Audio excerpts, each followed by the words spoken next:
Get up off me. Get up off me. Don't mind if I do. Oh. Alright, we gotta switch to the night. Run away, run away, run away, run away. Slug. Nope. That's mermaid. Got him now. They thought they had me. They never had me.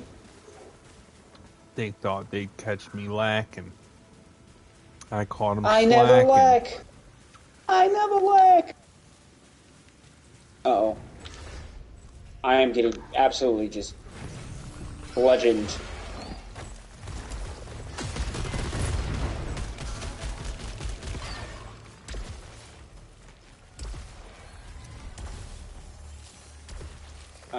Who are we gonna do?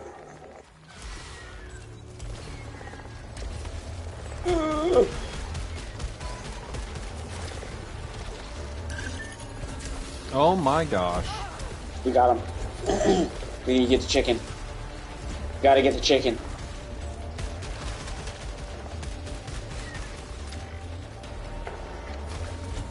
I died. No, I perished. No. Oh, that's unfortunate.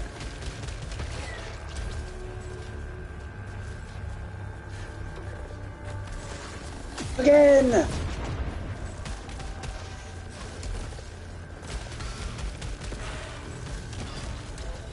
Alright, so we're gonna probably run night the whole time. Even though the slug is probably the best. I could just teleport all the way back up there. I doubt it. I highly doubt it.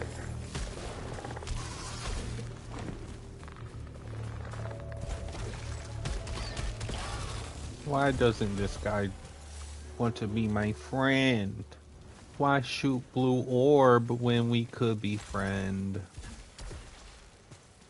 Blue orb friend. Not puny. Me need more friend that shoot orb. Got all But of the instead, money. you big mean. You big mean. Alright. Oh yeah. Quest. I got me a sword, so now I can access new areas. Oh, you got the melee. Let us move forth. Onward. And I might have to finish that mission tonight. I might jump around from game to game tonight as well. Who knows? Who knows? Yeah, we just got, you test the waters. Put your pinky toe in the water. Can't lie though, I am definitely content with this game. It's very rare for me to switch games because I typically will play a game for like 30 minutes to make sure I want to play that before I stream.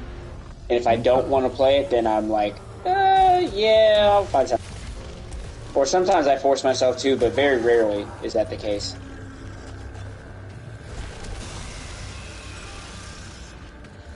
You going, chump? Nowhere. Get up off me. Get out of here. Stop them on the steps. Show me your wares, chump. Runneth thine pockets.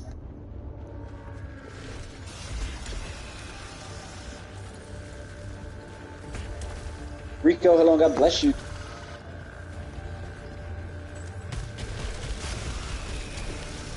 All of these pots are mine. These are my pots. What is this fella doing?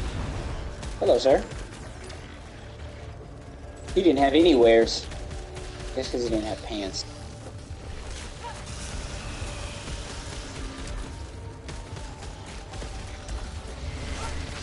They're coming in droves. What's up? Run them pockets. Nobody afraid of you. Stomp. We hit him with the stomp. It didn't do anything. Stomp was ineffective. Oh, he hit him with the stomp. Stomp was ineffective. Enemy used taunt. Disrespectful. get a chocolate bar. Dang, that sounds good too. I haven't had a candy bar in like been a while. There's a Milky Way downstairs, but I hate Milky Ways. And I'm What? starting to like. It's been down Warm there. up to the eye of? Yeah, it's been down there, and it sounds lonely. So I don't want it to just live lonely, you know? Like, you know what, maybe I do. I like milk hot, actually, yeah. Yeah, you know? Maybe some chocolate does sound pretty good right now. I'm not gonna lie, when I lost all my weight 3 years ago, the first thing I had to cut out was sweets. Mm-hmm. And I had to go with like, I don't want to call it like the cheat sweets, but they were the cheat sweets. I went to like the Yasso ice creams, which are like 100 calories each. So I could eat a whole box of those, and it was like eating. Since I have an oral fixation, when I want ice cream, I want like a lot of ice cream. So typically, I would go to like the Ben and Jerry's tub. Those minimum are like 780 calories minimum. It's the lowest calorie one. But those Yasso things, yeah, they were a tiny bit more expensive. 4 of them, and they were healthy, but they were like freeze pops essentially. Different flavors. They had a chocolate chip cookie dough, mint chocolate chip, and they were phenomenal.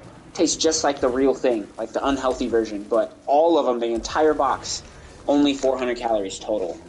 So I crushed a whole box. Sometimes even 2 whole boxes in a day, and I wouldn't feel nearly as bad because it was just way healthier stuff in it. Very rarely would I do the 2-box thing, but yeah, that would satiate me. I probably need to see about my alternatives because I get one of those Ben and Jerry tubs, and yeah, they don't tend to last more than 45 minutes. Yeah, I don't think I've ever sat down with one of those and got up and not gone straight to the trash can to throw the container away. Well, that chore's done. That was delicious snack. I go to the fridge to get something else. Goodness gracious. And that something else for me tends to be my next Ben and Jerry's. I'm just kidding. Me, it would be like a donut or 3. Actually, I'd probably have donuts beforehand, and then I would have ice cream. I can't resist donuts. If they're in the house, I'm eating them. I don't care if they're yours. I don't care if they're mine. I don't care whose they are. If I see them, I'm gonna ask, and then I'm gonna eat them. God, I love the donuts. This mid-chew. Whose donuts were these? They were mine. They were a special occasion. I was saving them for when I get promoted next week. Oh, Ducks too suck, bud. Well, you know, just so you know, I would definitely put that order in again because they were delicious. No, I'd have to buy them 2 orders. I would do it. I'd double up on the order. I would double up on the order because I'm probably gonna stay here for a little while now that I know there's another order of donuts coming over. Look at that, donuts for me. You don't mind if I crash on the couch until the next order of donuts gets here, right? Oh no! Actually, you know what? Ever since that crumble cookie tasting that I had, I kind of want to find me another crumble cookie, and I wanna spoil myself a little bit and get a crumble cookie again. Probably only two or 3 of them though. I don't think 4. Because I would want to eat them all in one night. I'm not eating 4 of those cookies in a night. I don't even think I'm eating 2 of them in a night, but... Dang, that sounds good too. Cookies haven't been the same since I've had those. Haven't been the same.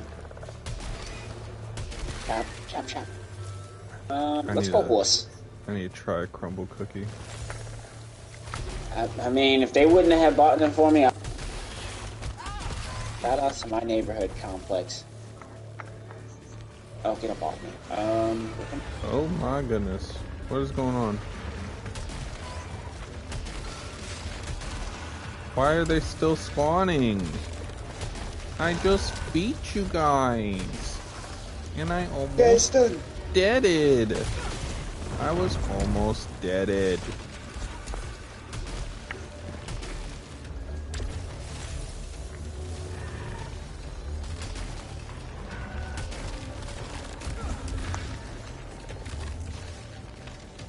Alright, I gotta beat Tree Guy, man. Where's Groot? Those were some of my least favorite enemies for a while. And then it all changed. In West Philadelphia, I was born and raised. Born and raised. There. Chilling, relaxing, all cool. Soon some be more up, man. And a couple of them guys who are up to no good. Trying to make trouble in the neighborhood. One little fight. Wow, gosh, dude. I can't believe that people back in the day would claim an entire neighborhood for themselves. How selfish. In your neighborhood, sir? We all live here. We all live here, sir. Yeah, but I was paying everybody's rent. Okay, Will Smith, fair. Fair. It is your neighborhood at that point. If that's the case. Landlord away, good sir. Landlord away, Mr. Smith. Uh-oh. Backing us into a corner. I lied. I will clear this castle.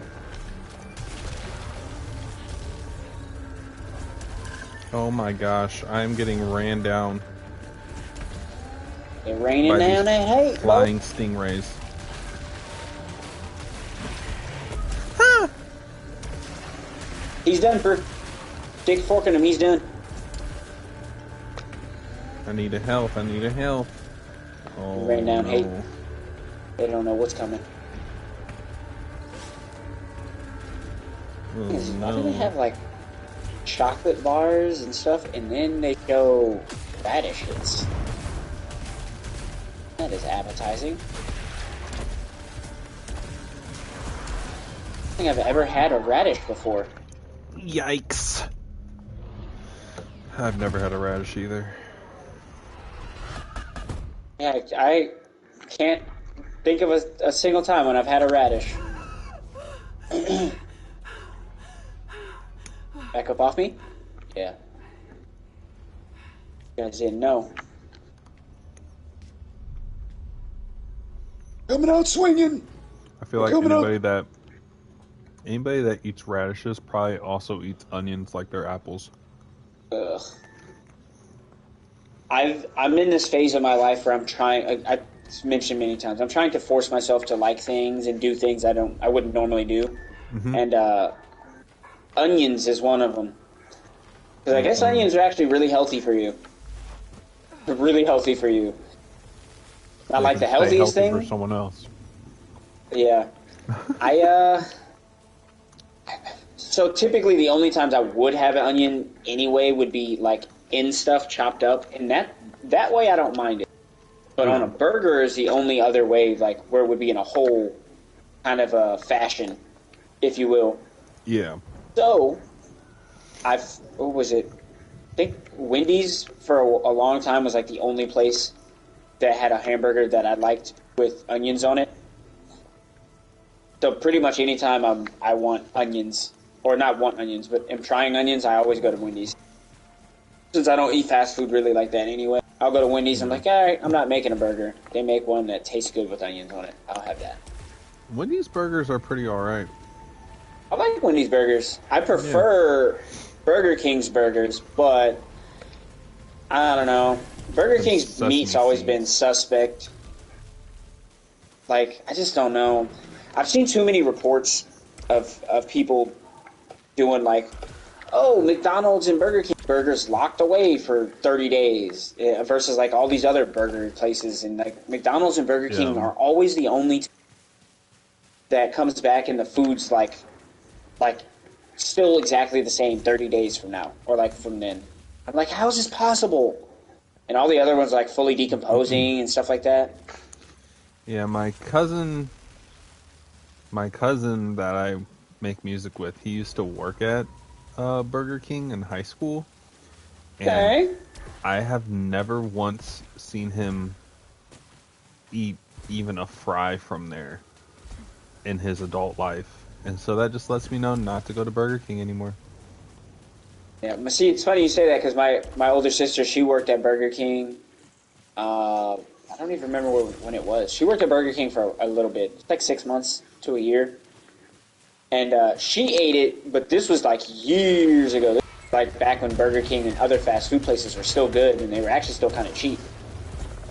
But I think ever since then she stopped eating it. So I don't know. I still like it. I think the last time I had it was actually not long after I moved back home. So within the last 3 months, I've had Burger King. I know that for a fact. I typically get chicken fries if I'm there. I'll get, if I really want a burger and it's not a McDonald's burger, then I'll go to Wendy's. Because also Burger King's patties are just way too thin for my liking. That's kind of true, yeah. My favorite burger is the Burger King burger, like the Whopper. Technically the double Whopper, because the burger itself is just big. Like the whole, like as a whole, the bun and the patty is just like it's more surface area than other burgers. So that's my big win. And then when you get the double, it actually feels like you're getting like a full piece of meat on there. So for me, I don't know, that charbroiled taste, but it does taste like with my palate now, it does taste different than like Wendy's. Wendy's tastes like meat. I can taste the meat. Burger King, not so much. You taste the char, you taste all that other stuff, but I don't know. It's like missing a living component. Yeah. I don't know. I should just start making too many my own chemicals trying to preserve it. Not enough natural oils and whatnot. That's the thing that sucks. I miss when Burger King and McDonald's were... I mean, they were never, like, overly healthy, obviously, but... Yeah. I miss when they were more healthy. And I miss when they were at least real people food. Yeah. Instead of being... And chicken nuggets, though. Factory-made patties. I think the only thing that... If I could have one fast food thing turned healthy but have it taste exactly the same, it would definitely be the chicken nuggets for me. Ooh, yeah.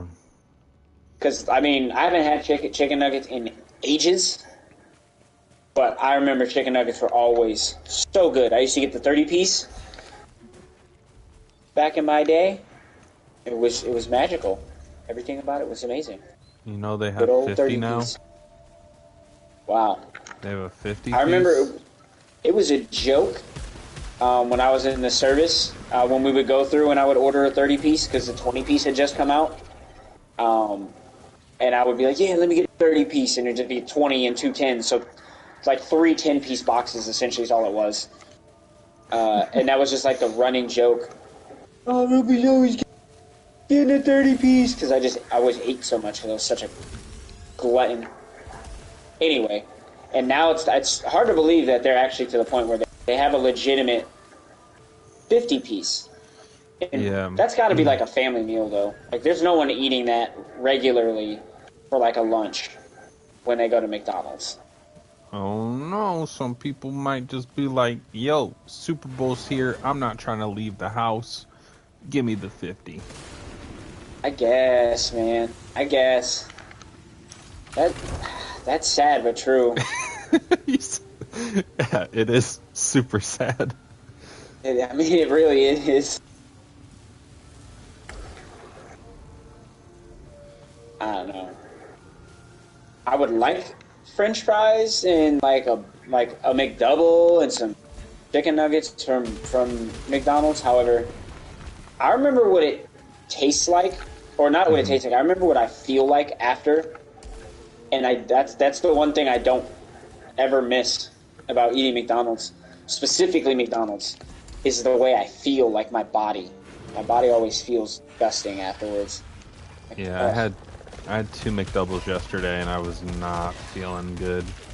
I bet they tasted so good, though. McDoubles are my favorite sandwich from there. They were very, very good. And I did this super fat boy thing where I'll open the burger and I'll put my French fries inside the burger. Ooh. And it just, it doesn't really pop out in a specific taste, but it just feels right, you know? I like that. I like the taste of the burger and the French fry at the same time, but I can't put the fry on the burger. So what I do is I just take a big bite of the burger and then a big handful of fry, and then I chew them at the same time. That's how I run it. But I like where your head's at. Have you seen the McDonald's burrito? No. It's very simple. It's like your burger of choice. I think you chop the burger up into like pieces. You legitimately chop it up as if you're chopping up a piece of meat put into a burrito. Then you powder it in there. After you powder it into your little tortilla, you then add chicken nuggets to it as well. What else was in it? There was some type of sauce that went on it. And then, like, you wrap it, you, like, press it in a hot pan and fry it or whatever, blah, blah. Not fry it, but, like, you press it in a hot pan, and then you're done. There was something else to it, like a third thing, and a sauce, but I can't remember exactly what it looked good, but heart attack. It's waiting to happen. I definitely... I don't know. I don't like that such great greasy food just is so terrible for you. Alex says, where's the party at?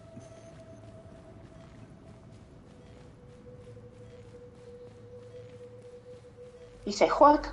Where the party at? Where the party? What do you mean your party? Where the party?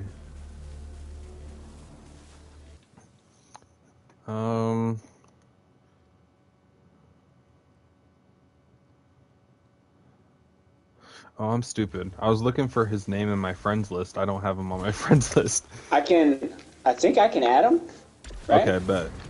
Yeah. I think. Yes, I can, yeah.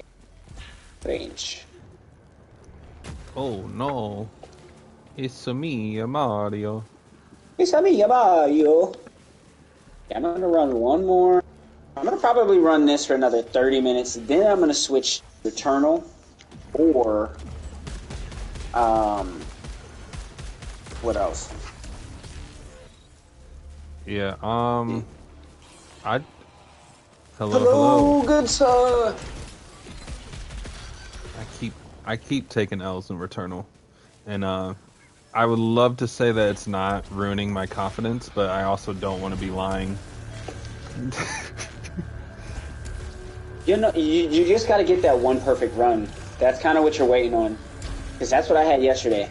That's why I played for an extra 4 hours. 5. I know. I was telling him I woke up to get around for work, and his stream was still going on my TV. I was just like, oh. You know, sometimes it be like that. Wait, where am I at? Sometimes you just gotta do what you gotta do.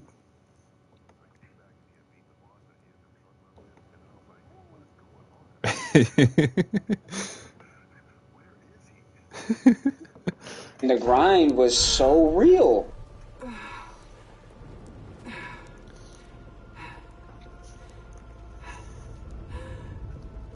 That's my problem, because once it gets like to that point, I can't stop. Like, because then you lose that thunder you got, that momentum. In the ruins. It is Oh, Exactly. this death is different. impossibly tall. I didn't go back to the ship. There may be answers there. I got spawned by a tower? Oh, I am by the ship again. I was looking, I was like, wait, what? You're by the ship? Yeah, but it was like I don't know. She was talking after I died. She's like, The, "Oh, I see a the tower. part, I must." the part you're at now, you see how it says Tower Sisyphus in co-op mode? Yes. I hit that part yesterday after we had gotten kicked out of doing all of the co-op mode stuff. Oh. So maybe if we try next week, we might be able to run it. Okay. Oh, let me see if I can get in touch with Estrada real quick. The I doubt that he's Tower home. of Sister's Fist. Yep, YOLO, Mr. YOLO. Yes, Mr. YOLO himself. This whole time is in. Yep. He actually expressed interest to me that he wanted to play BG3. I didn't. It doesn't. It's to me. It doesn't. Still doesn't seem like the type of game he would be in. My end is waiting at the beginning. Abandoned like Helios. The only game I ever played with him was Destiny. Failed Yeah. escape. Fatal crash. My memories Hey. have been rearranged into spiral patterns I can't. And that hasn't changed. Dragging me into the deepest. That has not changed. He's still out there with that car, beautiful as it is. He's still out there with that car. As you will. So, yep. Looking all luxurious in his amazing job.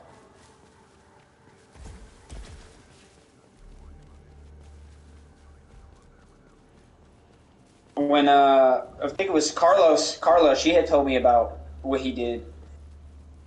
And, yeah, good for him. Yeah, that's what, again, I don't know how this BG3 thing is going to work. Going to have to commit a Saturday and X amount of time.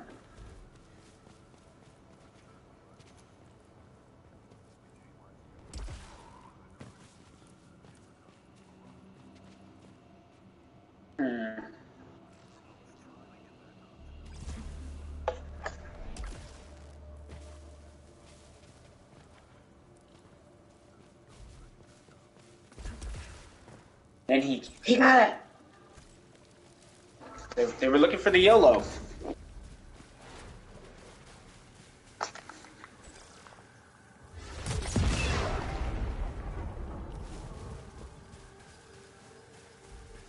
What is he? He's still E5, right? Good for him. By the way, I don't see him online, so. Oh, good for him. Man, hopefully he, well, I mean, it has been, it feels like just yesterday that I got, it has been a minute. Oh my god, Mary Kate and Ashley. That's a real thing? So, that wasn't just Twitter? I mean, yo, I thought, yeah, with Steve Carell. I thought it was a joke at first for a long time until some of my homies were like, no, I'm for real in this face. Like, get out. I thought it was Get a just a Black spacesuit? Mirror episode. Were there benefits? No.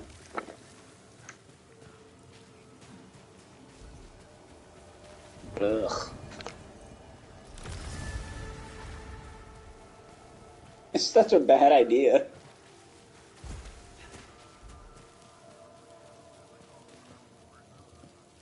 Yeah. And there's no benefits, though. Like, it's the military. Like, it's the same as, okay, you're in the Air Force or you're in the Marine, blah, blah, blah. There's no, you're not going to get more pay. You might get incentives. That's about it.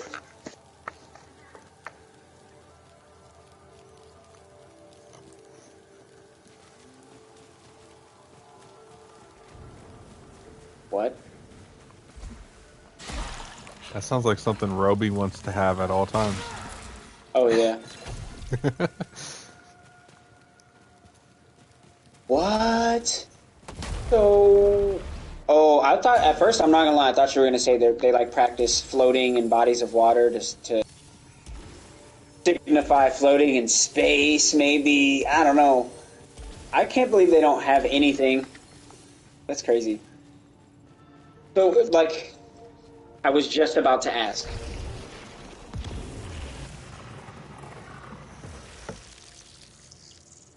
It seems like it legitimately sounds like how they took the radio job and then they merged it into cyber, and then like how that cyber job just kind of keep getting shot higher and higher and higher. Now they have their whole own.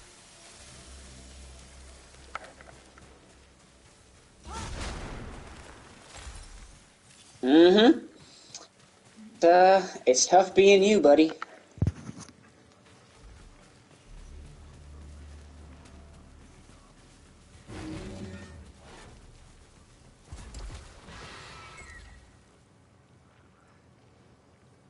You need to just like focus on just relaxing, enjoying life.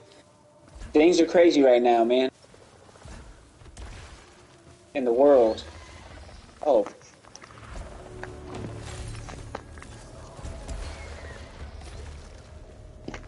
Hopefully somewhere nice.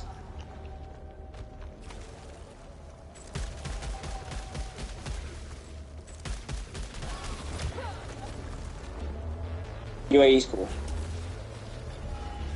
UAE's the coolest.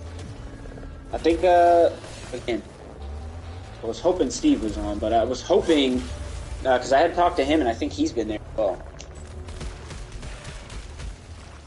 Well, yeah, he's been everywhere. He's been everywhere. He's been everywhere. And then I'm back home, and I'm not gonna lie to you. I prefer this place over most other places. I know most people like from Ohio probably wouldn't say that. Like who like have lived like my sister, she's lived here her whole life.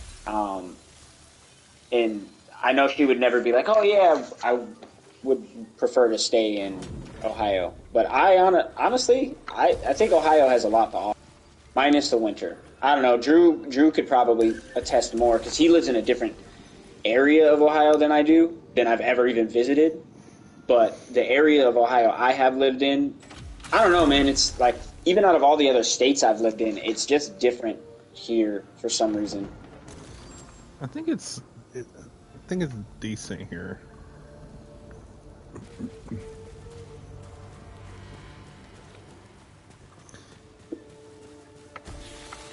I think that's the nice thing about here is like you experience all 4 seasons in all of its extremes, but it's like this time of year, this is the one extreme that I can pass on. No, I do feel that. I don't need to wake up and go outside and be like, oh, this is single digit temperature. Nice. Actually, like every time since I've been home, I've been asking all of my family members, I've been like, and none of them have given me a straight answer, mind you. I've been like, what's the average, like, winter temperature here in Ohio? Like, for the past, like, couple of years, what has it been like?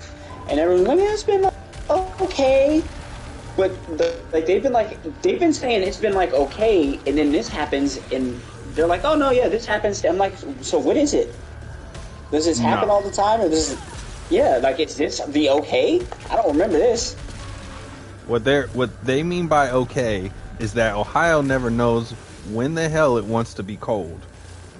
It just it'll, like all December it'll be like, oh, moderate temperatures, and it's like, oh, maybe we're just gonna have like a mild winter, and then like January and February are like psych. Like, you remember all that snow you didn't get in December? Well, we packed it all into 3 weeks. Good point. Yeah, I mean, I just don't remember it. Like, I do remember it being like this at times, but it's literally been like the last month. Like, nonstop. Like, I want to say since like the 20th of December. Been like off and on snow. Drop temperature, go up a little bit, drop again. It's that's the only downside though. I will say, people I like Ohio people. They got a little bit of northern hospitality. Yeah, it's a little weird. So I'll put it like this: like when I lived because I lived in Oregon for X amount of years, in Florida, I lived all over, the north, south, east, and west. The passing politeness, like the I don't know if cordiality is the word, but the cordialness of people to like just do like the nice stuff for you. Like say you're crossing the street, backing up out of the intersection because they're already in the intersection and they see you walking through, they'll move. Whereas they definitely didn't do that in Arkansas, Florida, or South Carolina. None of those places I've lived. I've never experienced that except here. I've also been hit more times by cars in Ohio than any other place. Yep, that'll happen. Yeah, I've been hit by 3 cars in Ohio on foot. Dog, the first time I was on a bike, the other 2 times I was running, and then I got hit by a white truck when I was living in Oregon. I was running in front of a college, and then I fell out of a car once going 35 mile an hour. Yeah, I'm pretty sure God's trying to tell me that if I'm getting taken out, it's going to be by car. In one season, it was either spring or fall, my car got hit 4 different times. Oh my God. Goodness gracious. I think I told you the story before and how I ended up selling the car to my cousin because I felt like I just got enough signs that I was not to have that car anymore. You remember you telling me that story, yeah. Yeah, like it's nice and like I didn't give it to her when it was all like beat up or whatever. Like, of course, like insurance fixed it all 3 or 4 times, however many it ended up being. Better. They weren't too happy about it, but they did it. But you again? Yeah, it literally within 2 weeks of getting my car back, it got hit again, and they were just like, "Oh well, like and they thought I was like filing a claim for the incident that happened before. They're like, "Well, we already have on record that blah blah blah." I was like, "Oh no, this is new. This is breaking news." Breaking news. This just in. Car hit again. Oh. Yeah, That's after the last one, I was just like, yeah, I'm done, because it was the one where I got hit in the work parking lot, and then that guy just never showed up to work ever again. Yep. Yeah, I was like, all right. Well, that's what I get for trusting people. That's the thing about laws, like rules that suck, is like the good people follow them, but other people don't care, and they get away with that type of stuff. Frustrating. He was, oh well, I'll bring my insurance card tomorrow. I promise. I'm so sorry. And the thing is, I was training him that day, so I was like, oh well, like I've been working with this dude all day. And he was under you too. Yeah. Yeah. So I was training him all day, and then he's, oh yeah, like I'll be here tomorrow, and I have my insurance card. I'm so sorry, blah blah blah. And then day comes, he doesn't show up. I give him the benefit of the doubt. The next day he doesn't show up, so I go up to his rep, and I'm like, hey, like, where's so and so? And she's like, oh, this is the second day he's been a no call, no show. And I was like, oh my gosh. So I explained it to her. I was like, well, I need his insurance information because of him doing basically a hit and run on me. And she's like, a felony. He committed a felony. And I was like, first she was like, I can't give you his information, blah, blah, blah. I was like, no, I get that. But if you could at least, like, call him and say that he needs to, like, return his badge, and then I can just see him in the parking lot, and, break catch his him kneecaps? lacking. Yeah, run up, get done up. IRL. Run up, get done up, my good sir. And, so she called him and was like, hey, in order to get your $20 deposit on your work badge back, you have to return it, blah, blah, blah. And he Never showed back up. Like, screw that $20. I know this is set up. He's like, I watched Cops. I've seen how they set people up. It's like, oh, Like, this feels you got a fishy. winning lottery ticket. Just come to the local county jail to collect your reward.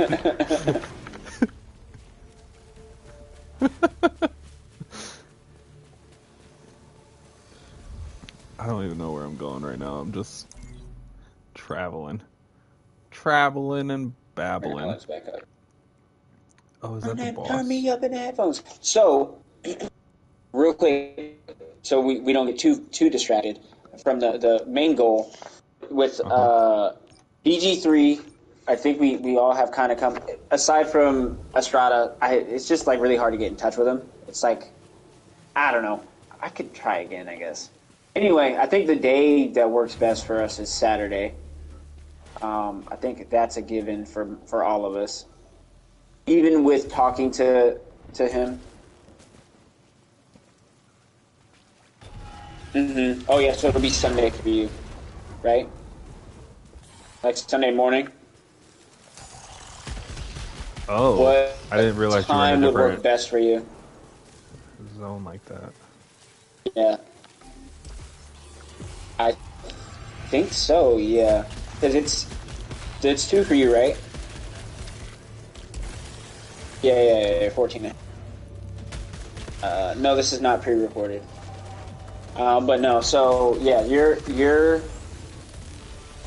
14 ahead. So I'm trying to think. On Sunday, what are you typically running?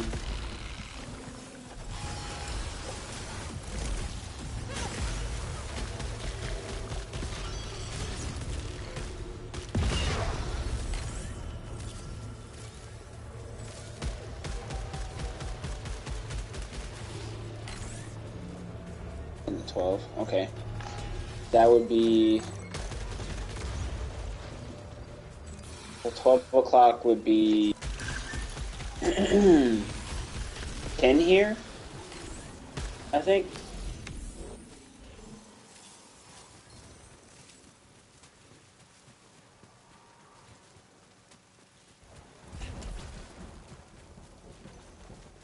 I don't think.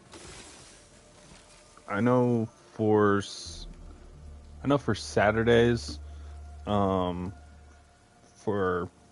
our time at least, like I should be freed up like for the rest of the night, anytime after 9 o'clock every Saturday, unless anything last minute happens with Little Man. So far, what I'm hearing, a good starting time, like roughly, would be like 10 o'clock p.m. for us, because that would be 12. Well, probably a little bit later than. We could try and shoot for like 11. I don't know if that would be too late. 180. Oh no, that'd be fine with me.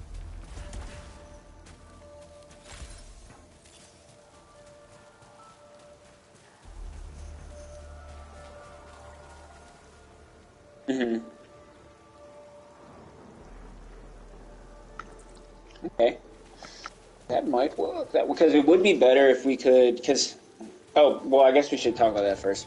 Like, ideal amount of playtime, I guess. Like how much time would y'all expect to be playing, realistically?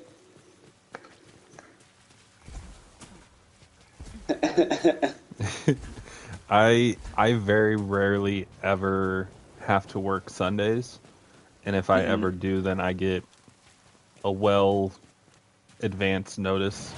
So if we're playing the game Saturday night, our time, then I'm freed up. I don't ever really have anything going on Sundays, and if I ever do, I'll definitely let you guys know in the Discord.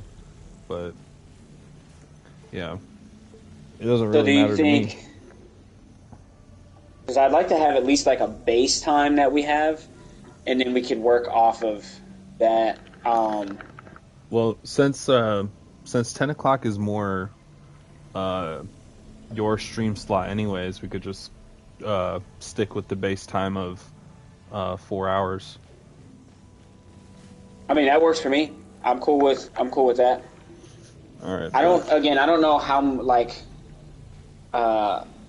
much stuff we could get done in 4 hours. I imagine it's a lot. Probably not a ton, but I imagine it's enough. To have an enjoyable time. That's the whole goal, ultimately, I think. Yeah. So I think a 4 hour base time. Yeah, I'm cool with that. Let me write this down. Yeah. So within 4 hours, we can roll a few dice, sleep with a few bears. I have seen a few squirrels get kicked at points. I don't want to kick the squirrel, by the way, guys. I would never kick a squirrel, but I am a stomper. I'm just kidding. Oh, God.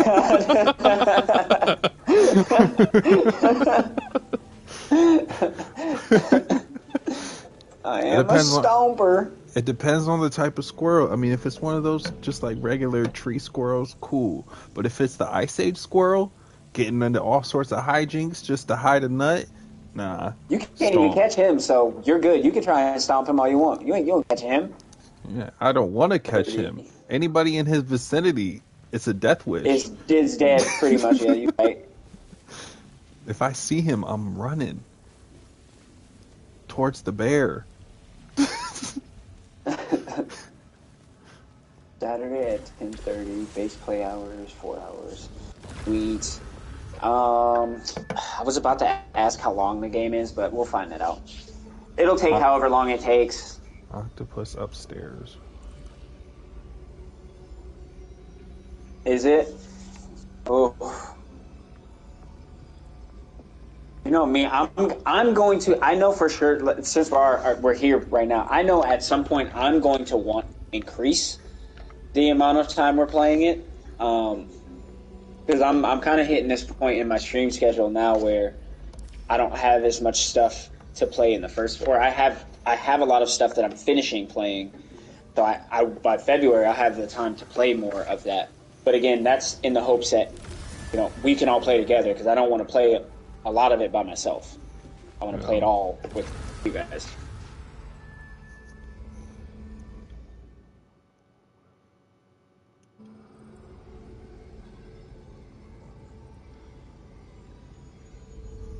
Uh-huh.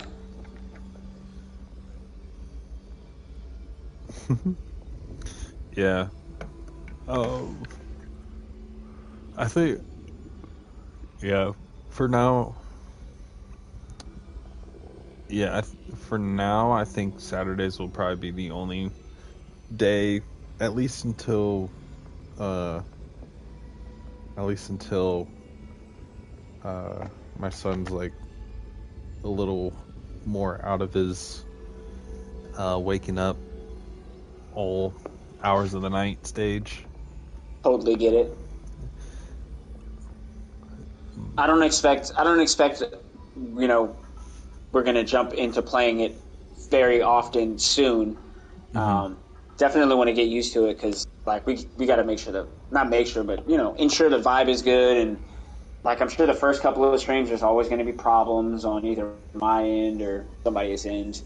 So we're going to be working through the kinks first couple of streams anyway. So finding the groove for a little while.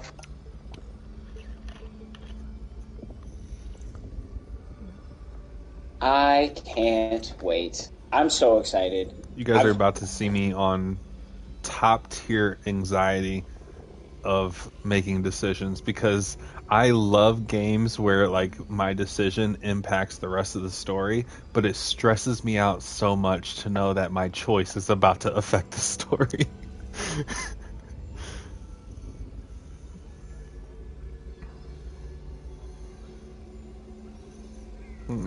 Oh my gosh, I cannot wait. You know what? I typically would care a lot. However, I'm going into this game as a new player experience. So it ain't me who's the detriment to the team. It's somebody else. It's this character that I'm assuming. So you guys are SOL. Sorry. Sorry. I'm assuming no responsibility.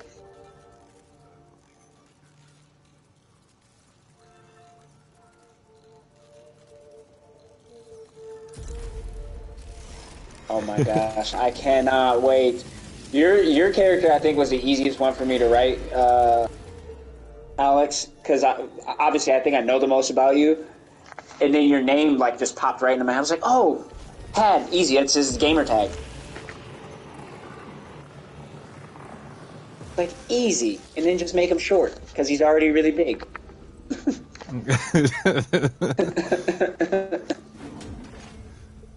It's super easy. We gotta level this playing field out somehow.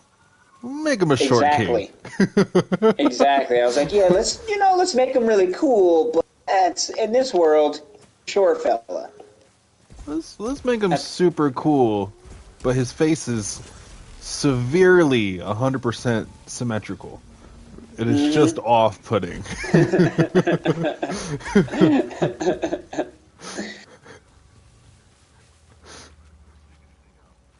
Always. Always. You got that in real life. You got to play the opposite, dog. What are you doing? Yeah, you're like, how is this 7'4", 300-pounder gliding on rooftops? Gliding. Don't make no sense. Why is this MMA heavyweight the healer?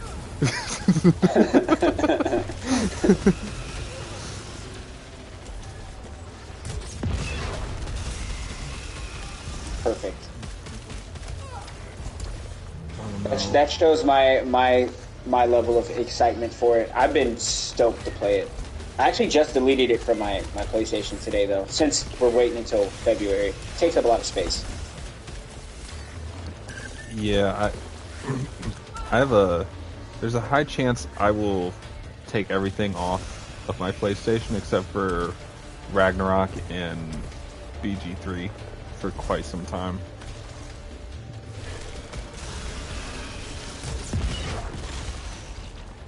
For which game? Oh, Ooh, we were just talking about Final Fantasy. there were. I heard. So I forget. Let me see which one I have. Let me see.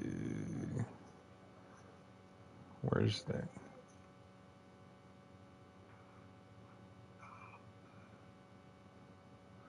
Well, now I can't find it. Oh, there it is. Yeah, I have Final Fantasy 15, the PS4 Royal Edition.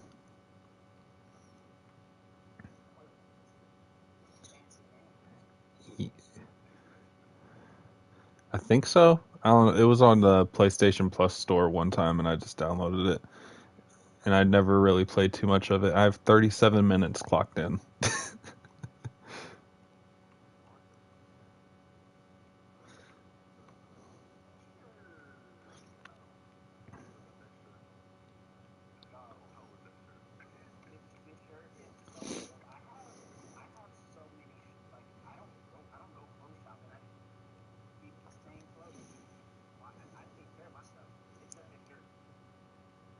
So, I don't go clothes shopping. I just wait for department stores to close, and then I drop in through the ceiling on some Splinter Cell Sam Fisher.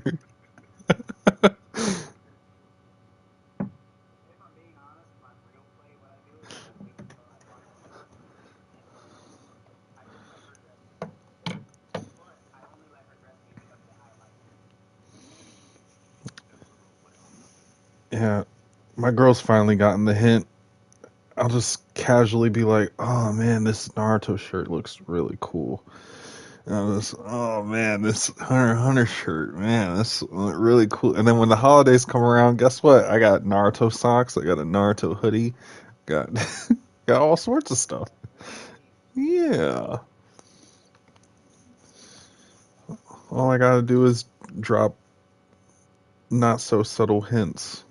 You know, it's like a woman during Valentine's Day. It's like, oh man, I probably shouldn't have chocolate, but it does sound pretty good. It's like, oh well, then I'm not gonna. You don't have to get me anything, but like if you do, like I really like this necklace. It's like, oh well, since you're giving me the option.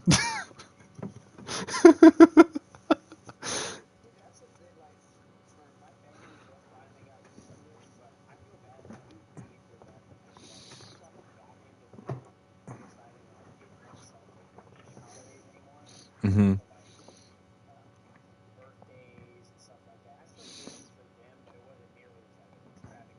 Yeah.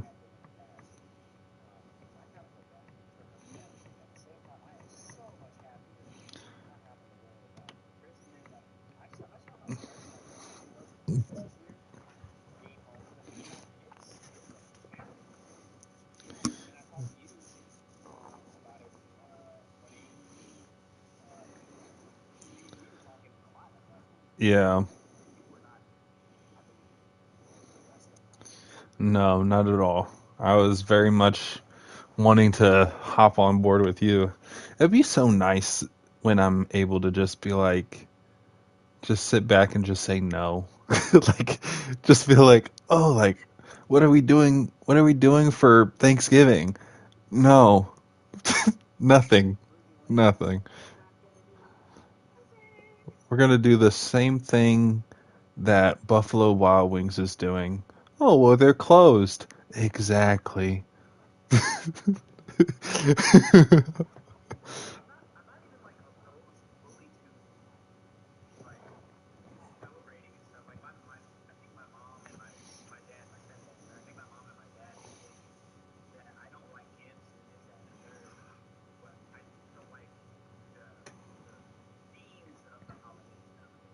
Mm,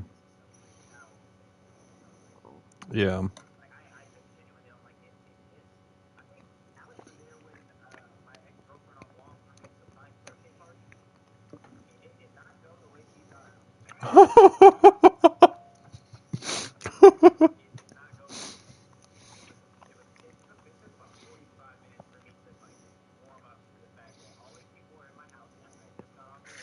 Oh no.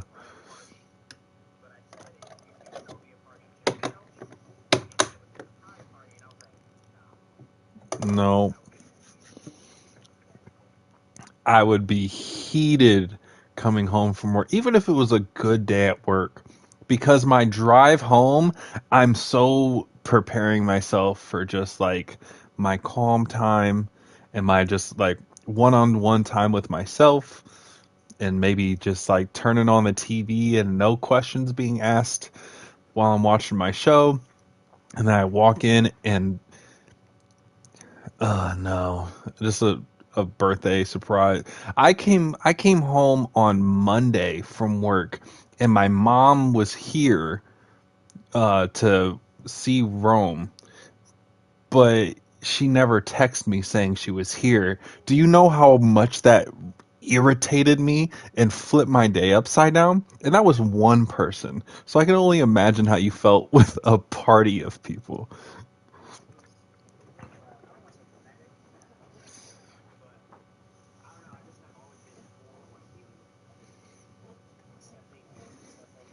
Hmm. Gifts. But if you're gonna give me a gift, give me a thoughtful gift. Write me a card. Write Yeah. me a letter. Right? Like I like stuff like that. Write me a love song. Write me a poem.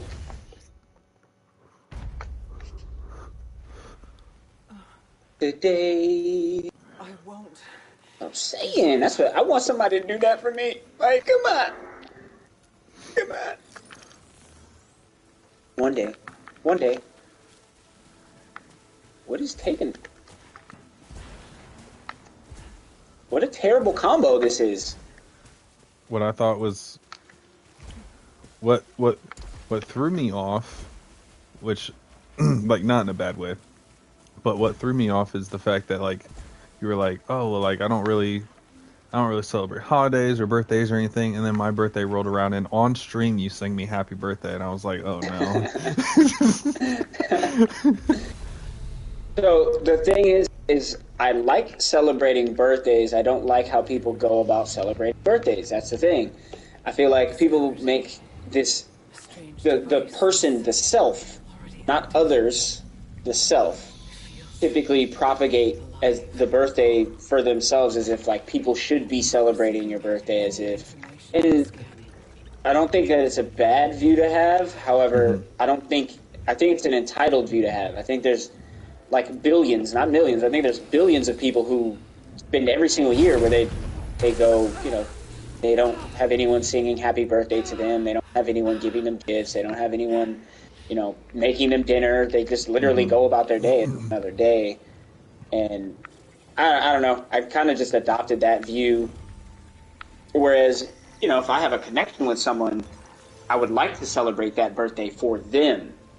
That's kind of how I view the birthday should be celebrated. People should want to celebrate you for you. Yeah. It shouldn't be you trying to celebrate your birthday to make you feel good. You should, you know, if you don't have anyone, then I guess you just, I don't know. Doesn't mean you're a bad person. It's just, I don't know. If you don't It's have hard to anyone, explain. suck it up. I'm just kidding. Kind of. Just suck it up, chump. Suck it up. So what? You added a number up from your age. It shouldn't hurt to not celebrate your birthday, I guess is what I'm saying. Like, at least to me, it doesn't hurt to not celebrate it. Like, I don't celebrate it. I'm like, sweet. I don't have to, like, leave my place. I don't have to get dressed up. I don't have to, like, go smile and be socially awkward for 2 to 3 or 4 hours. I don't know. It's just never been my thing. Yeah, I get that. I celebrate the heck out of somebody else's birthday, though.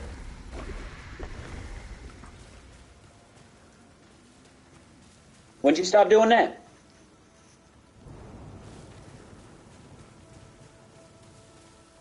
That's true. We would always celebrate your birthday.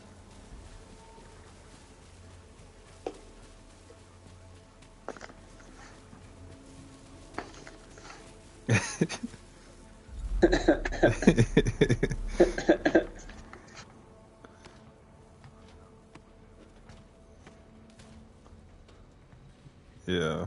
That makes sense, yeah. Like, I don't want to spend my birthday on a 30 to 40 minute wait list to get a table for food that might not arrive how I wanted to. That too.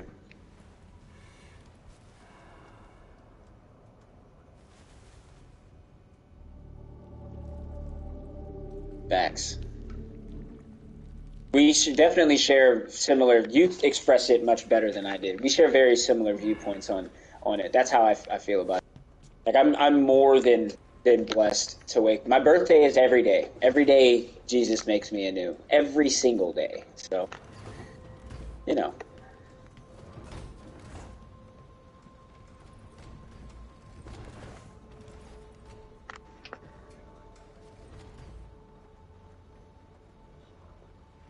Mm-hmm.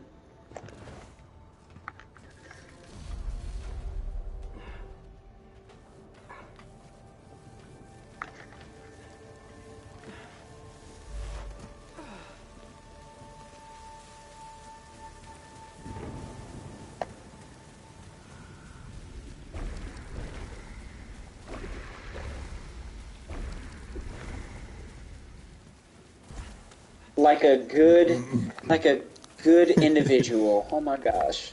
See what you... Stepping up.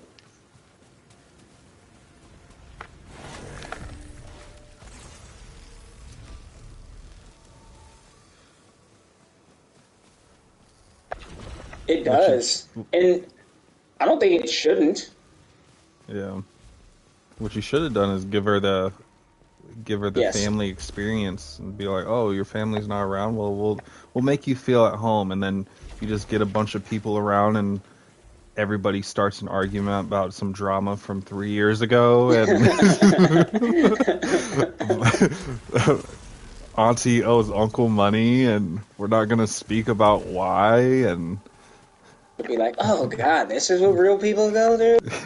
and then You hire somebody to be the sticky finger cousin that needs to have eyes kept on him at all times, because every time there's a family get together, somebody's Every shoebox time. goes missing full of money. Been saving that for years.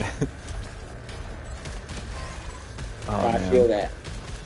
I That totally actually feel that. happened to our family before, except it wasn't a shoebox. It was a old, well, it wasn't old, but it was a empty water jug. You know, like what they have like offices and whatnot. And it was just filled with spare change. And my mom actually counted it like maybe a month beforehand, and it came out to like $600. We were planning on filling it up some more and then going on a vacation to Virginia Beach, and that vacation got delayed by another like 4 years because somebody in the family decided to swipe it while helping us move. Oh man, Yeah, that's the worst. That's ultra tough. yeah. I'd have cried like a baby. And they took my I don't know why this stuck with me, but they took my Chris Brown CD. It wasn't enough to take $600. Like, you could have bought a new CD. You couldn't let me run it for a little. You really just wanted to listen to wall to wall, I guess. Like, yeah, they were trying to bump it. They keep coming from Paul. Oh my gosh, that's the icing on the top right there. It was the Chris Brown exclusive album where he has the top hat and suit. I remember. Yeah. Upset till this day. I think it was his second studio album. It was his first studio album of like him making more mature music. Instead of the "Excuse me, miss." It was post "Excuse me, miss" era. I preferred that Chris Brown, I'm not gonna lie. I can't stand this Chris Brown. All of his songs are so sexual. Drive me crazy. Oh man. Yeah. I appreciate you stopping by, Jake. God bless you. Or dead. Chris Brown pre-Rihanna drama is definitely better Chris Brown. Chris Brown pre-rapping Chris Brown. When he was still just singing. He was legitimately just singing still. Yes. Pre-Look at Me Now. Even though Look at Me Now was great. It was only great because of Lil Wayne and Busta Rhymes. I don't want to hear anything other than that. I agree. Nobody listens to it and is like, oh my gosh, the first 45 seconds is the best part of this. Nobody cares. Chris Brown trying to rap fast. I completely agree. Oh yeah, he didn't. Yellow Lamborghini, yellow top missing, skip. Like, what do you mean? Yeah. This look like a toupee. I get what you get in 2 years, in 2 days. Get out of here. Those what days? are you doing? Only in those days? In 2 days? Well, guess what? Bill Gates triples that in a minute. Like, what do you mean? What are you flexing about? In You're trespassing. Kick to the face. Bill Gates wakes up in the morning and stretches in bed. And by the time his feet touch the floor, he's richer than when his eyes opened. That's crazy. Like, that is absolutely crazy. I try to fathom like that amount of money, but the only thing I can equate it to is literally being able to do whatever you want. And I don't mean just like being able to like buy whatever you want. I legitimately think he has enough money where he can do whatever he wants. If he wanted to just off someone in the middle of broad daylight, I legitimately think he has enough money where he could get away with it. oh yeah. And it's...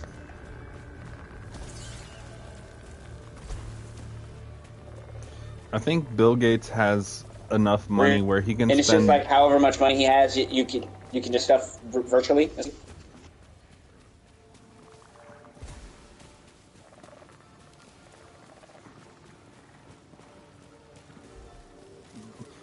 Yeah, I think that. What? Yeah, he can buy the NFL like franchise in total, and still be like top 10 richest men alive. Seriously?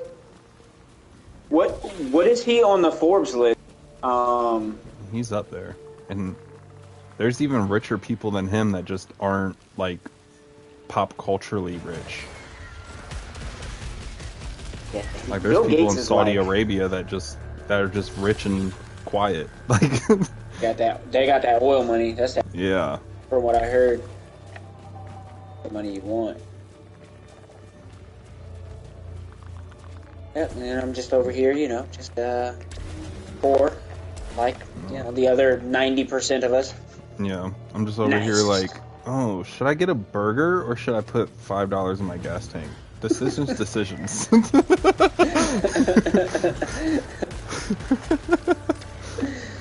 Hey, those are the tough ones right there. The real tough ones. I feel that. And Bill Gates' biggest problem is, should I get another house or a yacht to get a tax refund or a tax whatever Tax write-off, yep. tax write-off? They write off absolutely everything. That's another. I watched a video the other day about that. How rich people just write off literally everything. Everything. Oh, yeah. Not some stuff. They write off everything. Their house, businesses, you name it. They write it all off. And then it like I don't know. It's crazy how that's legal. Oh yeah, that's a big thing that's going on in the game industry right now. There was like a major company that signed a deal with some Saudi Arabian company, and the deal fell through, and the executives, of course, are gonna stay rich, but what they're doing is like laying everybody off, shutting down whole. Oh yeah, and it's all just to make sure that they don't get hit so hard during tax season. It's like, That's oh insane. well, like, oh yeah, this company went under, but I profited. There's got to be well, I know not, but there should be some sort of like employee protection laws in place. That's what unions are for, I guess. Yeah. Now that I say that out loud. Yep. Really? Is that legal?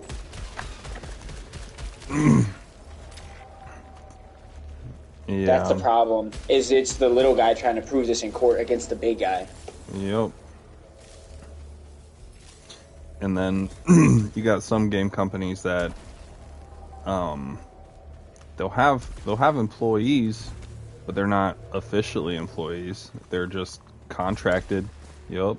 So technically they don't really have any rights or benefits of any kind. That's crazy. On paper, it's just a privilege that they're getting this opportunity. That is absolutely absurd. But, I mean, play the game to play.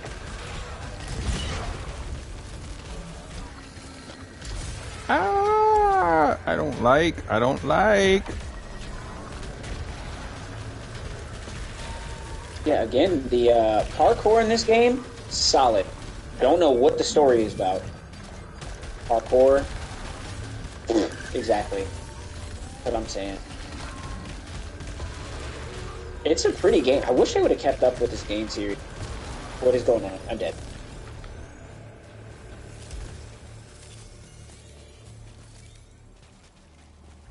Did they?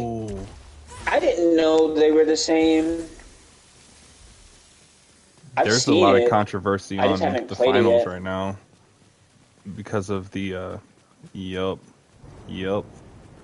A lot of voice actors are like, "Oh, so you're just gonna take jobs away from us?" And they're like, "Yup, we just made AI." They use AI instead. I didn't know that.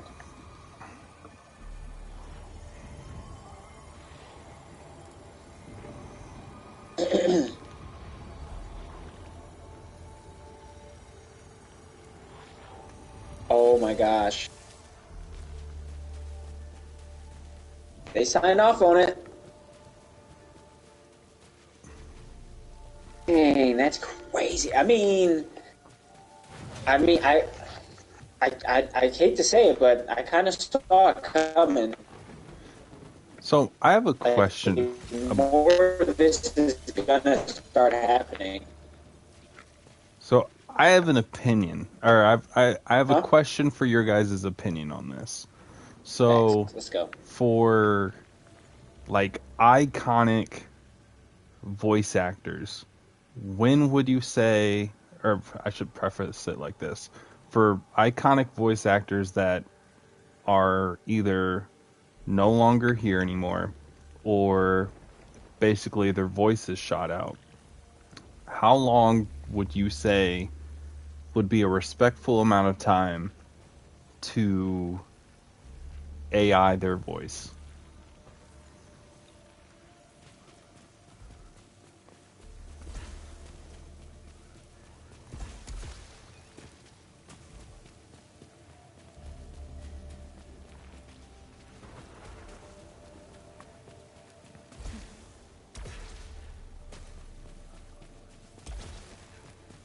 Yeah.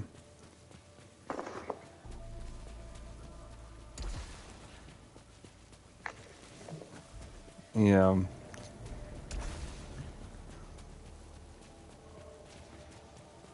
We're coddled. Yeah. I guess I have me. two views on it, real Okay, quick. go ahead. Go ahead. Like my societal view is since we're gonna have to adopt to AI anyway, and like my non-ethical or my I guess this would be the ethical view or the unethical. Like this is the one that's not good. Anyway, since AI is coming, I do think there should be a wait period of time.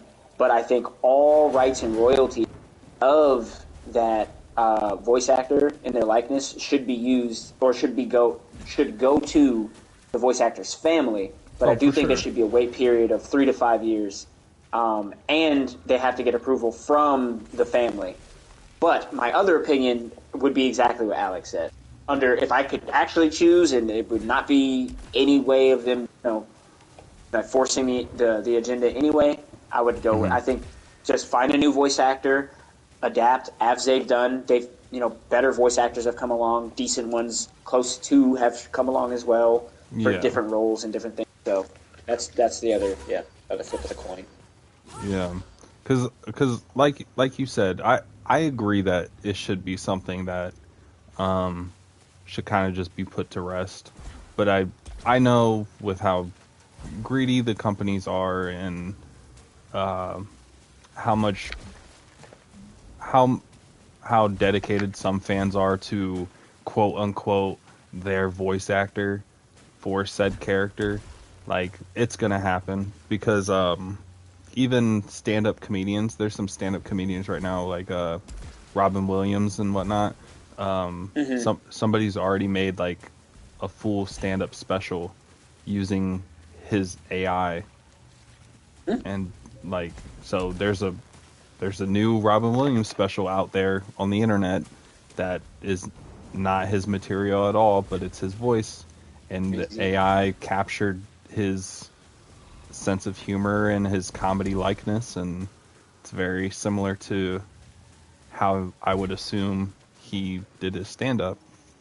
But because I was thinking about this at work today, and oh man, I forget his name, but the Batman animated voice actor. Mark Hamill. Oh Yeah, wait, no, Conroy. Conroy. Kevin Conroy. Kevin Conroy. Yeah. I don't know why I said Somebody's Mark Hamill. eventually going to make an AI version of that, and I will not put it past Warner Brothers to kind of feel out people's response to it, because Mm-hmm. Kevin Conroy like was such an iconic voice for Batman that his voice alone, when people knew that he was voicing Batman, it would move Huge, units, huge. because everybody knew that okay, if Kevin Conroy is part of this project, Mark Hamill's definitely going to be part of this project. Fact. Big So, fact. And everyone loves Mark Hamill as Joker. Like those two, mm-hmm. Kevin Conroy, Mark Hamill, Batman and Joker, like you know it. Yeah, and Mark Just Hamill know it. has said that he's retired playing Joker because Kevin Conroy's gone. I did hear that. And so I'm sure eventually somebody's going to do that. And eventually Warner Brothers is going to get greedy because they're already doing some grimy stuff with Suicide Squad, with promoting it as being Kevin Conroy's last Batman voice acting performance, which I find to be a weird way Of to course. promote the game, but whatever. Yeah. But I yeah, feel like the gaming industry is pretty shady nowadays. yeah, because, and then they're also tethering it to being part of the Arkham universe, which it didn't need to, but again, that's another way of them moving units because of Kevin Conroy's likeness. And yeah, I feel like it's going to happen, and we just need to kind of prepare for it too, and try to figure out a time, because there's never going to be a way for it to fully respectfully be done. But like, definitely think of like, oh well, like this person passed in 2020 and now it's 2024. Is it too soon to do that? Yeah, but I'm speaking on a corporate level of how a corporate entity would think. Like, oh, because I mean, look at the music industry and how they treat rappers and stuff that die. It's like XXX Tentacion still having albums getting released by his music and his music label. Juice WRLD still having singles put out. Who else has passed? I think Lil Peep. I never really listened to Lil Peep or anything, but okay, I'm dying from this guy.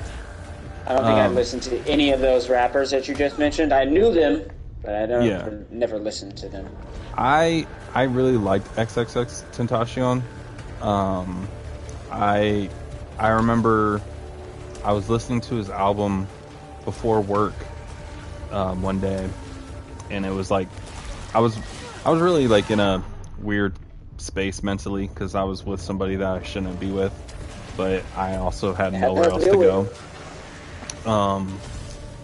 Yeah, and so I was listening to his album, and I was in my job parking lot, and I just randomly hopped on Twitter, and I was like, I tagged him in a tweet, and I was like, oh, XXX, where's the new album?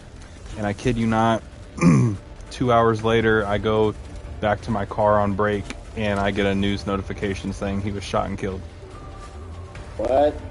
Same day, 2 hours. 2 hours passed. I have the screenshot on my phone to this day because I just thought it was crazy how that played out. He was, from what I had heard, he was a very polarizing artist. Like, a lot of people, like the people that liked him, loved him. They didn't like him, they loved him. They loved his music.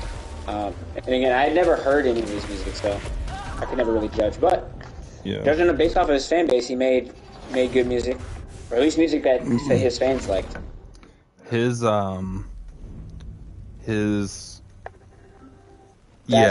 the best way of putting it. Walter Keys, hello, God bless you. Man, I haven't said that to anyone in a while. His album, his first debut album was called 17, and the only reason why I listened to it when it first dropped is because Kendrick Lamar publicly co-signed it and saying that it was a really good album. You love Kendrick. From that point, I was like, oh well, if Kendrick likes it, then I got to give it a listen, because I was very much in that headspace at that time. And so I listened to it, and I was like, oh, this is pretty good. I didn't really like it the first time I listened to it, but then once I've listened to it when I was in a similar state of mind, I was like, oh, now I understand. But yeah, he's definitely he was definitely an acquired taste. Yeah, I had heard how he had passed, and it was very brutal. I don't think anyone should have to go out that way. Back on the quick topic of the AI, real quick. With you mentioning like his passing and everything, I was thinking about like how traumatic that would be for a family member. Like thinking from a family member standpoint, to hear like say 5 or 6 years had passed, and then the AI could start making new music with their voice and whatnot. To hear that like a hit song with your loved one's voice on the radio again, making music, and they're getting money from it, and even if the family's getting pieces of it, that would be very like we haven't experienced that yet really in society. Like words that have never been spoken from people that have lived, but are no longer with us. Like how, like we don't know how that's going to be. I think it's going to be bad. I think it's going to be really bad. Yeah, I think it's going to definitely shift things. But Drake and Travis Scott are currently suing multiple different companies right now because they've been using their voice to AI manufacture songs. And it's crazy. Yeah. The world we live in is nuts, dude. Absolutely nuts. Oh my gosh. Yeah. About to switch to Returnal in a little bit. Somebody actually posted, I forget what it was called, but it was a full song on Spotify, and it was a AI Drake song, and it was up there for a solid 3 days, and then it was finally taken down. But if you listen to it and didn't know the backstory of it being an AI song, you would just be like, oh, this is just a new Drake song. And that's just the scary level of AI, and I don't know. It kind of gets to a point where just think it's only going to get scarier. Yeah, and it kind of just gets to a point where you're just like, all right, people are going to do what they're going to do, and so would it be? Now I'm using this word very loosely, but would it be more respectful, quote unquote, to just let people freely AI manufacture the voice without major consequences other than the song gets taken down off of streaming platforms, but it's still available on YouTube and whoever downloaded it, whatever? Or would it be more respectful to have said company that they worked with put out stuff and be able to have the license to that song so that the family can get residuals and everything like that, and anybody else that was trying to use it could get sued and shut down? Because either way, somebody's going to use it, whether legally or not. Again, I feel like the only people that would get to make that call, that should get to make that call, would be the family. Should be the family. Yeah. It shouldn't be anyone else. If the family decides to do whatever they, then that's on the family. Yeah. I think ultimately that's who it should lie with. I would say no in every instance, but yeah. Yeah. It's a slippery slope, man. Yeah. It's a really slippery slope. It's just it's kind of exciting to be alive at this time for it, but scary at the same time. Like, outside of like moral code and whatnot, it is pretty cool that we're in an era of like, oh, when you pass, like your voice can still be heard by your loved ones. And like with AI, there's the chance that with AI technology advancing more and more, nobody will ever have to like face a point where they have a loved one that's gone, to where like for me, like I lost my great grandma in 2020, and I have a voicemail from her wishing me happy birthday, and it's the last time she ever wished me happy birthday. But other than that, like, if I didn't have that voicemail, I wouldn't remember what she sounded like. And that's true.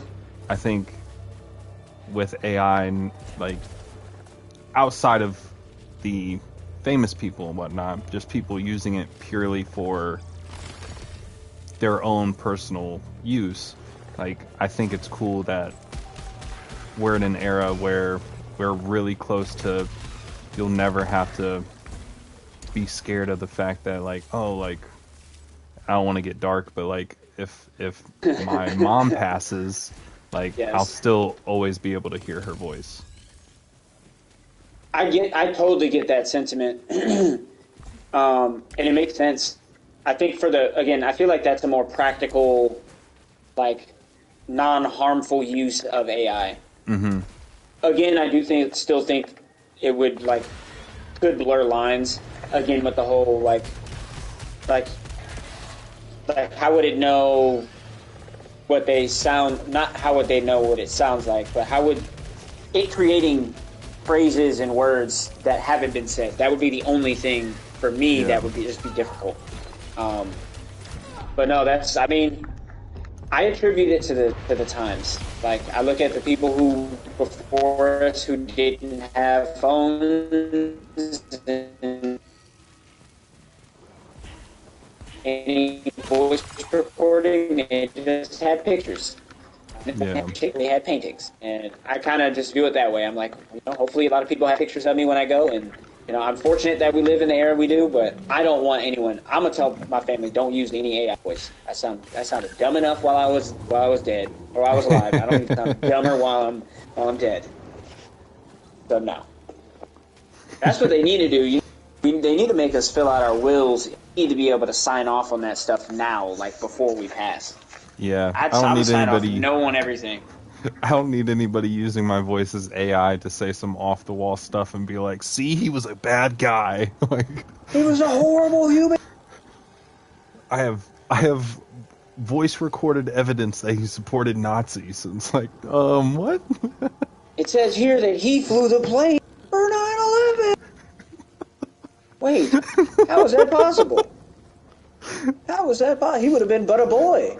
But a lad. Yeah, he flew the plane in 9/11 and passed away in 2035. How did it happen? The world may never know. We'll never know. What they call them? The wise. Anyway, the whole AI thing is scary. It's beautiful. I'm trying to stay close to it, but not too close. Yeah, that's where I want. I want to be, like, close enough to where if it's safe, I want to be able to get in on using it. That's why I use ChatGPT.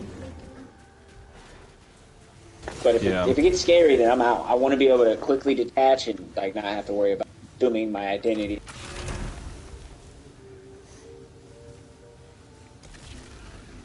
Yeah, I'm hopeful that the technology is used in a respectful way, and I think right now, with it just being new and everything, everybody's just kind of like, oh, how far can I push it, instead of thinking of the best way to utilize it. And no, go ahead. But I definitely feel like, in time, just like everything else, like, the more disrespectful ways of using it will kind of die down. Just like, for instance, like, online gaming live microphones. Like, 10 years ago, you couldn't hop into a game without somebody yelling some slur at you. And, like, nowadays, it's, at least from the games I play, it seems to have calmed down quite a bit more. from back then. I And will say the only difference I see with that though is they gave live gaming and microphones to the same generation of kids who got the internet for the first time. They gave us that. So the kids that were outside beating up other kids and those types of kids, like those kids who were just running the streets and now could play online games and take their filthy miles that they had in their neighborhoods, they could take it online. And then, like with AI, the big difference is AI wasn't given directly to like the people. AI was created, and then within 3 to 6 months, it was essentially given straight to big corporations. First off, so like they have it, and I think it sounds bad, but I feel like there's probably, just because the big corporations have so many hands in AI, the likelihood of it being not as beneficial for us is huge. Obviously, stuff like ChatGPT stuff we can fully use on our own, but I think when it gets more automated or integrated into society, which I think will be soon, it will not be ultimately to our benefit, sadly. Yeah. My thing is with it though is the people that really take their time to learn it and find its best use for society as a whole and whatnot, like they're gonna be more dedicated to figuring out the ins and outs of AI more than a corporate entity would, because a corporate entity is just going to look at it and be like, all right, how can we make money and how fast can we get it up and going? And somebody that really cherishes AI and wants something good to come from it, like, I mean, it's going to take longer to reach the public, but I definitely feel like it's being worked on. But to bring it back to the whole like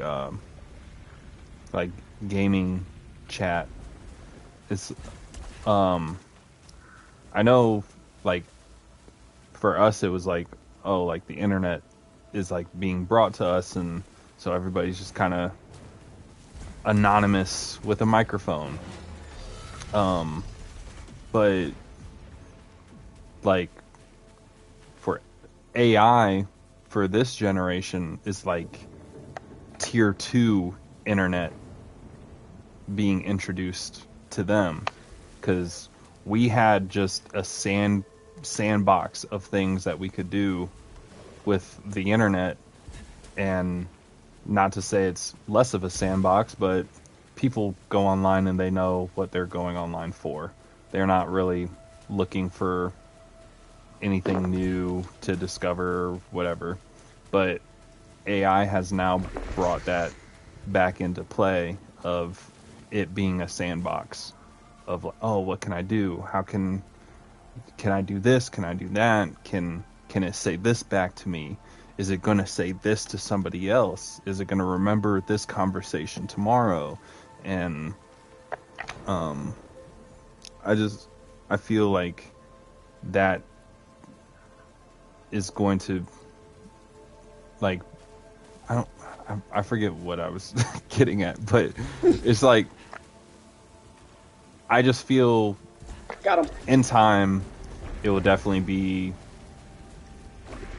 in about a decade's time, I feel AI will be more respectful.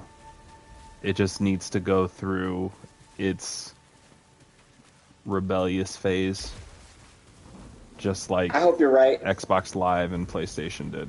You know, I know it's a weird comparison, but it's the internet. I hope you're right. I really do. I still view it differently, but I guess we will see. Ultimately, Yeah. that's the crazy thing, is we're definitely going to see soon. Yeah. I think it'll be sooner than a decade, though, because the technology is moving so fast. Oh yeah. Oh, shit. Because I forget. Do anything. Oh man, I gotta find this statistic. But all right, First, let me. Need to stay away from all this secular music. Stop it. So difficult. Like regular people music, so catchy. Okay, I found some boppers for Christ. Let me tell you, my whole playlist is fire now. But still, every once in a while I'll get like I'll hear a phrase or something like that, and then I'll be like, oh yeah, I want to listen to the song. I'm torn, very torn.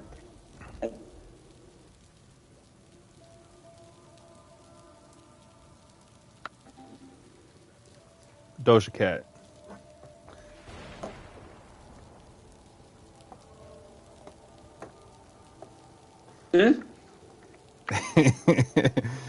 Ooh, she a rebel.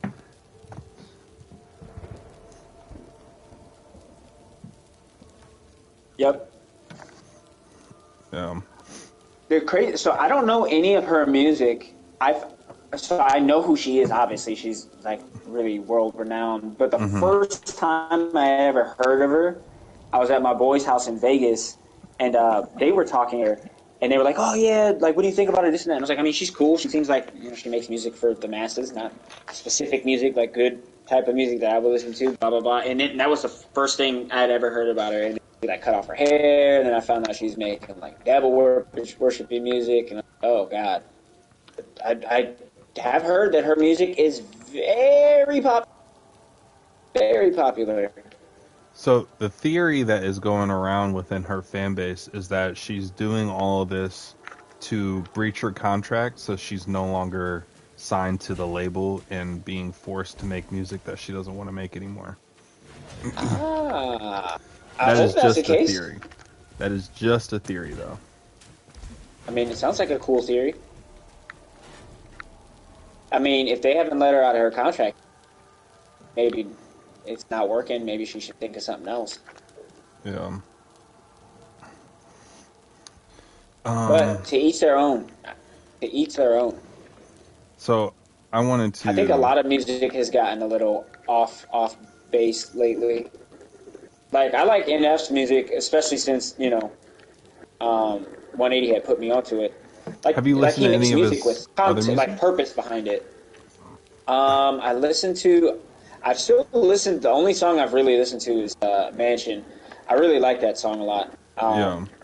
And that's still in preparation to get me into the Hope album because I'm gonna listen to the Hope album. But it kind of helps me get a little bit more perspective on like how he raps. Because again, I'm not his flow style isn't my favorite. It's like not like my ideal listening style.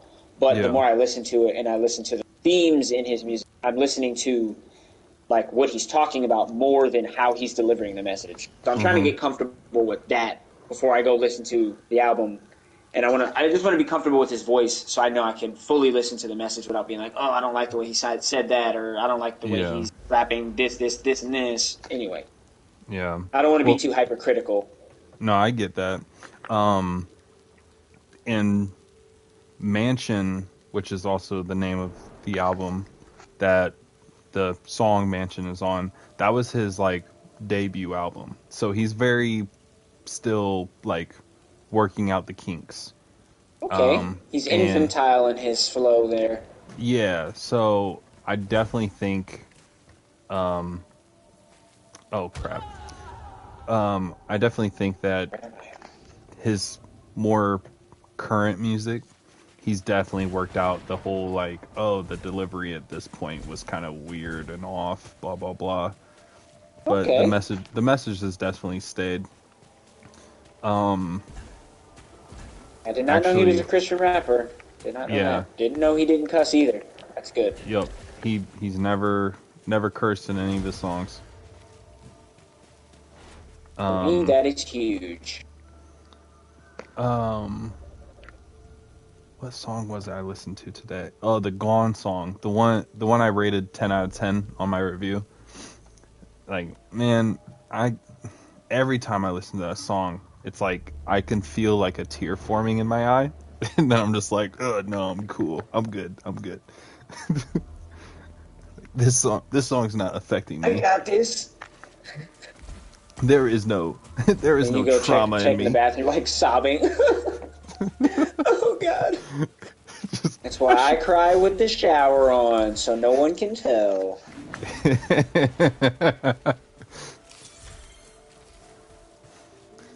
Move right there, boys. Whenever I'm about to cry, one of those like from the gut scream cries at work, I just hurry up and go pull the fire alarm so that the fire alarm drowns out my Yeah, so nobody can hear you.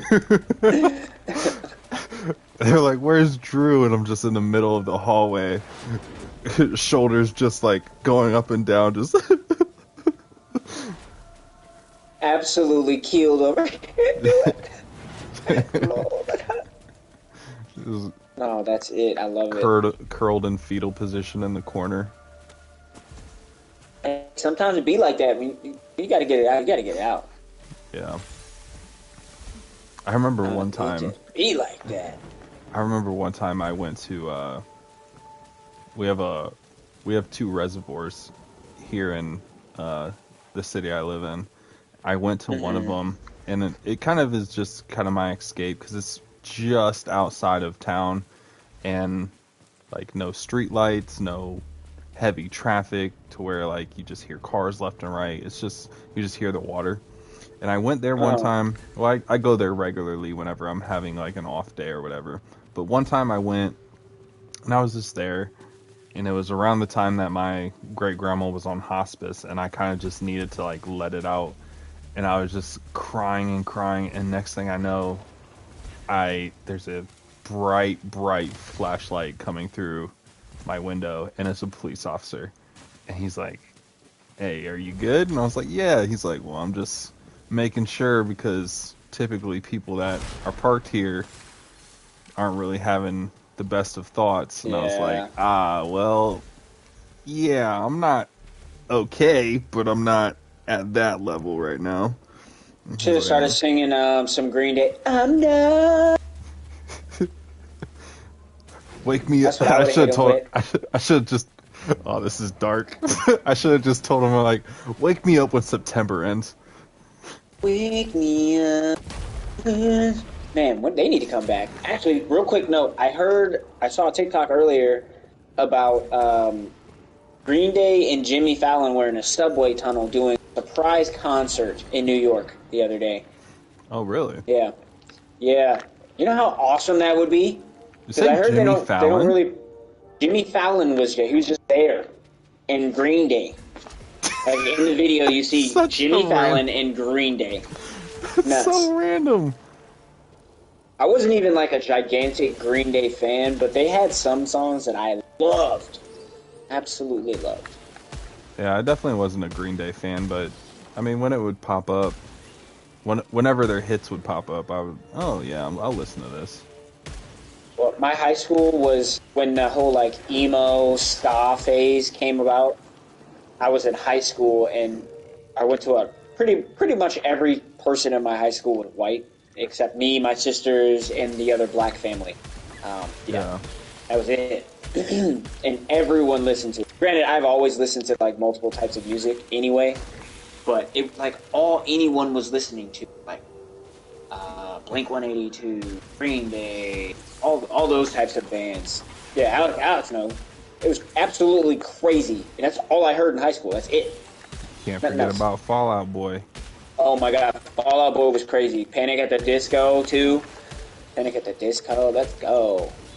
And then all the stoners were listening to like Sublime, Red Hot Chili Peppers. Oh my gosh, who? The Good Times. Who's that one? Oh my gosh, wake me up inside. Evanescence. Yeah.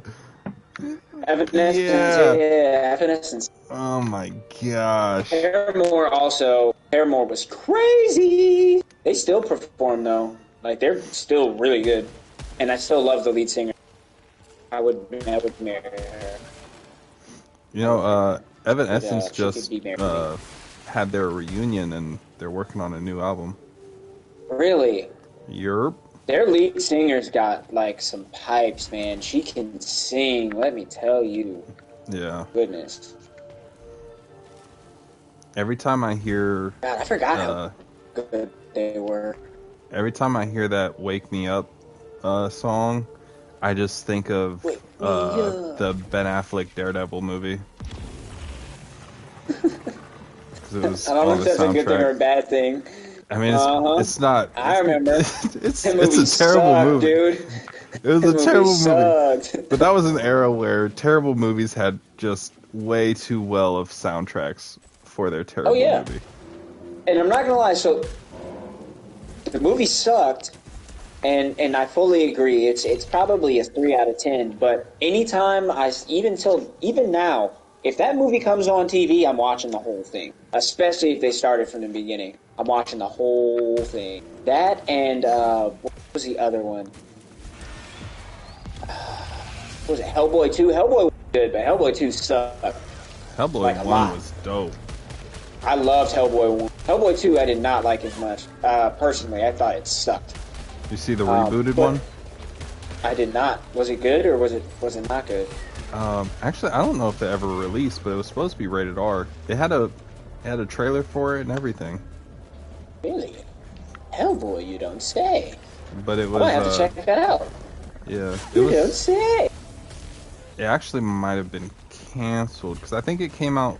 I think the trailer came out in like 2018, 19, and then COVID hit, so it might have been canceled. But I'm not too sure. I know it had a Red Band trailer to it though. I don't know what it is with those like really crappy, trashy movies. Specifically, a lot of the superhero movies that are really, really, really bad. Like Morbius. Oh my gosh. Hated that movie, but I watched it all through. I've watched that movie about 6 times. On purpose, I've watched it. And I can't help it. This movie's trash. Rewind. But I like it. There's elements of it that I like so much that I'm like, I want to see this element so many times, even though this movie blows. I think that like the way they have them moving through the environment, I think it's so cool. I think it is. That's the main thing that I'm watching when I watch Morbius. And it doesn't even happen a ton. I mean, it does, but not like a ton. But yeah, that's one of those crappy movies that I like. God, that movie sucks. Yeah. That movie really sucks. God. Like, they had a whole nother Tobey Maguire dancing in the streets of New York type of moment in Morbius, because the antagonist, like, spoilers for Morbius, I guess, but when the antagonist turns into evil Morbius, he like hisses to himself in the mirror to be like, "Oh, I'm a vampire." It's like, what is this? What is dirty this? Little vampire. I love it. I'm a dirty little You sassy little vampire, you. Who's sassy? You are. That's what they went for right there. He just takes his pointer finger and like twirls it on the desk in a circle. He's like, "Who's a sassy vampire?" He's got to do the claws out. But dude, you got to make the hiss noise. Oh my gosh. Oh, you gotta let them own Don't it, even get me started on Halle Berry, Catwoman. Exactly, the Catwoman turning his. Hey, another movie, trash, but I love watching another one. Primarily Halle Berry in leather. Duh. But yeah, that movie sucks. Yeah. That might be worse than Morbius, in my opinion. That movie is horrible. There's nothing about that movie that I like that are elements of the movie. Like, if it's not to do with Halle Berry, I don't like it. Exactly. The only thing I remember is Halle Berry looks really good in leather. Yeah. That's it. Yeah, it was definitely just a BDSM movie. What was better? Sorry? Zoe Kravitz? Yes, she killed it. Yeah. Yeah, I liked her Catwoman, like, as a whole. She was very, for lack of a better term, the only way I can describe it is she's very sexy, the way she moves like a cat. Very, like, just, yeah, it's very attractive the way she moves. She moves like Catwoman. The way they make her move in like the animated series and in the comics, yes, she really nailed it. She was definitely my favorite Kravitz Catwoman had that today. walk down. Because Catwoman has that sassy walk movie. where her hips sway while she's walking and strutting, and like Zoe Kravitz had that down pack, and I was like, oh my gosh, I will pay all the money to get sequels, the number 2 right now. Yep. Give me a spin-off, actually. Actually, give me a cut of this Batman movie where Robert Pattinson's just completely out of the movie. Just give me every shot of Zoe Kravitz. I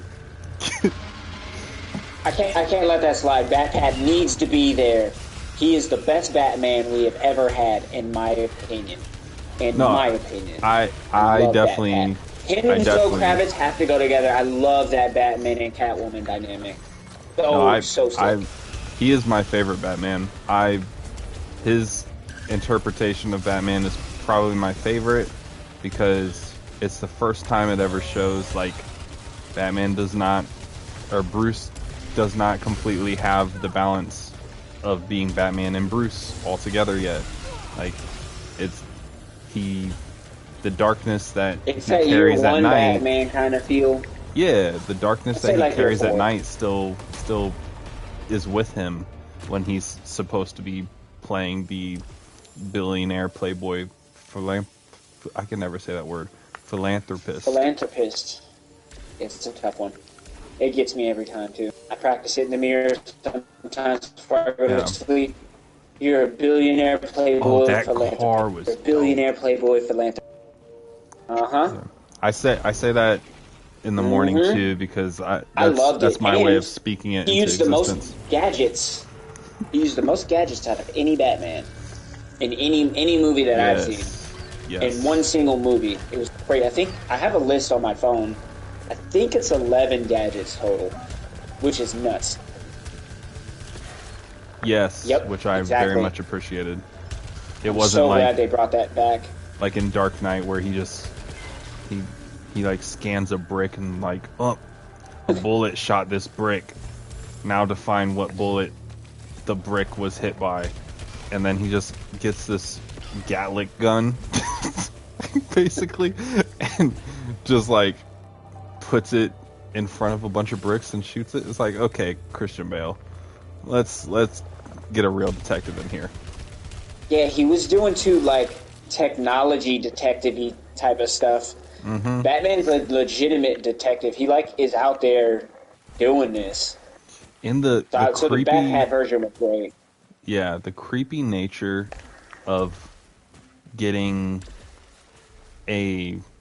basically a Hallmark card that's linked to a serial killer, and then he's like, for 2/3 of the movie, that's his only interaction with the Riddler is just post, like, on the crime scene, and they're just communicating via riddles.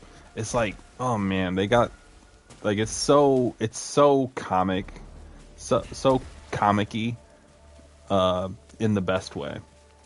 And he was the other thing. I'm so glad that you actually picked up on that, because a lot of people don't notice that. But the other tangible side of that is through only getting to know him through the letters and whatnot. Because obviously the Riddler has seen Batman from afar, so he knows Batman more. Batman does. But by the end of the movie, Batman's got like a really good idea of him. But you can tell how young he is in his detectiving, because when he finally meets him face to face, he thinks that he like knows who he is, that and the third. Like he kind of fumbles the Yeah. bag a little bit, if you will. But he knew so much so, and it shows like the earliest, like still slightly vulnerable forms of Batman, and it's so beautiful. Oh my god, I love it. They I show so remember many sides of Batman in that movie.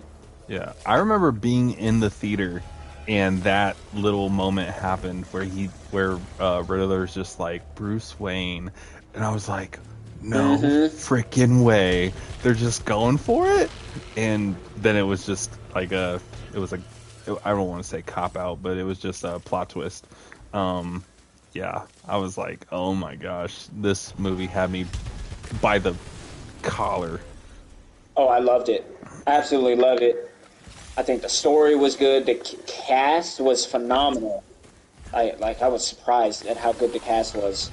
I think it was a really good idea of them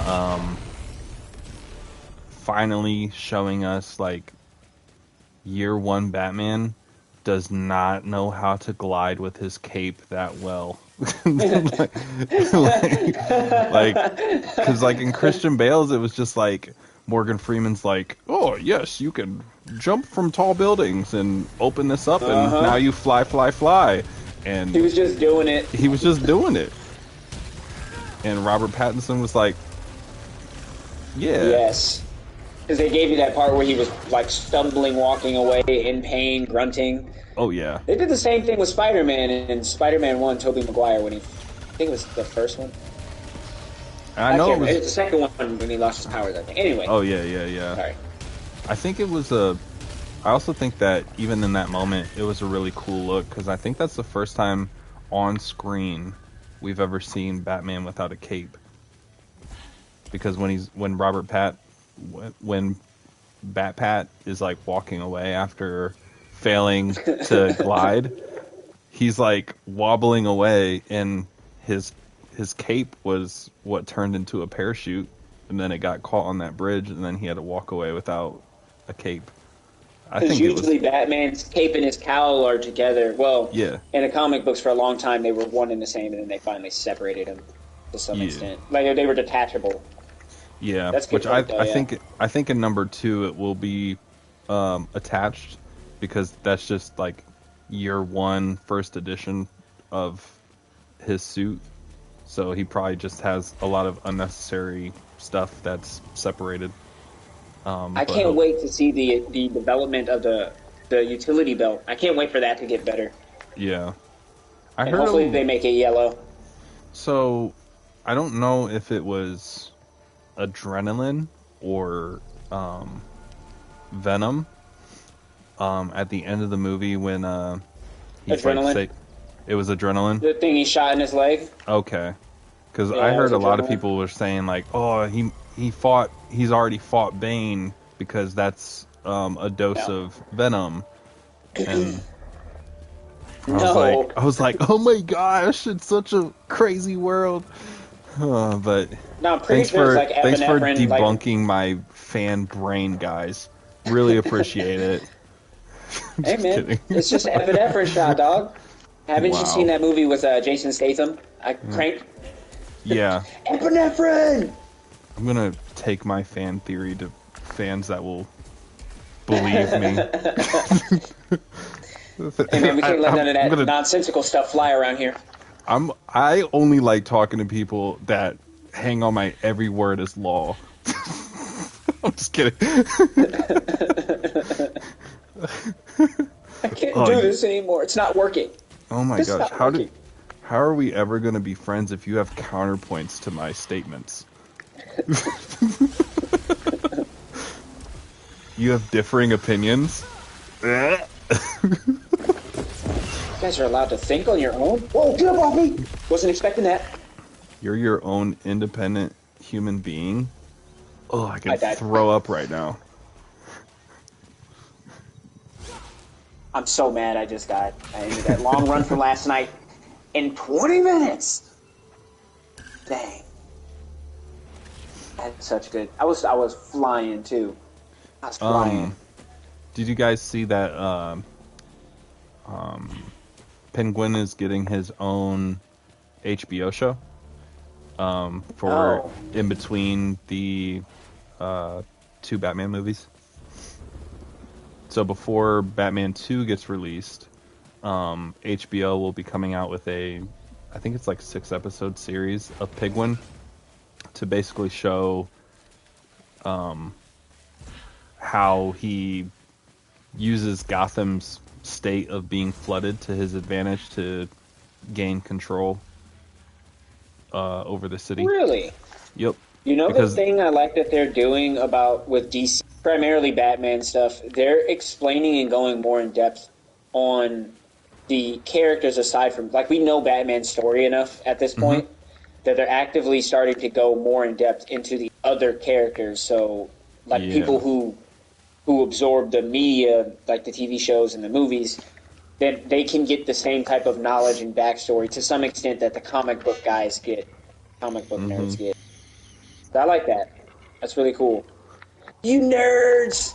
it also gives a chance for in the Penguin show, it gives a chance to uh, introduce and give backstory and everything that a movie would typically do to new villains, so that once the new villain shows up in Batman 2, you don't you don't need to have the backstory of, oh, why did he become a villain and what makes him tick or blah blah blah. It's like, oh no, like you're the only thing you need to see is Batman figure it out. You don't need to Yep. figure it out as a audience member. And I think that'll be really cool. You know the And thing that, similar to what you're saying, that blows my mind, that hasn't been done until like probably the last I'd say 5 to 10 years, is essentially that taking a character from a TV series, building them throughout the TV series, and incorporating them into a film. The yeah, same character, the same actor, all of that, the same world. It's shocking that they haven't been playing the TV realm into the movie realm and vice versa for years. I just see it seems like the perfect thing to do. yeah. DC started doing it because of the success that Marvel temporarily had with Makes doing it. sense. That's true. uh, Makes sense. they don't. It's not going too well anymore. But when it first started up, it was pretty good. The Moon Knights and the WandaVisions and uh, yeah, those two. What would you say the three best? Because I haven't seen any of their shows. What would you hmm say the three best shows are aside from Loki? Don't include Loki. I heard Loki's Oh, phenomenal. don't include Loki. You can't include Loki because I already know that one. Okay, so I would say for since you were for me, my top pick, if it's not Loki, then it's WandaVision.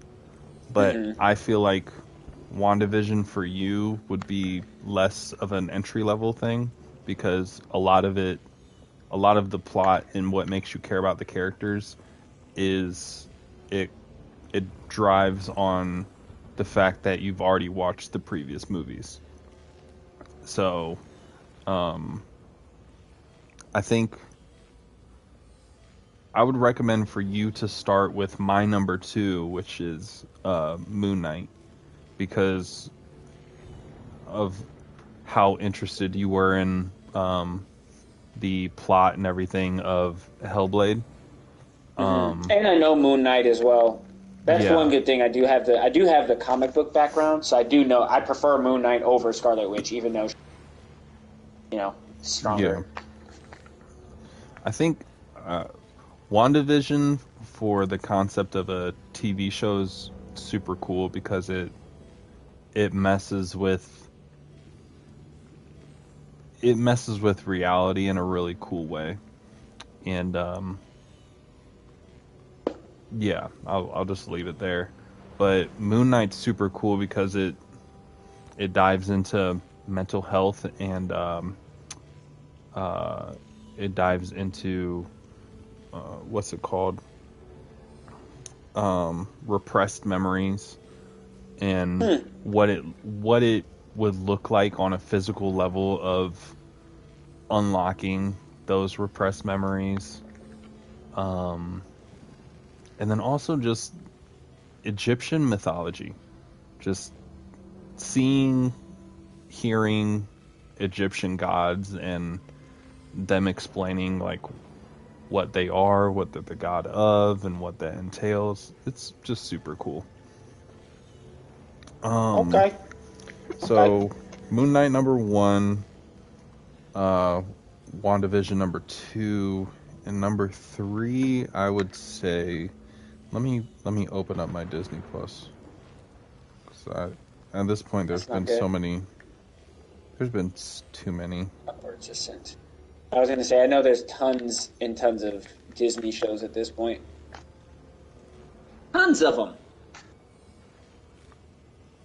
That's what I'm saying. That's why I couldn't. Like, I would rather someone who's seen all of them just be like, hey, yeah. And it helps that, Drew knows me well enough to be like, yeah, you probably like this one more. I think the only thing that would draw me to Scarlet Witch would be Elizabeth Olsen. But I don't know how long that would tie to a series. But I think for at least 10 to 15 episodes. I'm telling you right now, if you want to watch it for Elizabeth Olsen, then the last episode of WandaVision, I'm just saying, she's definitely in her classic costume from the comics. See, I can't watch it. Can't be dealing with that type of temptation from Satan. Can't do it. Nope. Yeah, I can't be out here backsliding left and right. All right. Well, can't have it. God says no. God says no. He knows I am weak. Well, I guess that's a treat for me alone. Hey, one of these days. But no, still too weak right now. I'm just by myself. These shows were originally shot by Netflix, but Marvel has now taken over them and they're on Disney Plus. Okay. But the you say Daredevil, Shield? Agents of Shield. I think that's the one you were talking about. But I never watched Agents of Shield, honestly, and there's 7 seasons of it. Really? Holy smokes! Let me tell you right now, that show is completely pointless because I am all the way caught up to Marvel, except for season 2 of What If, which dropped on Christmas Day, and I think that's it.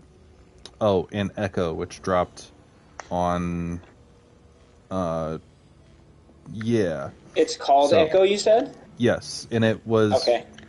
It's the first time Disney's ever dropped a show and just put all the episodes out at once instead of being weekly drops. I wonder how well that did for them. Yeah, I haven't watched it yet, and I haven't looked at any reviews because I don't want it to mess with the way that I perceive it. I feel that. But I recommend Moon Knight, and since the Netflix shows are now on Netflix, I will take WandaVision off of that list, and this will be super easy.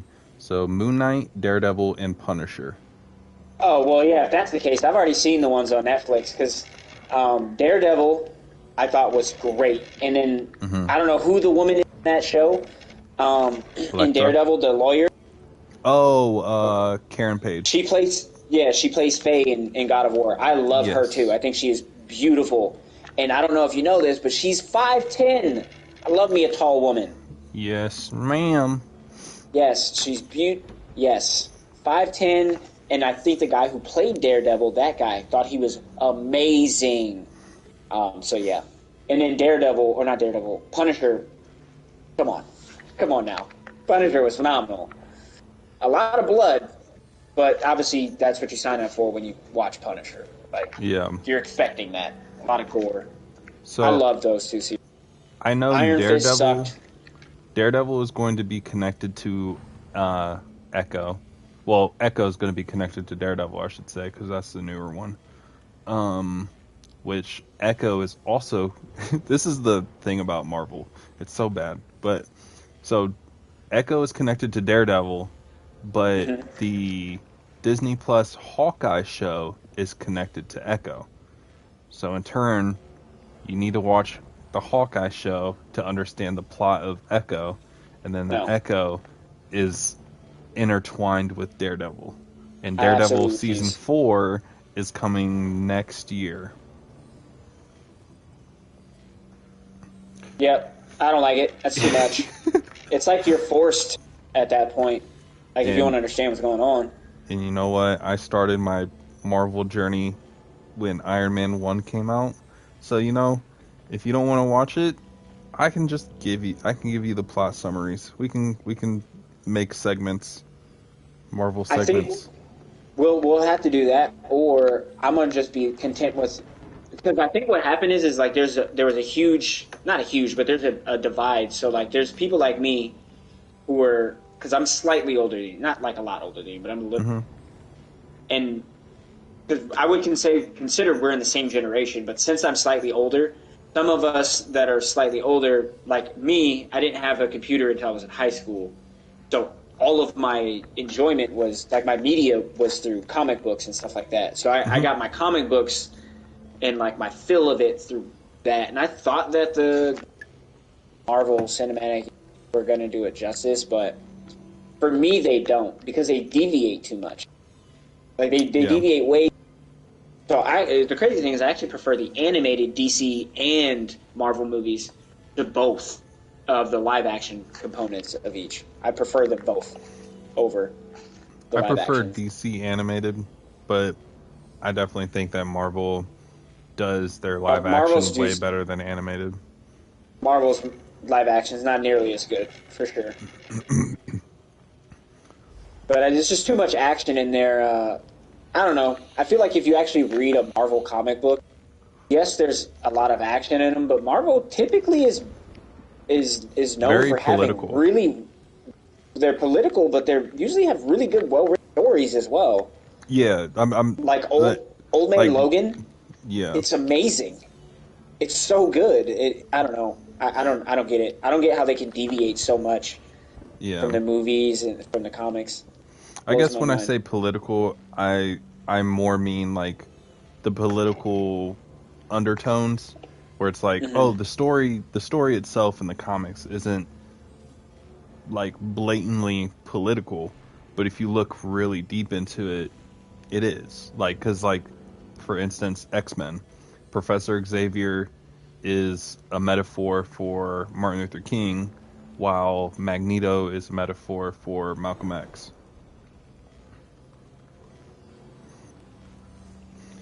And then makes sense. Robert Downey Jr. or not Robert Downey Jr. I was like, wait, Tony Iron Man, Stark. Robert Downey, Tony Stark. the man, yeah, the myth, the legend. Yeah, they are really, basically. Honestly. Tony Stark is basically a metaphor of just somebody coping with addiction. Because in many occasions in the comics, which they never dove into in the MCU movies, which is understandable because it was for kids, but I kind of wish they would have done something with it. But he had a major alcohol problem, and it caused one of his sidekicks, or maybe it was just an Avengers member, to get seriously hurt. And so, like, in many occasions, they went into the comics, but not in the MCU. A couple of times they talk about, like, Tony Stark's problems. His brashness also played into that storyline as well, because he's so brash. Like, he's just overly confident. And, yes, I'm Tony Stark. I think in the movies they used his ego as his downfall. Yeah, they focused too much on that. To replace the alcohol. So, and then Spider-Man's big thing is just his story is basically becoming an adult too soon. Of like having to handle real adult situations at such a young age. Because I think he was 14 or 15 when he got bit, and that's when he started like also facing tragic decisions, and I'm pretty sure life-threatening events. Yeah, I think Gwen Stacy died when he was 17, and so he wasn't like he already faced so much death of Uncle Ben, Gwen Stacy, just people that he couldn't save in New York, and so much death, and he wasn't even 18 yet. And I feel like Spider-Man is a little bit one of those characters that touches on like tons of political themes, for lack of a better term.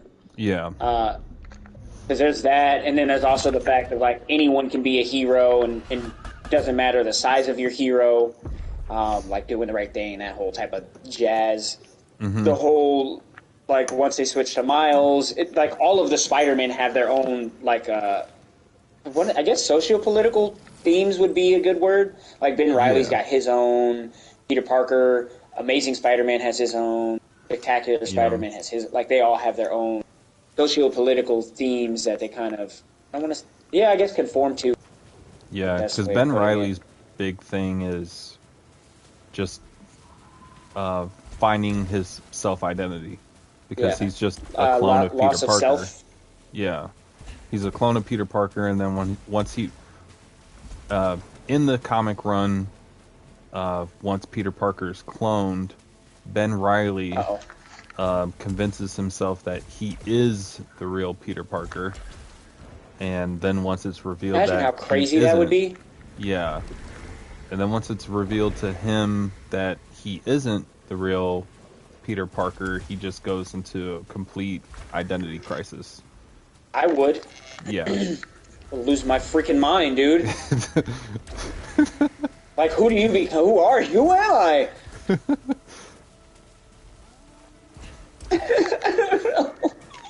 Someone give me a name. That's all I would be. I would just have to scream. Somebody got to name you. Who are your parents? Where are your parents? Dead. Oh, so that it's like, oh, that part didn't change. Okay. Oh, it's terrible. Peter would be rolling in his grave. Well, not his grave, but oh my God, Peter would not like that. That would cause Peter to give you a full force punch. Did you hear about Did you hear about the game studio Insomniac that makes Spider-Man and what? Well, I think we talked about it, but they got hacked and a bunch of stuff got leaked. I remember you mentioning it. I don't remember what got leaked though. Oh, so much. There was personal documents, passport information, contract agreements, games. Oh wow! Games lined up until 2035. Holy cow! Yeah, and one of them already got canceled, which was it was going to be a Spider-Man multiverse game where it's basically GTA but Spider-Man. Really? Did they cancel it because of the leaks, or did they cancel it? Like, was it? So I would assume because of the leaks. Insomniac made a announcement that said the reason why a lot of times we don't announce games is because we form the idea, we try to work it out, and chances are it just isn't feasible at the time, or it just won't align with our schedule, or we don't feel like we have the proper resources to give it to you guys in the way we want. So we don't announce it, because a lot of times ideas we have end up getting shot down later in the process. So they basically were saying, like, basically what they told us was like, oh, you guys knew about it when you guys weren't supposed to know about it, and if this leak never happened, it would have never even been known that it was going to be a thing, let alone be canceled. Mm-hmm. Like, so That's stupid. Yeah, it was going to be it was going to be a like I said, it like GTA Online, but Spider-Man.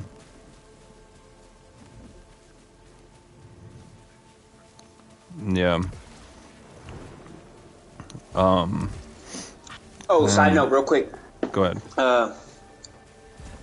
We don't have to do it today, but I have been waiting for like a month to hear about Darth Revan, because you left me off on a bit of a cliffhanger. Oh, you know about Darth Revan? All right. So I'm just saying. Hold on, I gotta pull up my notepad. If you are gonna talk about it now, I do have to continue. No, I'll have to talk about it on tomorrow's stream, because I'm currently re-listening to the audiobook, because when I finished it, I kind of was at work and I was preoccupied. So a lot of the plot, it was in one ear, not the other. So, okay. But I'm currently re-listening to it, and I will have more in depth of the second half of the book. Okay. That's what I like to hear. Because I will say, since I'm not getting nihilist stuff, I need to get this Revan knowledge. Yeah. I will say from what I do remember is where we left out on was where 3 years after Revan was captured by one of the Sith, and it's been 3 years of nonstop torture, interrogation. I remember that part. Yeah, and he's like, Revan still has such a strong will that they've still yet to break him, and it's starting to break the torturers that they can't break this torturee. Like, he's that dude. Yeah. Oh my gosh. I didn't know you were into. No, I didn't know that, because I remember when I told you that Gabe liked Star Wars. You had told me that you like Star Wars, Alex. I do remember that.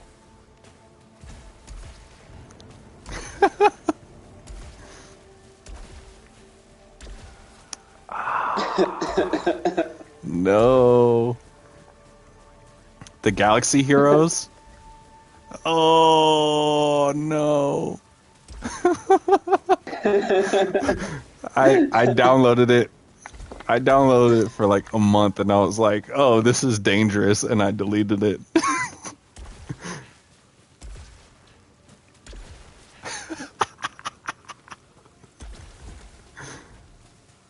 Oh, jeez.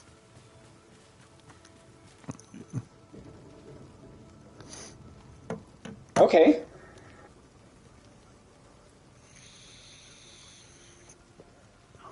Yep. Desert money.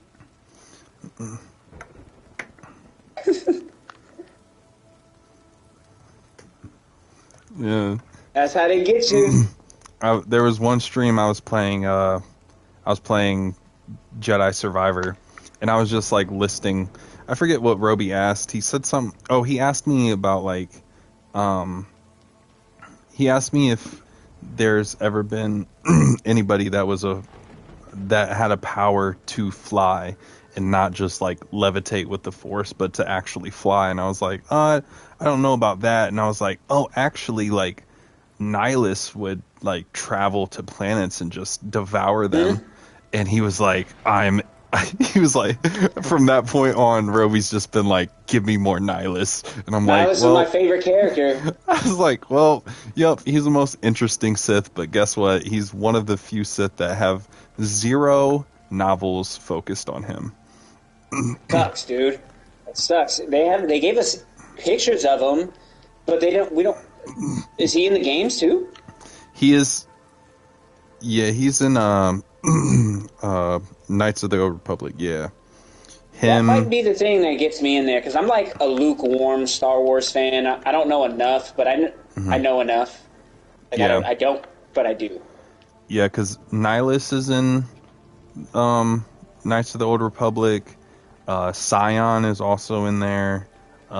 Malik I remember and Malik. Malik's the one that was hanging with Revan, right? yes, Malik and Revan When they were got to Ordu, or I think yeah, Malik and Revan were best friends on the Jedi that's what. Order, Yep. and then they both got corrupted into the dark side. Yeah. See, I've been paying attention. I'm all over it. It's very Um, intriguing. oh Honestly, yeah, very intriguing. But so, again, I think it's primarily because of your enthusiasm with talking about it. Very yeah. excited when you talk about it. The Old Republic era is so much more interesting than what Disney's doing now. I Yeah. agree. I think the Old Republic is sweet. Like the characters seem way cooler. The designs for characters seem cool. The backstories aren't generic. hmm Like it's really really cool stuff. I'm a Without big the fan. books, I would have never known this small little fact that, I mean, I don't know if it'll really hit you, Roby, but I'm sure, Alex, since you're a fan of it, you probably already know. But you know the Jedi Temple on Coruscant? It is built on a mountain, and I think it's the highest peak mountain on Coruscant. But that mountain has the inside of that mountain is actually the one of the most ancient Sith temples. So the Jedi literally built What? a Jedi temple on top of a Sith temple. Is there any meaning behind it? Um, there's no real meaning. It's more of them trying to repaint history kind of thing. Because Mm. it's like it's like presidencies that are just like, oh well, like, oh, the Republicans are in office and now they're gonna put all these Republican policies in play. Oh, a Democrat's in office and he's gonna spend his time shooting down those policies and trying to enforce his. And it's like, it's just that kind of thing where the Jedi would Okay. like come into power on Coruscant and try to strip away the Sith, and then they would fall, and then the Sith would take over and do the same thing. I didn't know And if like the Sith maybe had like some sort of like maybe that facility granted them some sort of special something or other. I don't know because I know well, they're like I don't know. Star Wars lore is pretty well versed and in depth. I didn't know if the location yeah. had any like of a special meaning or anything like that. That Well, maybe the Jedi wanted to cover up.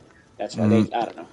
it I haven't looked too heavy into like the history of the temple inside of the mountain, but I do know that the temple itself radiated so much dark side energy that the Jedi kind of got used to filtering it out, and Palpatine used the the temple dark side energy rating off, and basically he basically camouflaged his dark side energy with the temple so that the Jedi never picked up on it, because they were just like, "Oh, that's just the temple we're sensing." So that's how he was able to stay so hidden, even being so close to the Jedi. I feel like you mentioned that to me before because that last statement about Palpatine sounds familiar. And then the other Okay. thing with that, another reason why I asked that question is because of that very purpose. That maybe like there's like I don't want to say moles, but yeah, maybe there's like types of moles from the Sith still in the Jedi Order type of a Ooh. deal, and they still can't detect them because of the location, and that's kind of why I was kind of getting at the location piece the Yeah. most. I don't know. It I just have a lot of questions with it it gets because they very, get real deep with it. yeah. If we go just off of the George Lucas era books, it's such a it's such a better story. It's such a better story. Both the Old Republic era and post Return of the Jedi. But once Disney starts making their comics and their storylines, it kind of gets like, There's some portions of what Disney's done that's pretty cool. Like they've dove into more visual art of Vader's temple, because as fans, like, you always knew that Darth Vader basically had his throne in his temple on Mustafar to constantly remind him where he lost the battle to Obi-Wan and keep that anger boiling in him to give him strength. But give it up, I've got the high ground. I love that scene.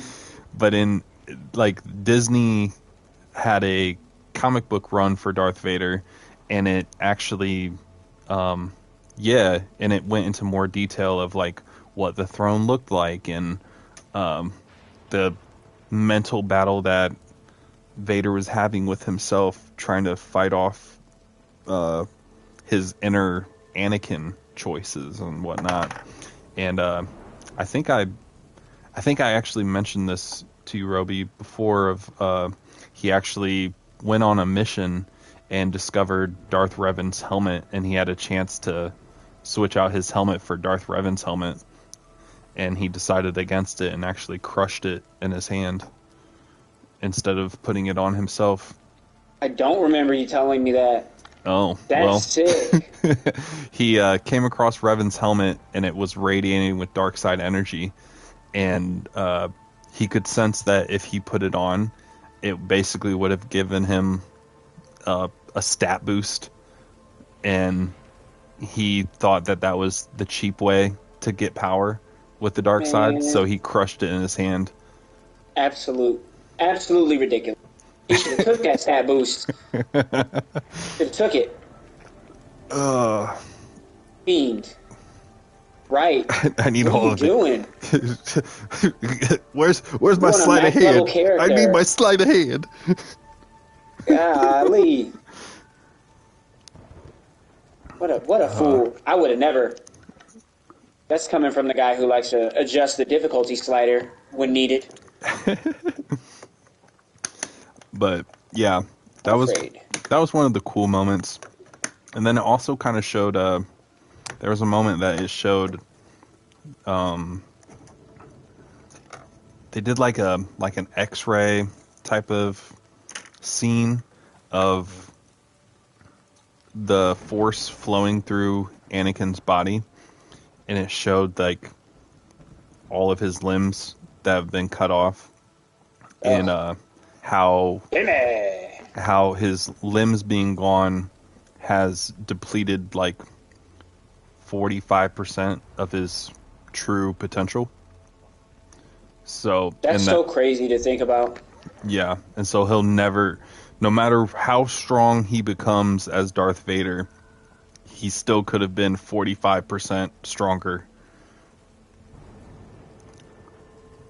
That begs the question, would he have been stronger at the 45% Darth Vader on the dark side, or as just a good Anakin?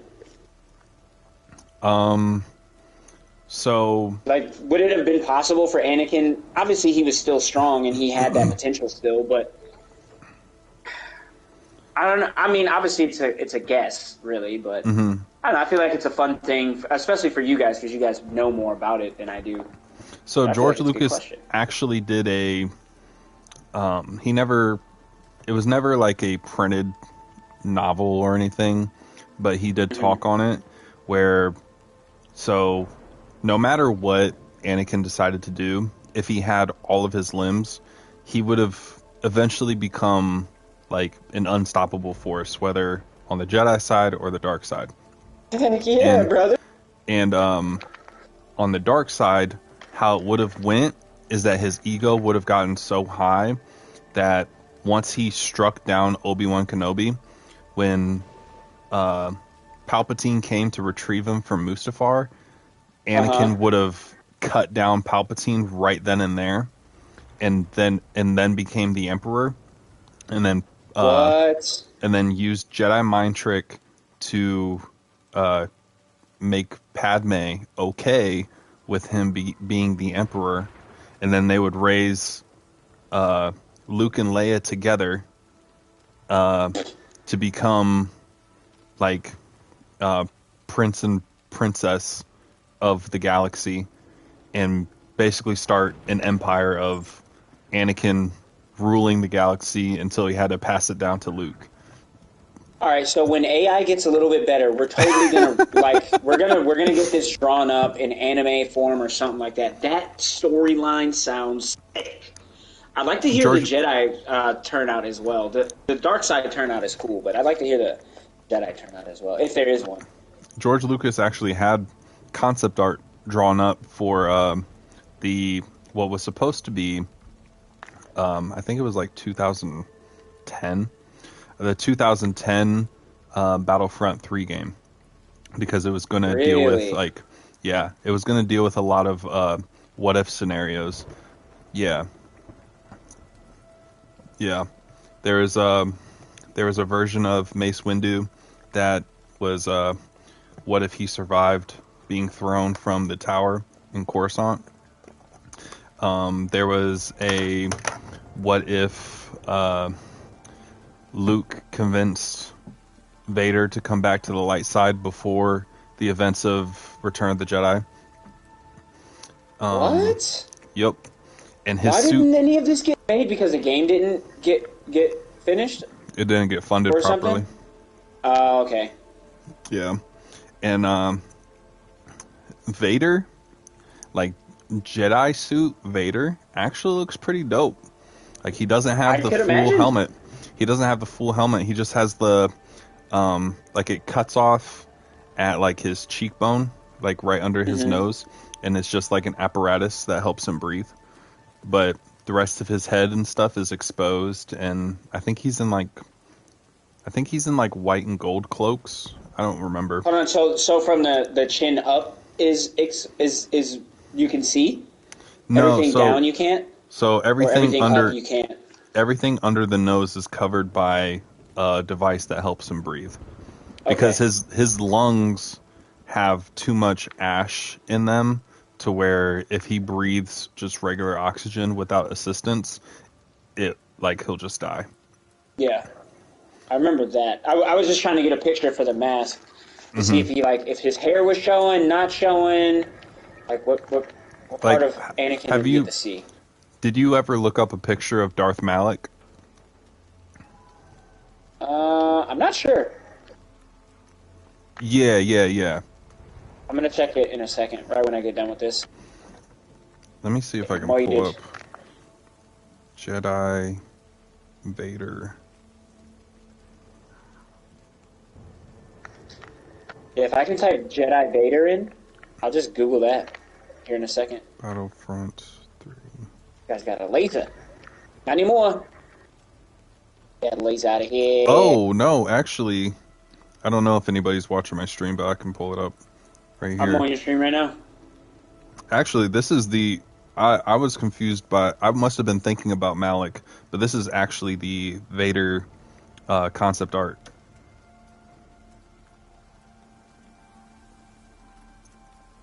You can't see. But basically, it's like Anakin... Okay. Super scarred up. And I guess his breathing device is around his neck, yeah. And the rest of his face is exposed. It's crazy. It's the exact opposite of the way that the Sith went about it. How they covered his whole entire face. Yeah. And Sidious did that mainly because he thought that it would it would bring more fear to people for this half robot man to just mysteriously come out of nowhere. And just walk up on you too. Yeah. And then also he wanted to, I think I mentioned this to you before, Roby, too, is he wanted to torture Anakin for losing to Obi-Wan. Okay, I do remember you saying that. Yeah, so he gave him such low budget equipment as prosthetics and whatnot, because in the era of when he was getting those prosthetics and whatnot, like he could have gotten so much better. Because if you think about it, when Count Dooku cut off his arm, he was given a robot arm that was very well technological. Like it wasn't weird and flimsy or whatever. Like it was like It was it a fit sound him. prosthesis. Yeah. So exactly. Yeah. So the technology was there, but Palpatine just wanted to punish Anakin by giving him an old clunky prosthetic device.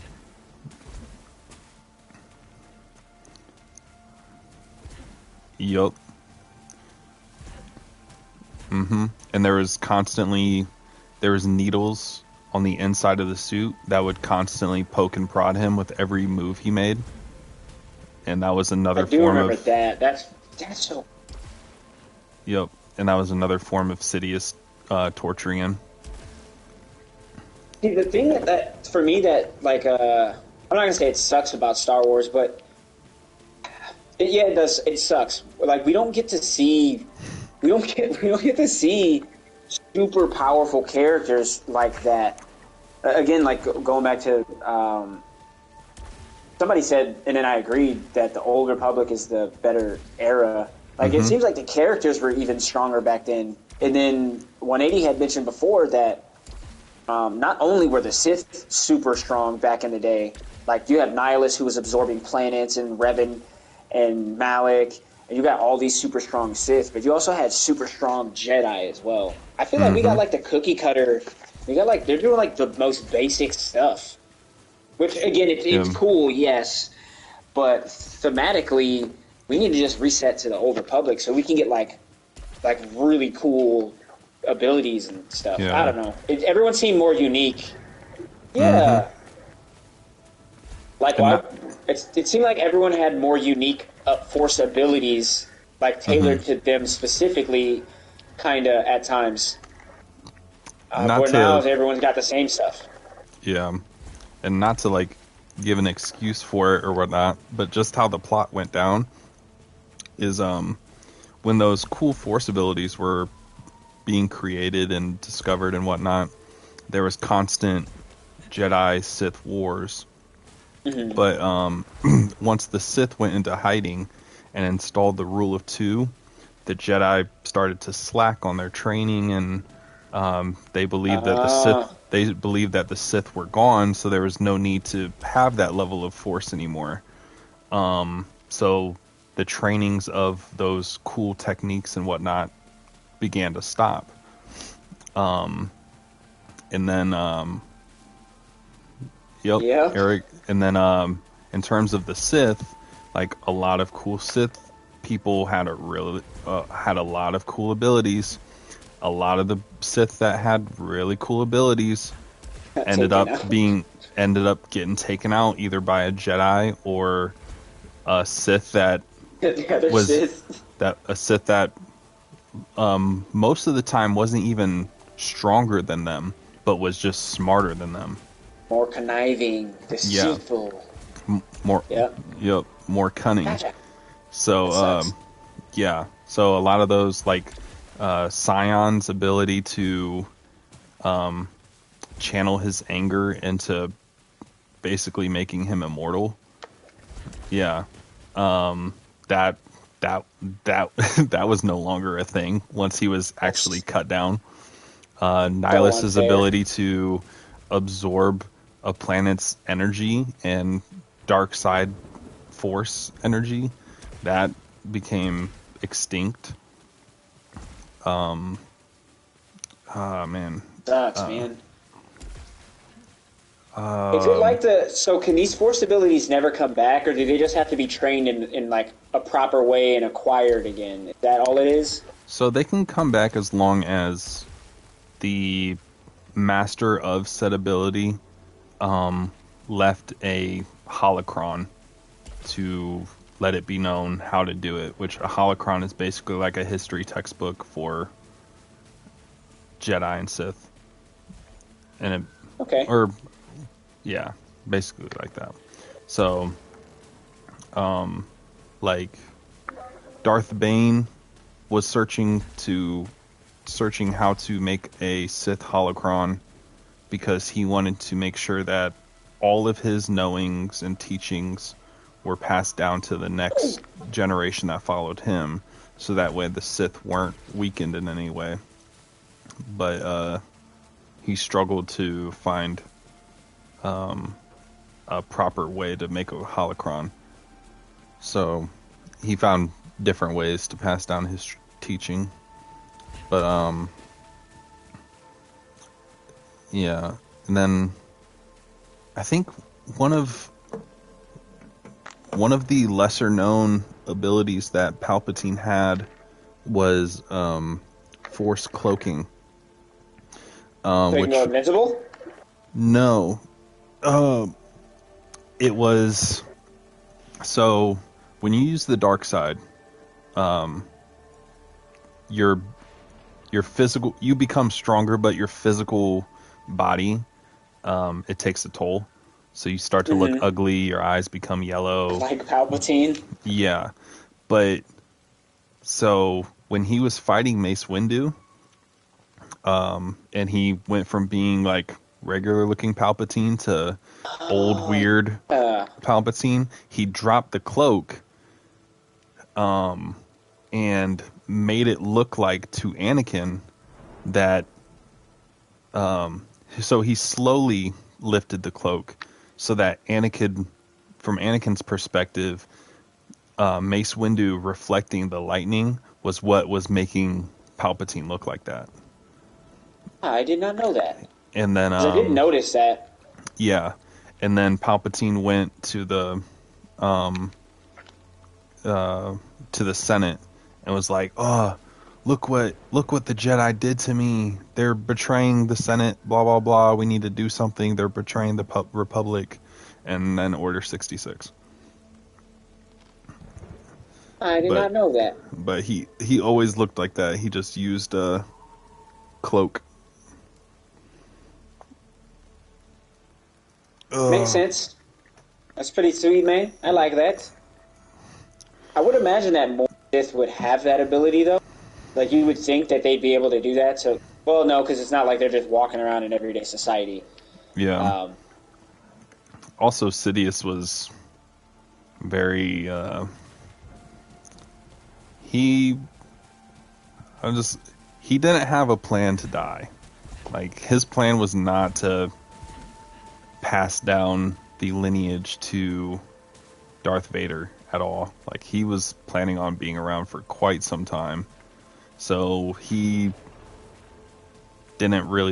honestly didn't teach Darth Vader anything. Like, at all. Didn't seem like anybody could have taught him anything. Yeah. So dang strong. Yeah. Like, there was dark side abilities and stuff that Palpatine knew that he could have taught Anakin / Darth Vader, but he just chose not to. Uh-oh. And he, like, Palpatine basically knew, like, oh, I don't have to train this guy because everything he ever loved and everybody who ever loved him is gone. I'm the only guy he has. He's not gonna abandon me in any way. I don't have to give him anything. Like, he's just gonna listen to me because he wants somebody in his life. So he failed him as a teacher. I could never be a Sith. Yeah. They don't love you at all, man. No. They don't love you at all. My heart would be so broken. I'd be like, come give me a hug or something. Dang, tuck me into sleep. Palpatine actually, in secret, Palpatine was actually training a lot of people to take over Darth Vader's role, but every time he would send those trained people to kill Vader to take over for being his student, Vader would just cut him down and then come back to Palpatine and be like, hey, It failed. What's my next mission, though? Actually, a thing about Vader, did he have any like Vader specific like force abilities that only he could do? Um, Being as strong as he was? there's actually so. Oh man, what was it called? I think I talked about it before, but it was something that he had as Anakin as well, but he could use the Force to see. I think it's like he could see 2 seconds ahead. What? That's not fair. So, but it like took a lot of, yeah, exactly. It took a lot of focus to do it and whatnot, but yeah, he could see like 2 seconds ahead. So like in fights, he would oh, hold on.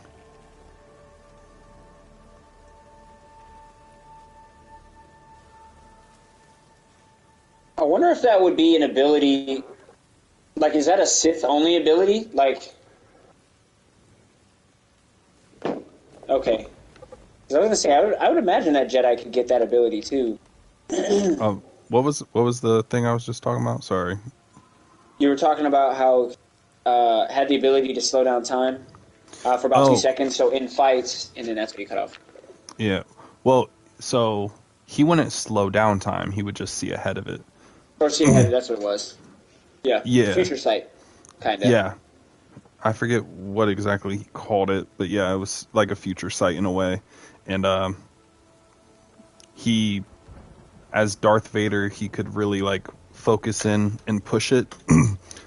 To I think he ended up making it a total of like 3.5 seconds because he had to make it stronger because he was a lot slower in the prosthetics. But give me 1 second. I gotta go wash a bottle and get RJ because I hear him crying. I'll be back in like that. I'll be back in about 10 minutes. It be like that, Bo. Hot dang.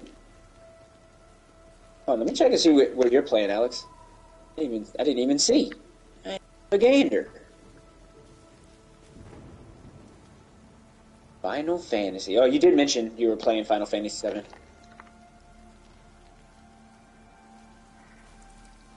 When's the next one coming out? Oh, gosh. I feel like they're coming out so often. Did it? I feel like specifically Final Fantasy games, I should say that, are coming out often. Like, there's a lot of them. Just like at least every other year, there's been a new Final Fantasy game. It feels like. Yep.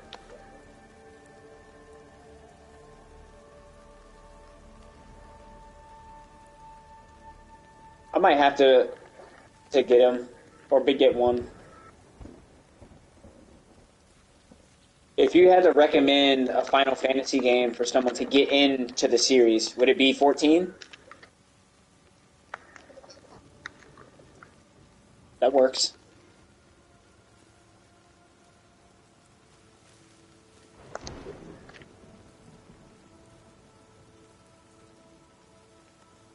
Goodness.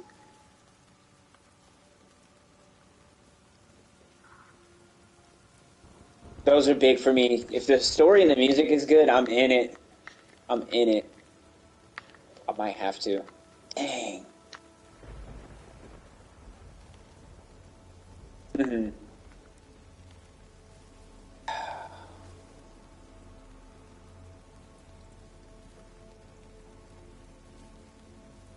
Uh-huh.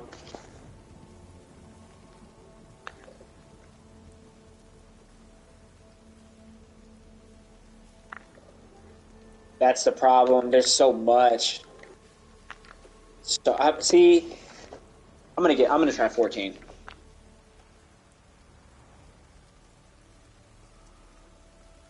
You're not the first one to say that.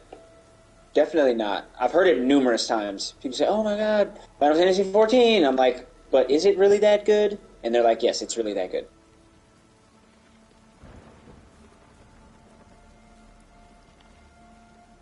Mm-hmm.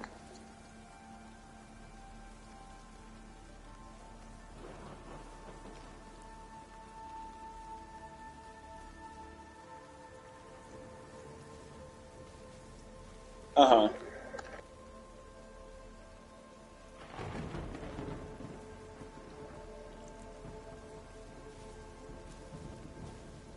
Uh-huh. What? That sounds like fun.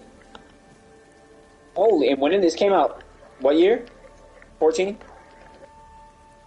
Really? Huh.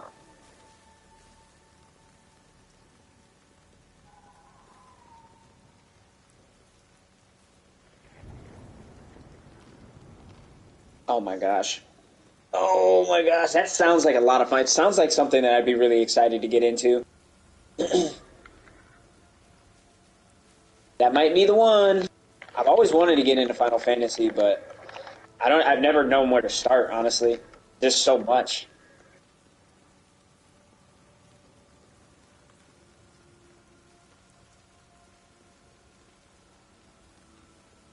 I like free.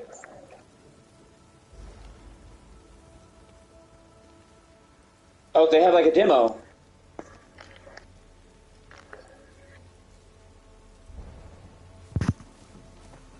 Well, I might have to do that. Goodness. Yeah, that might be the way. That might be the way.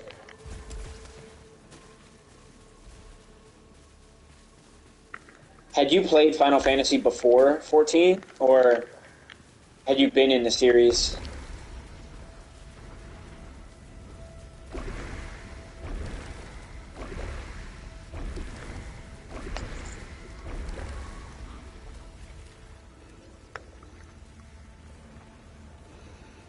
Dang, so you've been playing them though. Hmm.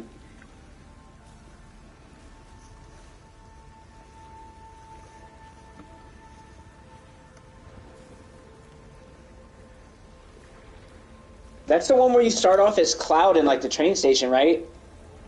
I played that one for like 8 hours, and it was a difficult. I didn't get it, so I never played it again.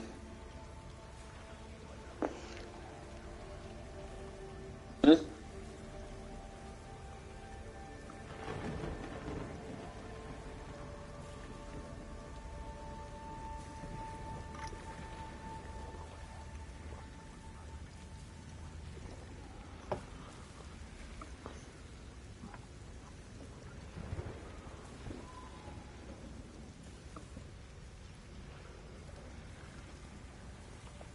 Uh Hmm. huh.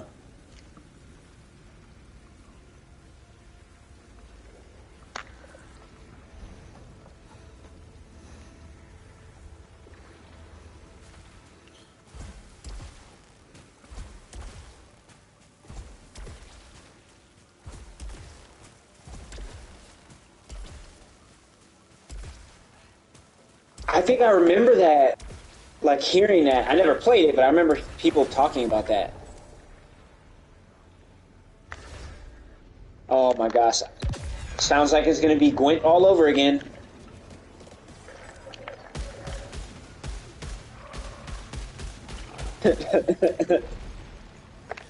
Games that give you like side stuff that you can do like that, I like as well. I must have been sleeping on Final Fantasy. Really?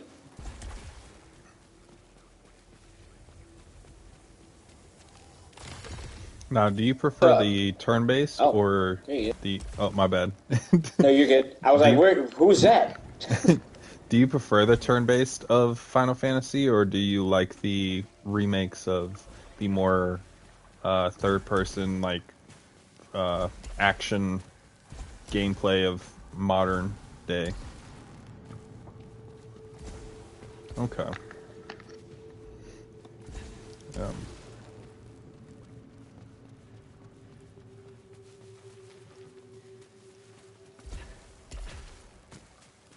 Mm-hmm.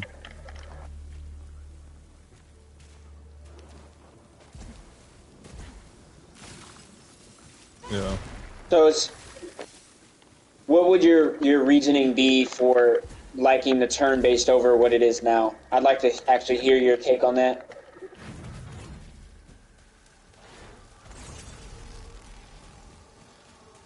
Hmm.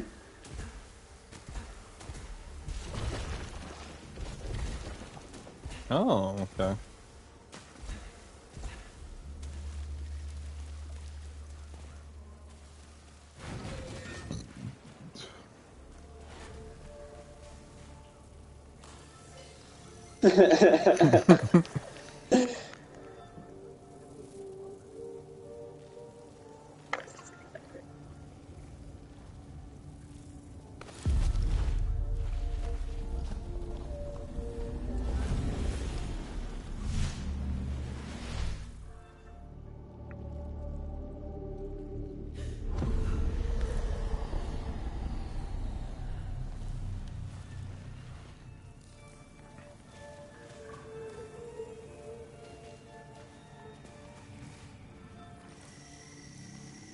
Not everybody.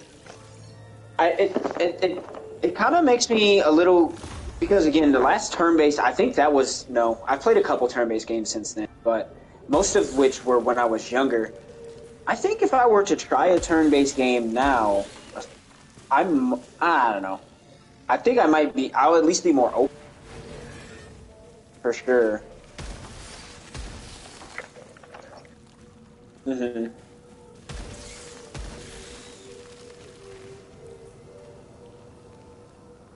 I think I've slowly been shifting my game, like what I like game wise as well. I like a lot of puzzle stuff. Like if I can find a game that's got a lot of puzzles in it, I'm playing the heck out of that game. I really like puzzle games, um, and obviously story games. But yeah, I mean, unless I try and play one, I won't really know if I like it now until I try it. It's been a while. Been a while. I have to give it a shot.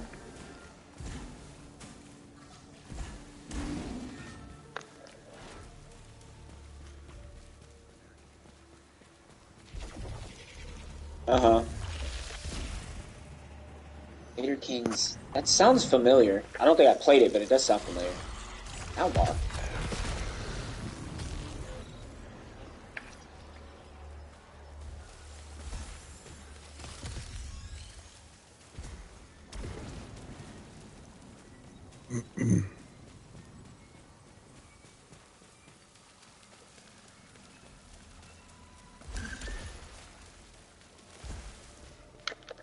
Crusader Kings. I Is like it? I like RPGs, but like too massive of worlds give me a lot of anxiety. But I think playing Baldur's Gate 3 will be a lot more easier to digest because I know I'm not by myself in the game. So, True. because like Playing uh, strategies, you said? Grand strategy. Okay. like I told Roby, I think a few months back or something like that. Like I started playing Red Dead 2. I couldn't finish it because it was too massive of a world for me, and the fact that when you bought the hard copy, it came with a literal printed out map. I was like, yeah, no, I can't. That's This is too crazy. I didn't much. know. That's nuts. When he told me that, I was like, what? Yeah, and I don't know. Like I even tried to play Fallout 4 or Fallout 3, whichever one is the most recent uh, of the Fallout series.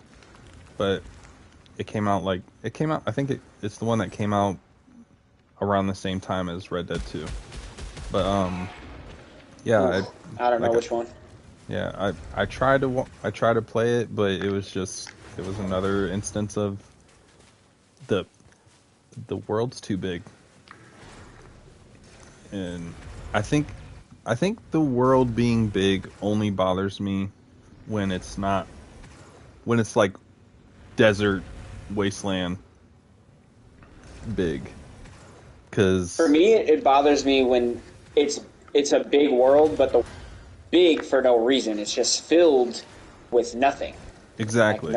nothing to pick up, no resources to scavenge, like all of that stuff. If that's gone, then for me, I'm out of it. Yeah. I like the big world, but I don't like a big world that is completely devoid of everything. Yeah, 'cause like Fallout was like it was a big world and like there was like you could definitely come across like houses and sheds and stuff to go in, but I'm not gonna walk in every single house that I have access to. Like I'm just not. Facts. And No the way. game was they were hoping there was people like you to play because there's people like me too doing the same thing. Oh, look, another house. 30 minutes later, found it. Yes. Uh huh. I spent 8 to 12 hours building my own base. That I think I tried to make it look like a smiley face, and then it didn't work. And then I tried something else. It was terrible. Like I did nothing but that. That's all I did for 8 hours. 8 to 12 hours. Yes. Fallout 4. Holy, that was my first Fallout experience as well. Because I think we had played Witcher, and then you notice that I like Witcher, and you're like, oh, you might like Fallout 4. And I might like Fallout 4. And I loved it. I think I got 15% into the game, but I've got like 120 hours of gameplay. But I only made 15 to 20% through the game. I haven't beaten it. I just spent too much time in the world, actually just living in it like a nerd. Mm-hmm. You should actually do the game. No, my game's more fun. I'm playing when I want.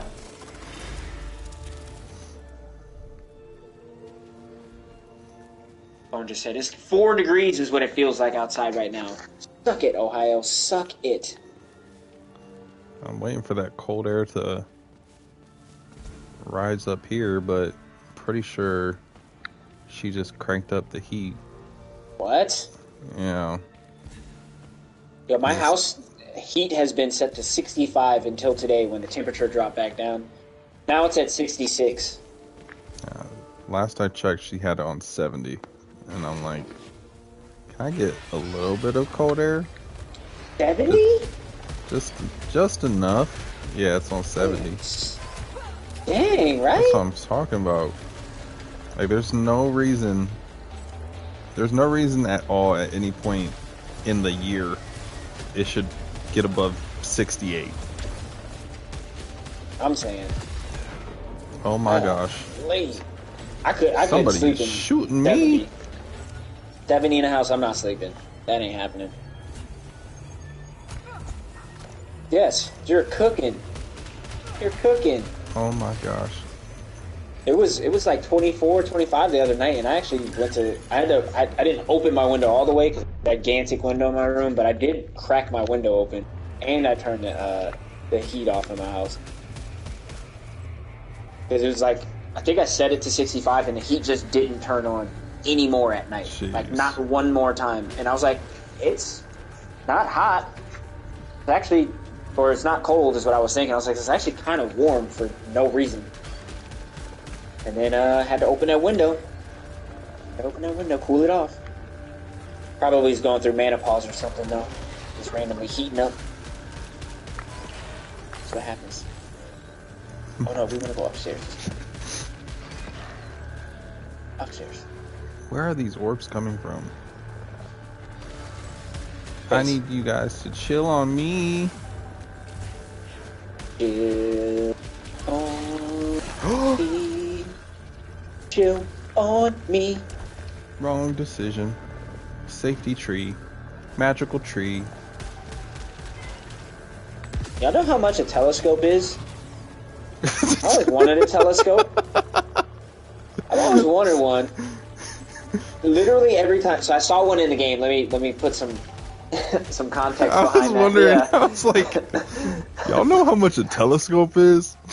No, because so I'm like walking in Returnal. Obviously, this chick's like an astronomer or a scientist, whatever. But she's got Yeah.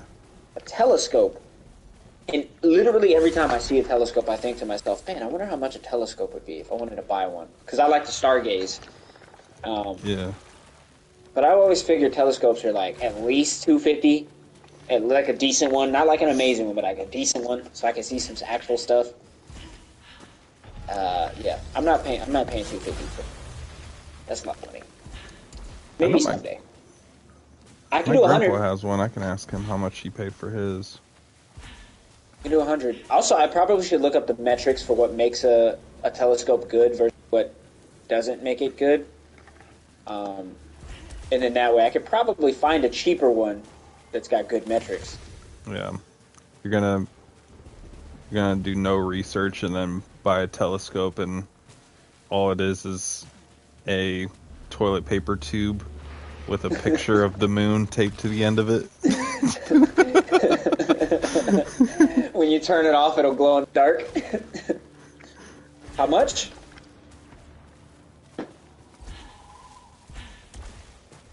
What? What are they professionally looking at? For that amount of money? Holy smokes! I need to professionally. I need a 4K view of the Big Dipper, please. How much are they on Amazon? Because that's where I was gonna go. No. What? For a telescope? That is absurd. That's absurd. Oh my god. I bet the upkeep is kind of crazy on those.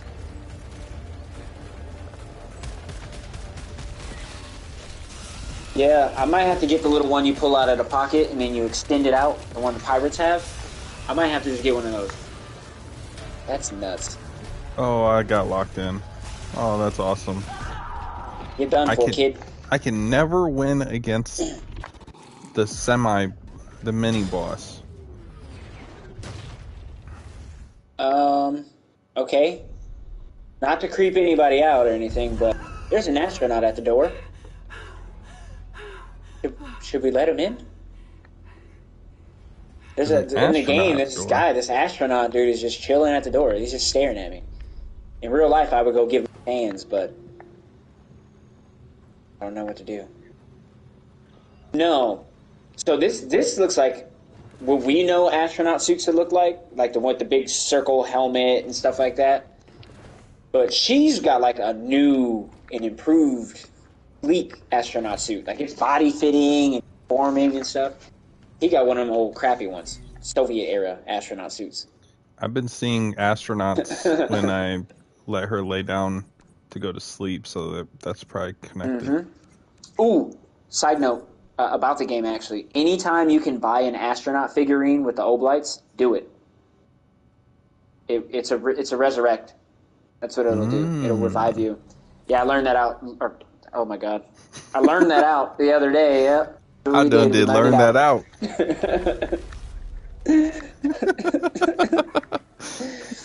I got 3, in the same run. Crazy.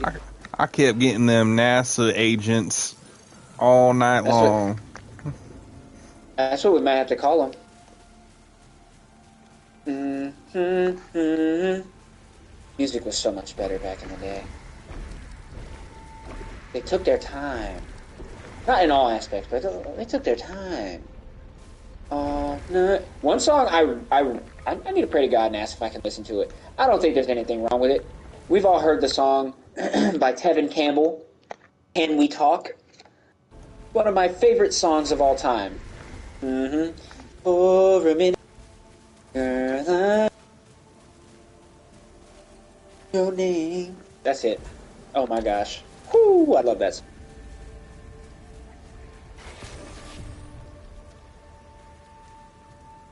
Oh yeah.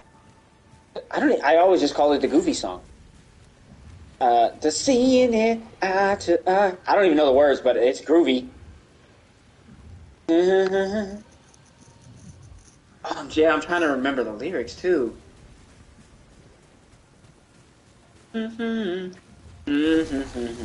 Worlds apart.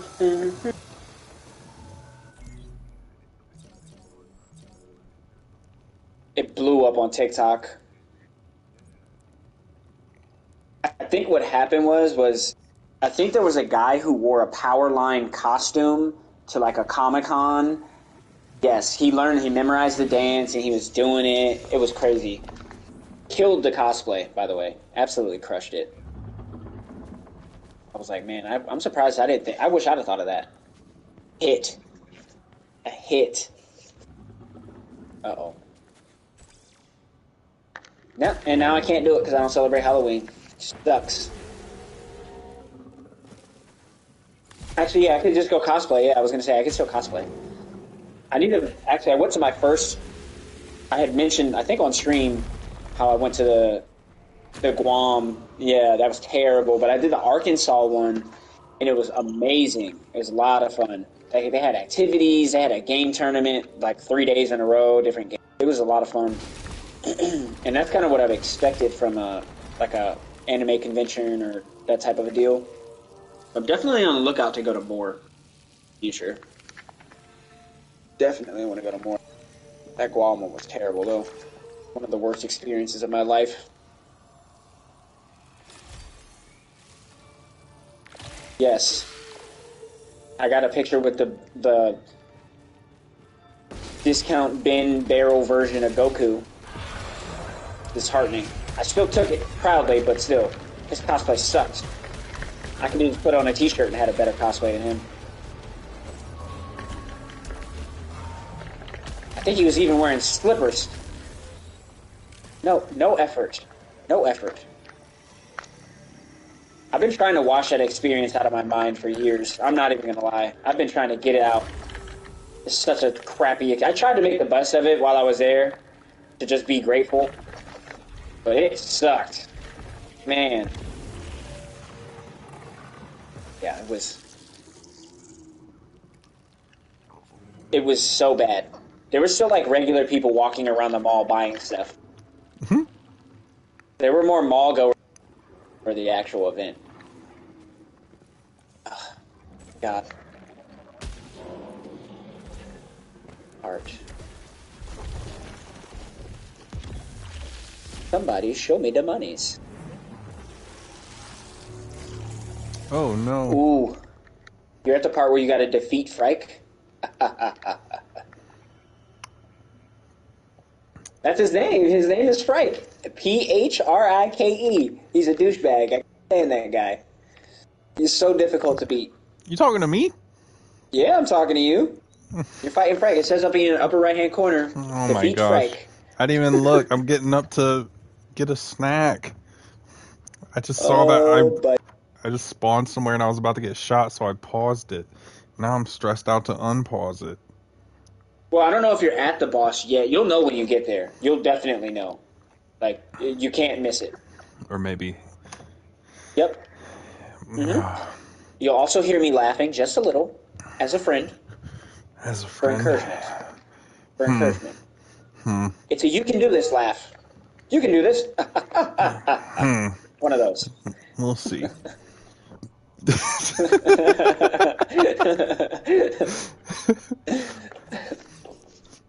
Don't worry, you got this.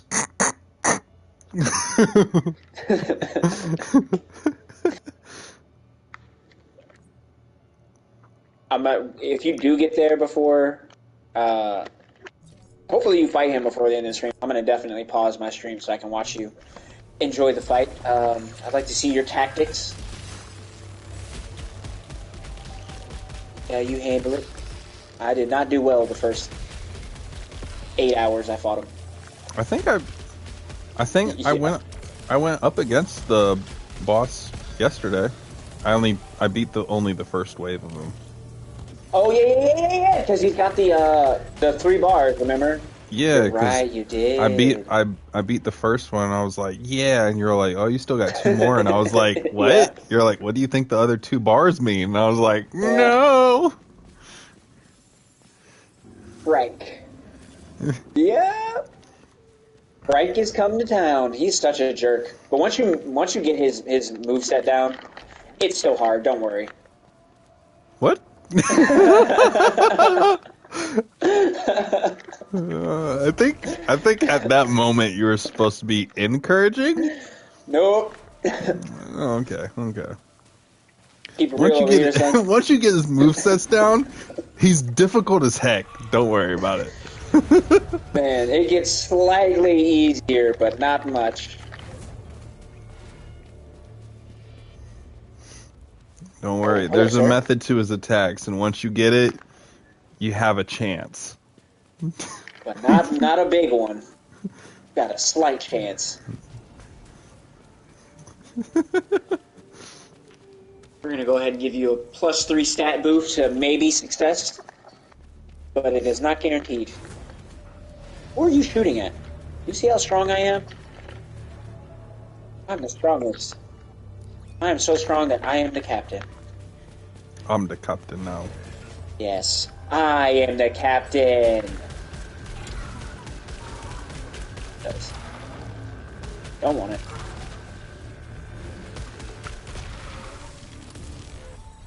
Also, another quick side note.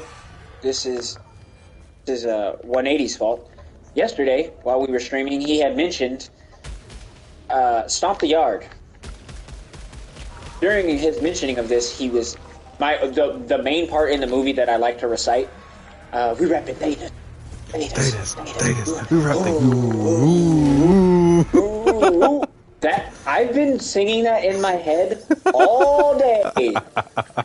All day. You're welcome. Like I was waiting for my Chipotle to get here, and I was sitting in the living room, like sitting like on the edge of my couch, just sitting there.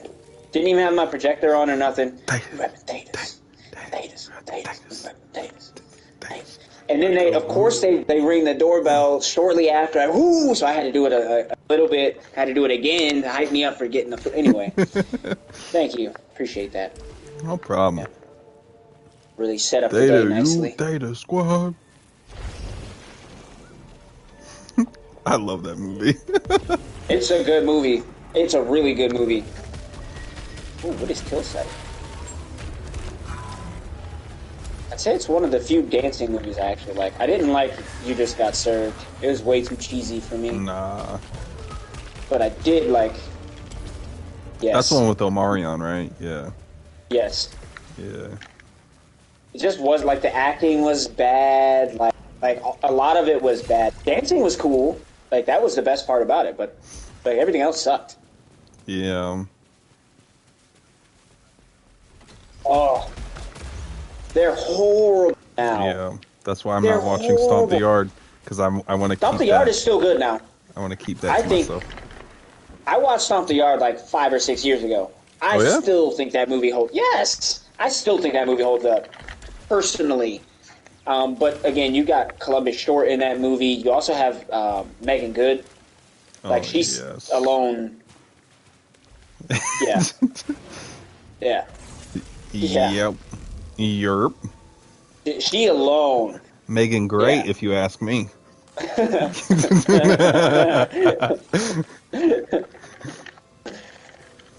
Love me some Megan Good. Well, actually, after I found out that she smoked cigarettes, I was like, not as much. Even though I used to smoke cigarettes. Oh, it's but fine.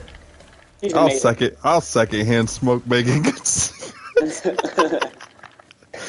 She's so... God did a really good job with that one. I will say that. That's the best way I can put it in a Christian way. She could blow cigarette smoke in my face, and I'll just be like, I would probably allow it. Stomp the Yard. I would probably allow that. I'm like, oh yeah, this is cool. This is what I like to do with my Thursdays. Just let women, beautiful women, blow smoke in my face. Who is shooting me, sir?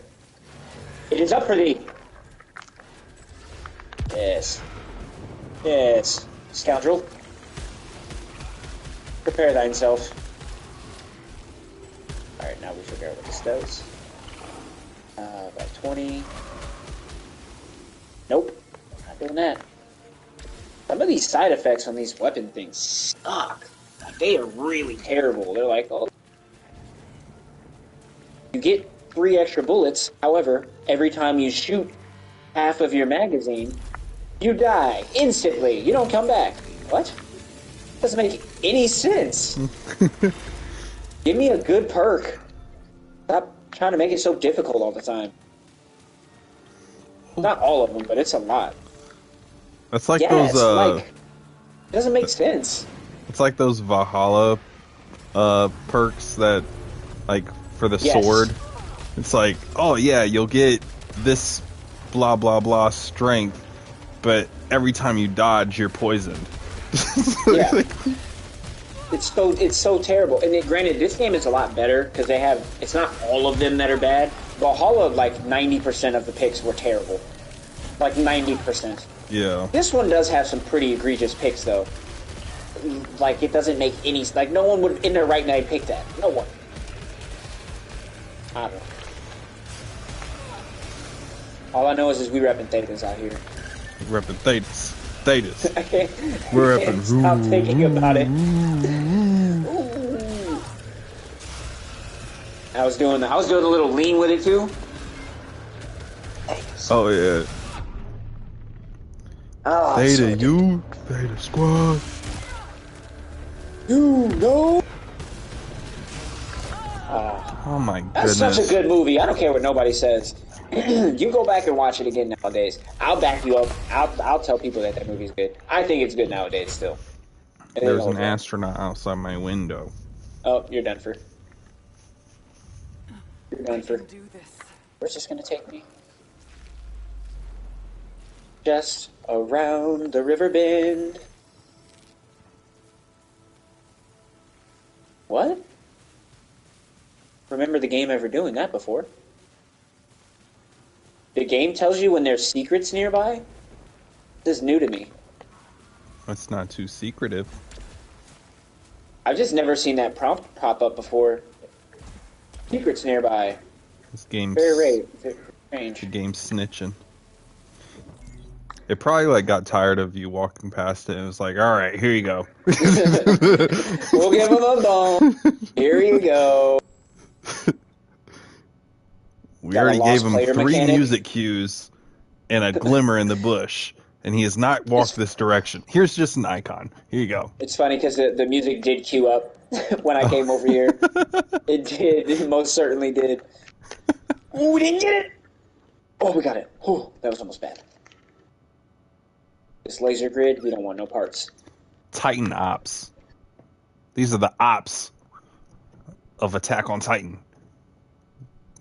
Oh, what is that thing? Have I fought one of those yet? I've killed 2. I've been killed by 3, though. Let me... So...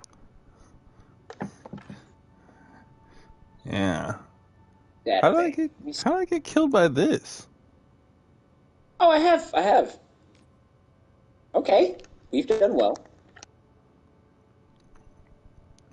Oh my gosh, there's some Last of Us infecteds. Uh-oh. Yeah. Clickers! It looks like Loaders. a clicker.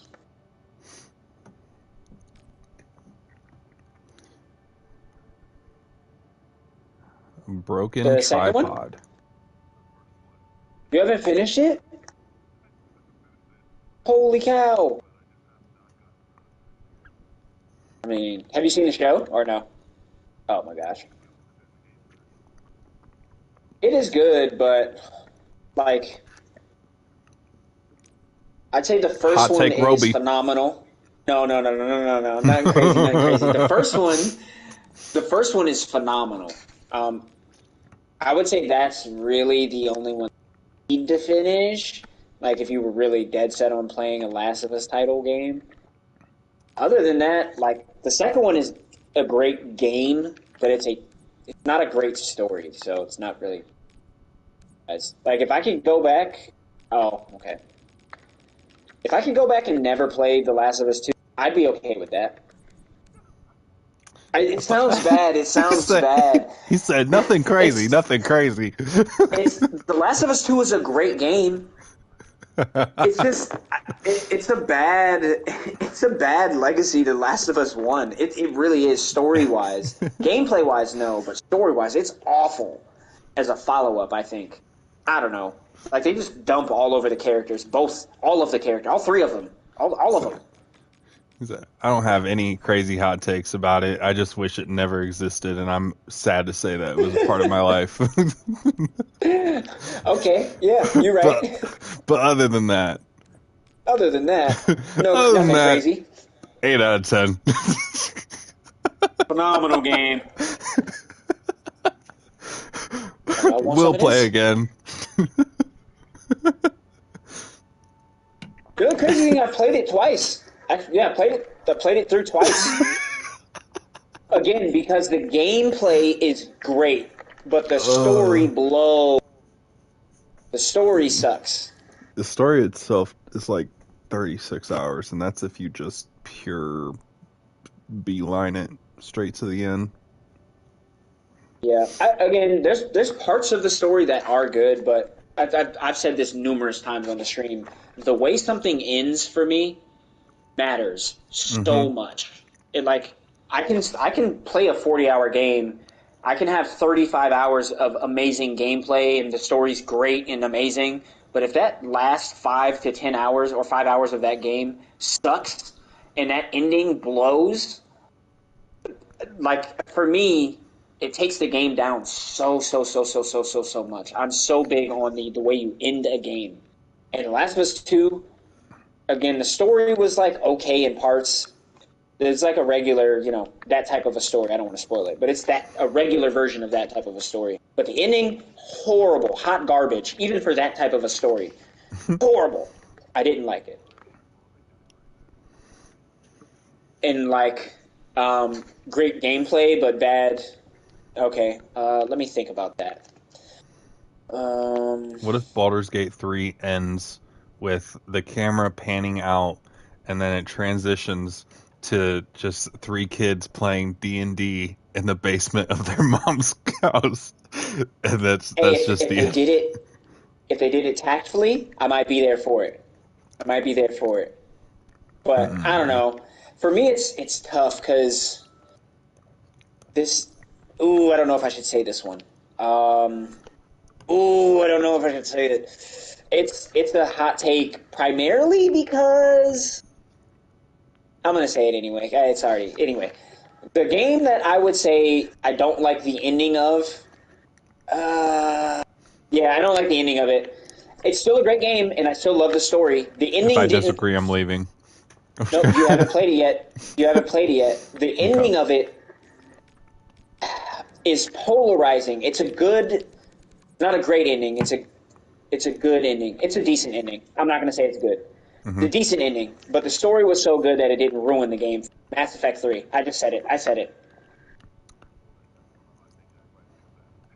The only reason why I was reluctant to say it is because Drew's playing the game, and I don't want him to have a bad interpretation on what the third game has in store. Well, now I'm deleting the game entirely. I'm just kidding.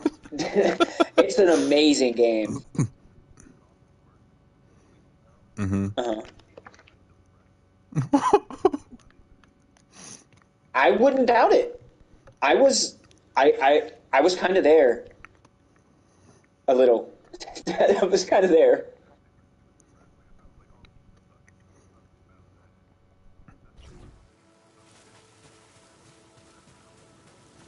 Oh, like, he wasn't sad because of the story. He was, like, sad because it wasn't that good.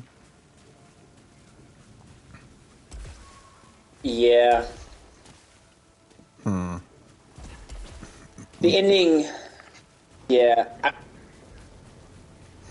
Whoa, homie. Dang. I'll say this, Drew, just so you know. This is a little bit of backstory on Mass Effect 3. Mm-hmm. After the game came out, I think it was 2 months after the game had fully been out and we had played it and everything, we, the viewers, disliked the ending of the game so much that they ended up creating different cinematic trailers for the end after the fact and added them to the game. Yes, they patched in a new ending into the game to appease. So they didn't change it, but they essentially just patched in a different ending, essentially, for you to acquire. But you'll see how like the whole process of that is. Okay. Anyway, Yeah, because I'm a little confused at the moment about it, but gameplay's amazing. I thought the game was amazing. Is it still limited ammo? I don't remember. I think so. That's I do already think trash. I do think they stuck with the limited ammo thing. Even though I'm with you. The unlimited ammo in the first 2 games, phenomenal. Absolutely loved it. It was only the first one. Or in the first game. Only the first one. Sorry. I'm currently playing the second one, and if I had the limited ammo, I guarantee you I'd be a lot further in the plot. And also, Probably. if they gave me a gosh darn assault rifle. Oh yeah, you still don't have an assault rifle. I am a Vanguard.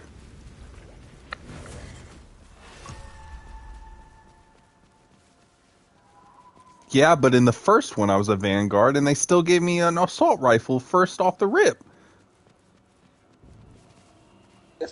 The first game was Wild West a little bit. Oh my goodness. And then in the second one, without warning, they're just like, yeah, we're going to follow the rules. Thanks for the warning.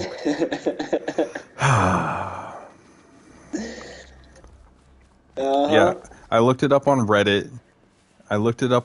Of when I'll be able to acquire an assault rifle for my class, and it's about 40% into the plot. And like, that's awesome for me. At that point, you're going to be so used to using the weapons you use, it's going to be a foreign thing to you. You're like, what is this weapon? What do you mean at that point? I'm definitely going to be restarting my game storage and picking a different class, and then once I reach the point where I'm at now, I will start streaming it again. I'm surprised they wouldn't let you reclass in that game. Yeah. They let you do it too early. They let you choose a different class at the very, very beginning when you're recreating your shepherd. I do remember that, yeah. But they make sure to let you know you can't change it in the game. But I wish they would have also put, hey, if you like assault rifles, this ain't for you. Might want to pay attention here. If you like assaulties. Because I'm not a close combat guy. Oh my goodness. I can't remember.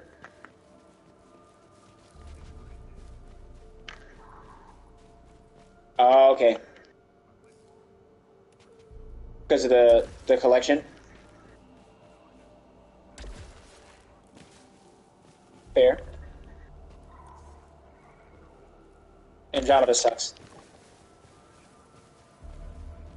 Gameplay mechanics. Yeah. It's a fluid game.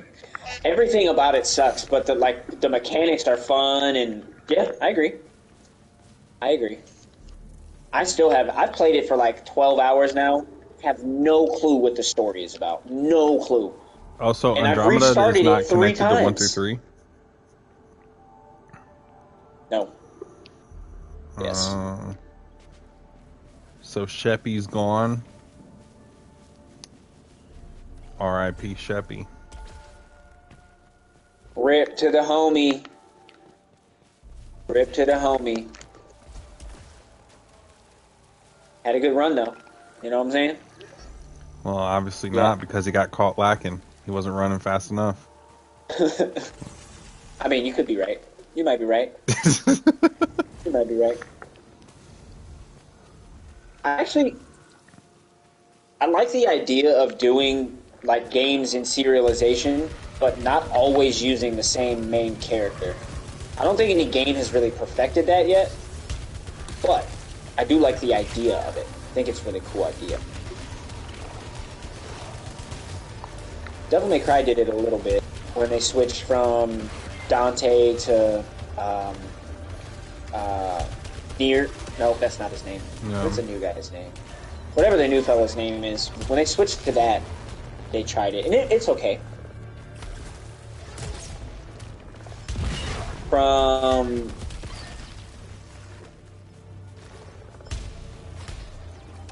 different characters. So using a different main in each of the games. That one game where you could use lightning and jump from buildings and Infamous. They did it, I think, decent as well. The stories weren't equally good from Infamous 1 to Infamous 2, but the MCs were still pretty cool, I think, in the first one and in the second one. Seek repentance, Yeah. Jesus save me. Amen, God bless you. Appreciate you stopping by the stream. You ever play the prototype games? No, I heard they were really difficult, Oh, they're not so I difficult. did not. Oh, they're not? Nah. Well, they looked cool. Yeah, it was. I see. The first one I think came out when I was like 10 or 11, and I got it from Family Video on a weekend special, and I beat it that weekend. And then the second one, it wasn't. So I really liked how the first and second one did it. So in the first one, you play as Alex Mercer. And you're just this like New Yorker that just so happens to get infected with this thing and blah blah blah. It's like the symbiote from Spider-Man, basically. Spider-Man. And it infects New York and blah blah blah. Well, I forget what you're trying to. I think you're trying to just figure out how to get it out of you or something like that. I don't remember. But in That's the game where the cover has got the guy with the hood on, right? Yes. Okay, yeah. And then in the second one, in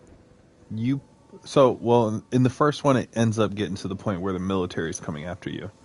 In the second one, you play as one of the military members that gets a strain of Alex's same power, and then Alex becomes the antagonist. Oh, that's cool. Yeah, so it's like a role reversal between the two games. That's really cool. I like that. Yeah. I might have to check that out. Why don't we have more games like that? Like, that's a really cool concept. Yeah. I wish. I like the originality. I think that's probably why I like that game, Nobody Saves the World, because it's so original looking for nowadays standards. Yeah. It's just a lot of fun. What is this? Rotglind Lobber. Alright, let's see what it does. Turn around every now and then I get a little bit down. They play that song in Battlefield 4 in the very, very beginning of the game. And it's one of my favorite opening sequences in any shooting game. Actually, that's probably one of my favorite campaigns for a shooting game. I don't know why I forgot that, but I love that game. Battlefield 4. Yeah, sure. Yes, it was. God, that game was so much fun. Multiplayer was fun. Campaign was fun. I beat that campaign like 6 times. Kendrick Lamar, hello, God bless you.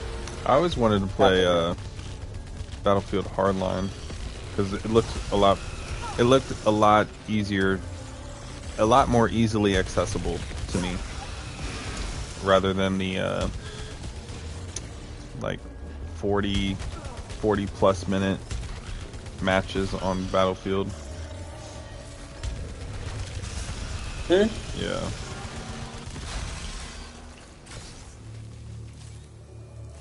Yeah. Oh my gosh.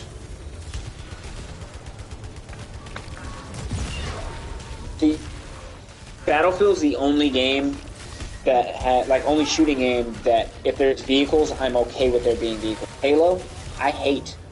Like BTB, I don't like using vehicles. I hate it because they're so cheap. But in Battlefield, I feel like the vehicles are very well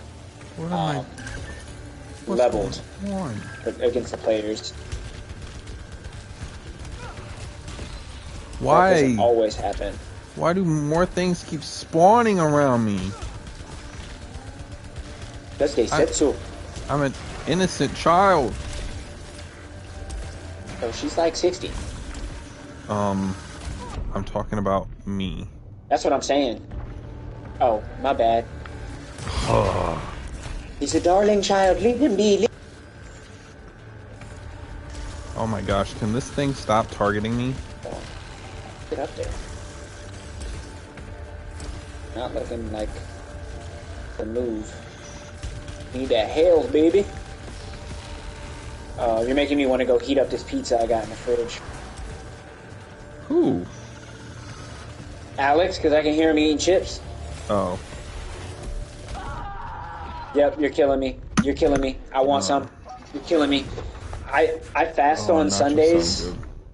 And, let's see. The only Sunday I didn't do it was last Sunday, and that's also when I made a big blunder in my life. I had a backslide in my Christianity, if you will. I sinned big time. But I think it had something to do with the fact that I ate on Sunday, finally. I need to keep my discipline. But that pizza is calling my name. I would like a slice. Yeah, it's Sunday. It's 3 in the morning on Sunday. Yeah. And it sucks.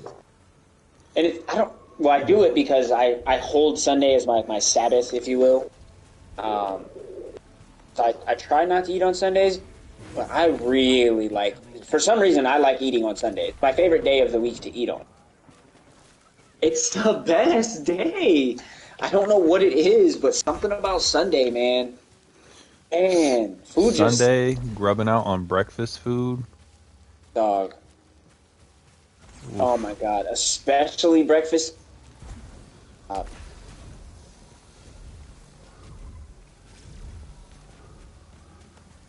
think you're right. I think you're 100% right, actually. Dang. That's tough.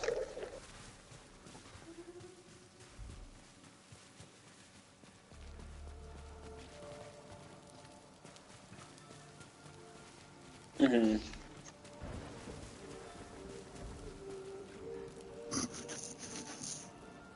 I might have to switch my day. I don't know. I might switch it to Saturday at some point in the future, just so I can get back to doing that. Oh, I don't mind. Have to whip up some breakfast Saturday. in the morning. That's what I'm saying. Well, for me it'd be Monday morning, but I'll justify the fact that I'm making a lot to just be like, oh, like this is for all the kids as well. And she'll be like, you know, they sleep in on Sundays. I was like, oh, really? What? You don't I guess say. I have to eat all these eggs.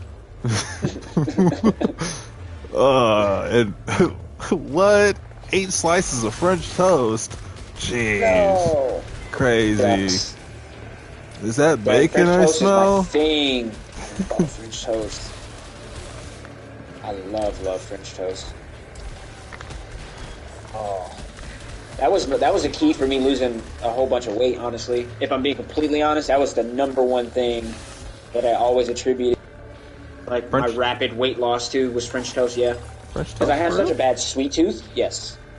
Well, because you have to think, when you make French toast, you're putting an egg in it, then there's bread, and then there's the dairy. I use almond milk, but then there's dairy.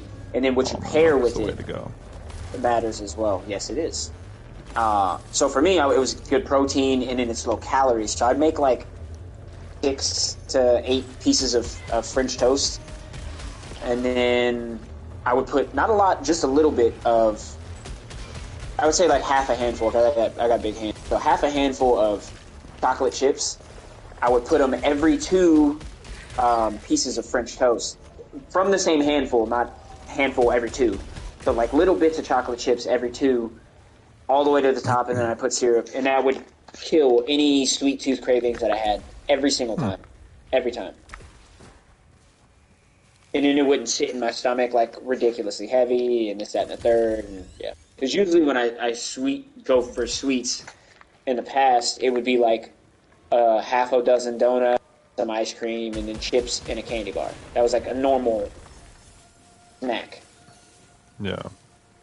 Then I had to dial it way, and the French toast was like it. I don't know too many people who are French toast and then 6 eggs as their dessert. Delicious. I love me some French toast. I'll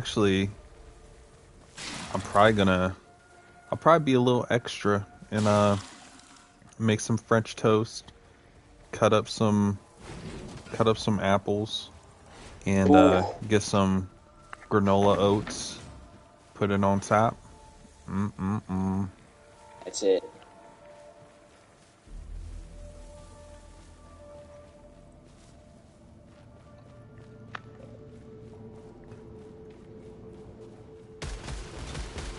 I'm not gonna lie. When I was in the desert, I ate the same 3 things unless it was a special day, like lobster and steak day, obviously. Chicken wing day, obviously. But regularly, I had the same 3 meals every day for my 7 months while I was out there. Breakfast, I had 2 breakfasts. I would have 2 4-egg omelets with ham, cheese, jalapenos, and mushrooms. And then every single dinner, well, depending on what dinner was, but I'd always have like the chicken dish, unless they made the goulash. The chicken goulash would give you the runs out in UAE, so I never ate that. And yeah, it was always a chicken dish, and I was always eating eggs. Oh, and I would regularly go and get as many Nutter Butters as I could fit in my pockets every day, because you can when you're deployed to have at least in UAE they had like bags of chips, any kind of chips you could think of, and any types of sweets like candy bars, this, that, and the third. Essentially like lining the wall of the DFAC. So after you get your main food, you can just grab as much as you want or whatever, and then you're out. So I grabbed like 8 packs of Nutter Butters every day. Reese's Peanut Butter Cups every day. You name it, I'm grabbing it. It was nice. Cool. Yes.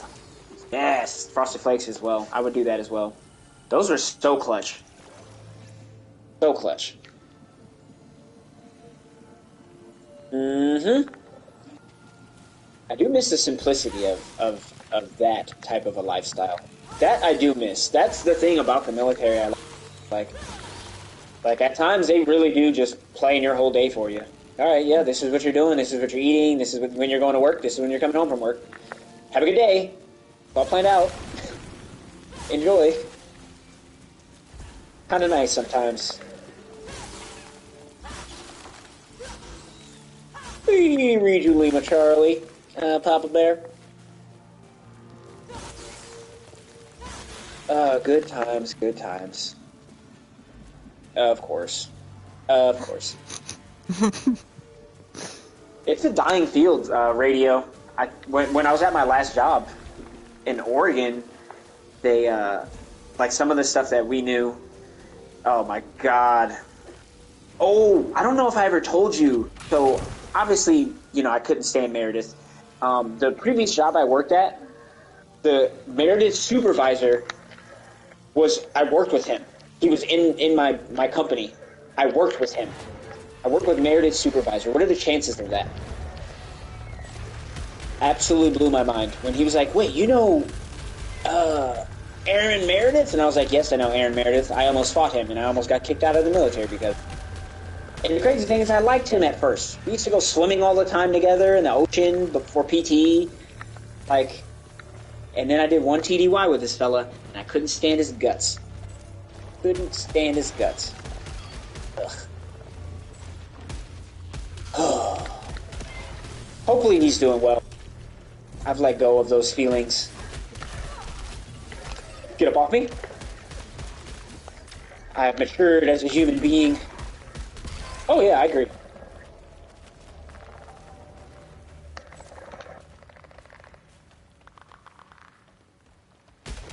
That's one of those, I think I mentioned a few times, Guam was different for me compared to Oklahoma, because I was able to live more so when I was on Guam. I couldn't really do that when I was in Oklahoma. Yeah, I could, but not really, because obviously had a newborn son. So I was learning how to be a father at the age of 19. So, I don't know.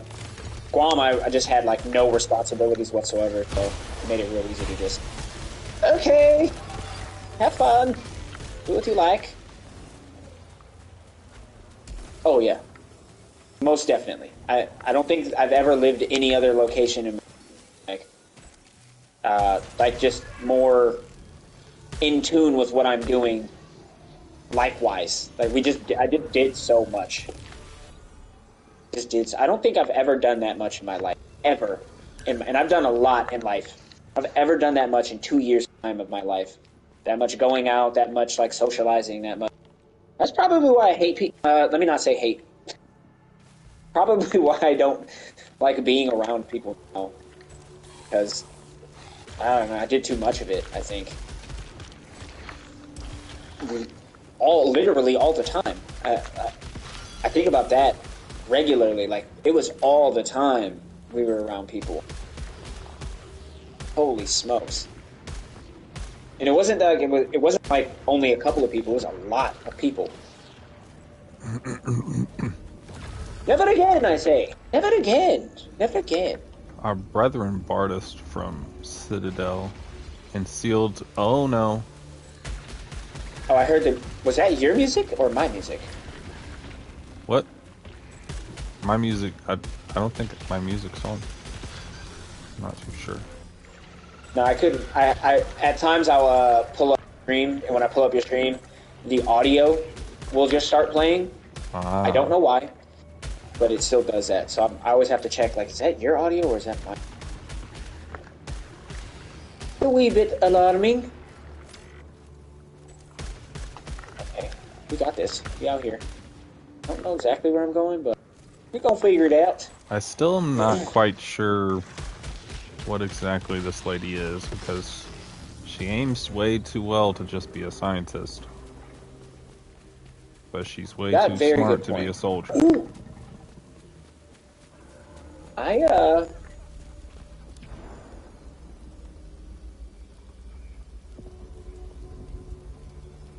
Nope. Very unlikely. She's oh, sounds like there's some bias going on over on one end of this chat. She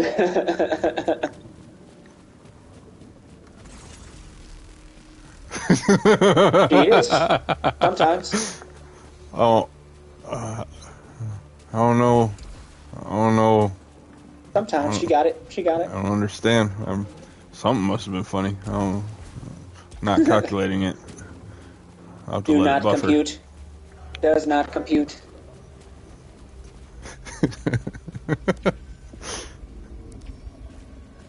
Sometimes you just gotta hit them with the dry humor. Does not compute. What is that? Hey, that's what you signed up for, sir. You signed up for that. Hey, if you wanted a leisure show, you know what you should have signed up for? That Power Wash Simulator, baby. Yes, sir. Yeah. I've spent, what was the first time you played it, Drew? Was, I want to say it was like 5 or 6 hours, and I was uploading videos and like editing videos and stuff. Yeah. It was one of the most relaxing streams I've ever partaken in. Yeah, I think it was crazy. 4-hour stream. Yeah. I was cleaning somebody's backyard. Yep. It was New Year's Eve, actually. New Year's Eve. Yeah, you ended cleaning the dirt bike.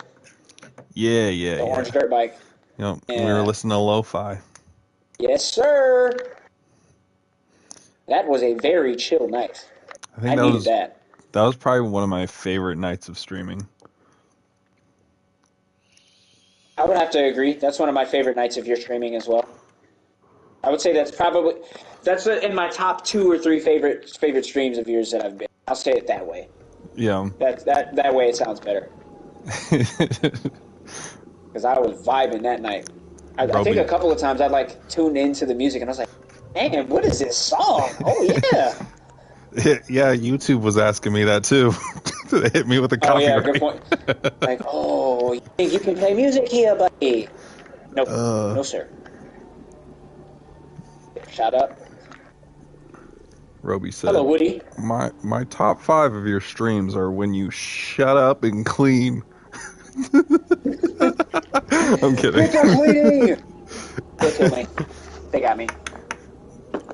Said 180, shut up, wash some houses, and let me listen to this banger. Get back to work, you got a mad moolah. I'll tell you what, if I run into another map like that children's park map, I'm not playing that game anymore. Oh, the gigantic one? Yeah, that was too much. I think that was like a 5-hour stream of me just being there. That was a long one. Yeah. That was a long one. Alright. Because I remember finishing that, and I was like, man, I am exhausted, as if I was really power washing that park. All tuckered out. All tuckered. Chris Tucker. Alright, cool.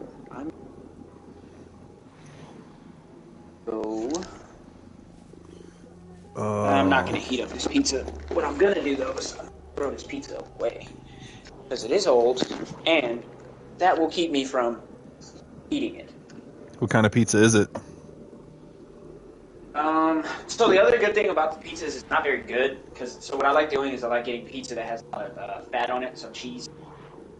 So I always get the regular cheese that they put, the mozzarella, and I always add a new cheese. This place has like 5 or 6 different cheeses. I added cheddar cheese. I've never put cheddar cheese on a pizza before. Don't ever do that. Ever. It's disgusting because cheddar cheese hardens so quick. Yeah. That after like 20 minutes, you're gonna have just solid pizza. Even the cheese underneath it was hard. I was like, oh. So, yeah, it was a waste. I dropped the ball.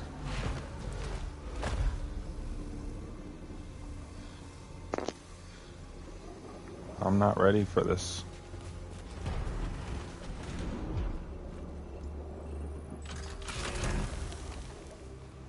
How come I'm not getting any weapons? This is ridiculous. Give me a level 2 at the least. I can't walk into this boss fight with pistol level 1. No, no, no. But I will attempt. Because that is a level of confidence that I have gathered. I mean, you can walk into that fight, but you might not walk out of it. You got it, though. I got you. Well, you know, sometimes you just gotta roll the dice and take the gamble, you know? And you just gotta make sure to sound just as encouraging as I do right in this exact moment. You just always have to be in good spirits. Always looking for the next positive. Always watching, Wazowski. Always watching. Bill Nye the Science. All right. Back in. Come on, Paul. Yeah. Round 2.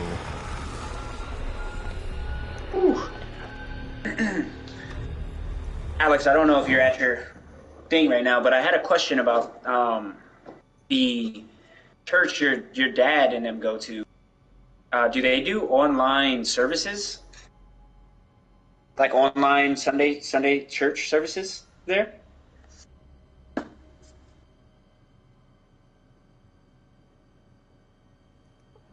I would be tempted.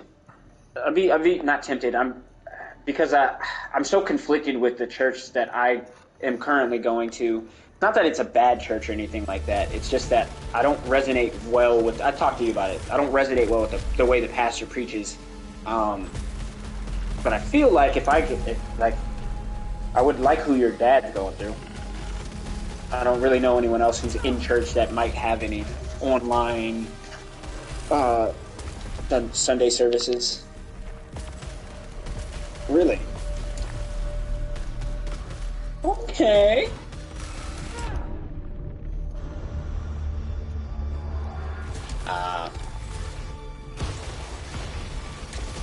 I'm gonna have to do some looking.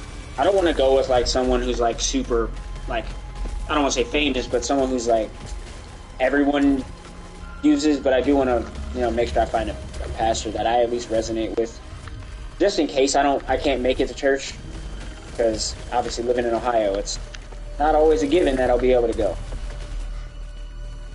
I don't know if I'm gonna go to today or not. I like that name. Oh, I thought I died. Which Final Fantasy is getting Sephiroth DLC here soon?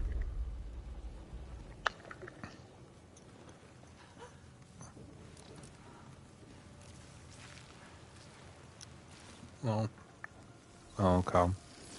I thought there was a DLC announcement that happened recently. Sephiroth's one of those cool characters. I think most people have heard of him. I've heard the name, I've just never seen him.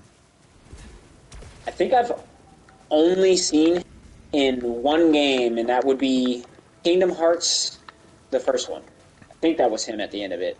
Final Fantasy and Kingdom Hearts are like a crossover? Yeah, they're like super buddy. Oh. Oh, yeah. That's why I'm Did not surprised that know. the third game is so easy. It's so annoying. God, I wish that game was more difficult. Kingdom Hearts. Have at it.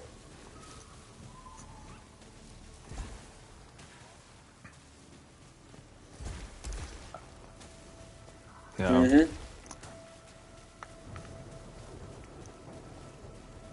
Yeah. I only didn't played necessarily feel that.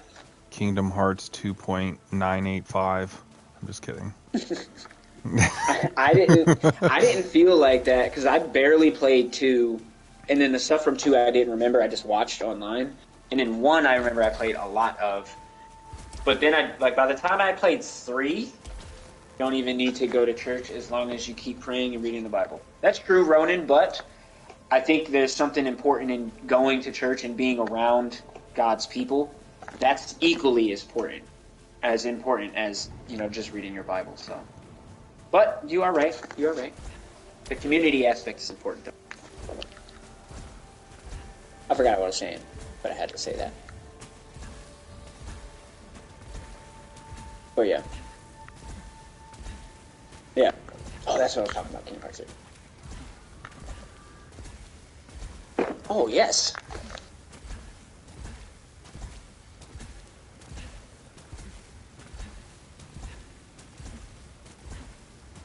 I think so.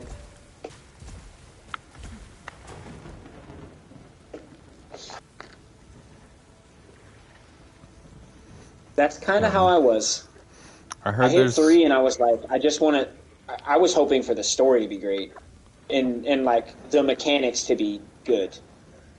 I heard that one of the Kingdom Hearts are like a DS exclusive and it never got remastered to any other game or anything. So like in order to get that plot, you have to just get a DS. Get a DS. And Can't that you emulate to me it? is ridiculous. I guess so. That would work. Yeah. I'd be so mad if I actually legitimately had to get, like, say no one's emulated it. Mm-hmm. That would be so booty. That'd be booty cheeks. The Lord would not like that at all. Also a Kingdom Hearts, like mobile game, like old mobile game, like back in the day type of Oregon Trail old. And I guess that's connected to the plot as well. They got a lot of stuff to go on. Again, they fumbled the bag hardcore with Kingdom Hearts. They should have had a smash hit series with that. Have I been up here? Yeah, because there's some guy on TikTok made a skit talking about Kingdom Hearts, and he just played like two characters, and the one character was like, "Yes, I just finished Kingdom Hearts 1, now to go to Kingdom Hearts 2," and he's like, "Oh no, you have to play this and play that, and oh, but you don't really have to play it. You can go to YouTube and just watch a summary, blah blah blah, and then after 2, you're gonna want to play blah blah blah, and then this one," and he's like, "But it's a mobile game from before iOS." He's like, "Oh, so it must not be important." He's like, "No, it's very important." Oh my god. That's the frustrating thing.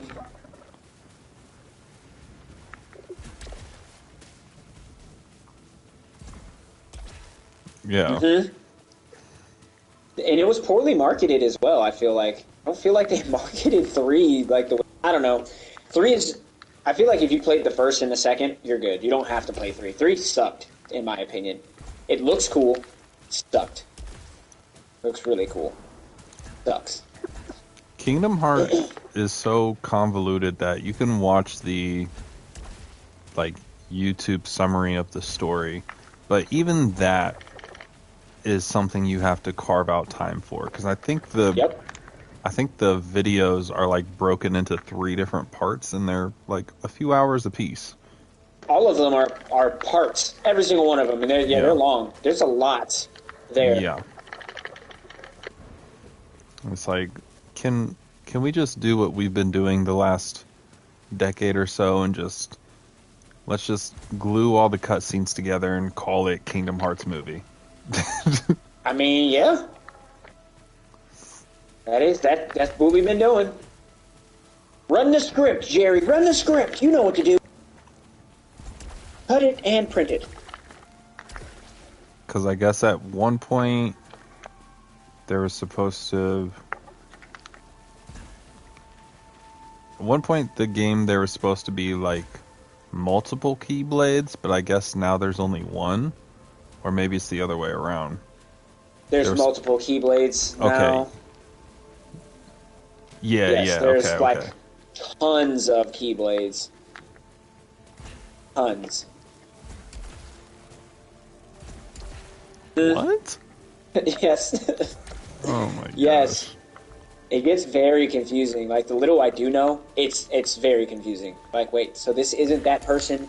This is actually a person from thousands of years ago? Or, like, what? Why do they look like? No one knows. Reincarnation. Whatever. Yo. Because I think there's one character, there's 3 different versions of the person. So it looks just like him 3 separate times, but 3 times you would be wrong. Oh my god. 2 times you would be wrong. 1 time you would guess right. It's I don't know. It'd be cool if they really like wove it together correctly, but clearly that's not what we... I saw a TikTok, speaking of like reincarnation timelines and whatnot. It was this guy talking about Dragon Ball Z, and he was like, the main plot to Dragon Ball Z, I tend to forget, is actually in itself an alternate timeline to the main story. And he goes on to explain that in the main timeline, Goku dies of heart disease and everybody else dies, and Trunks has to go back into the past. Wrong.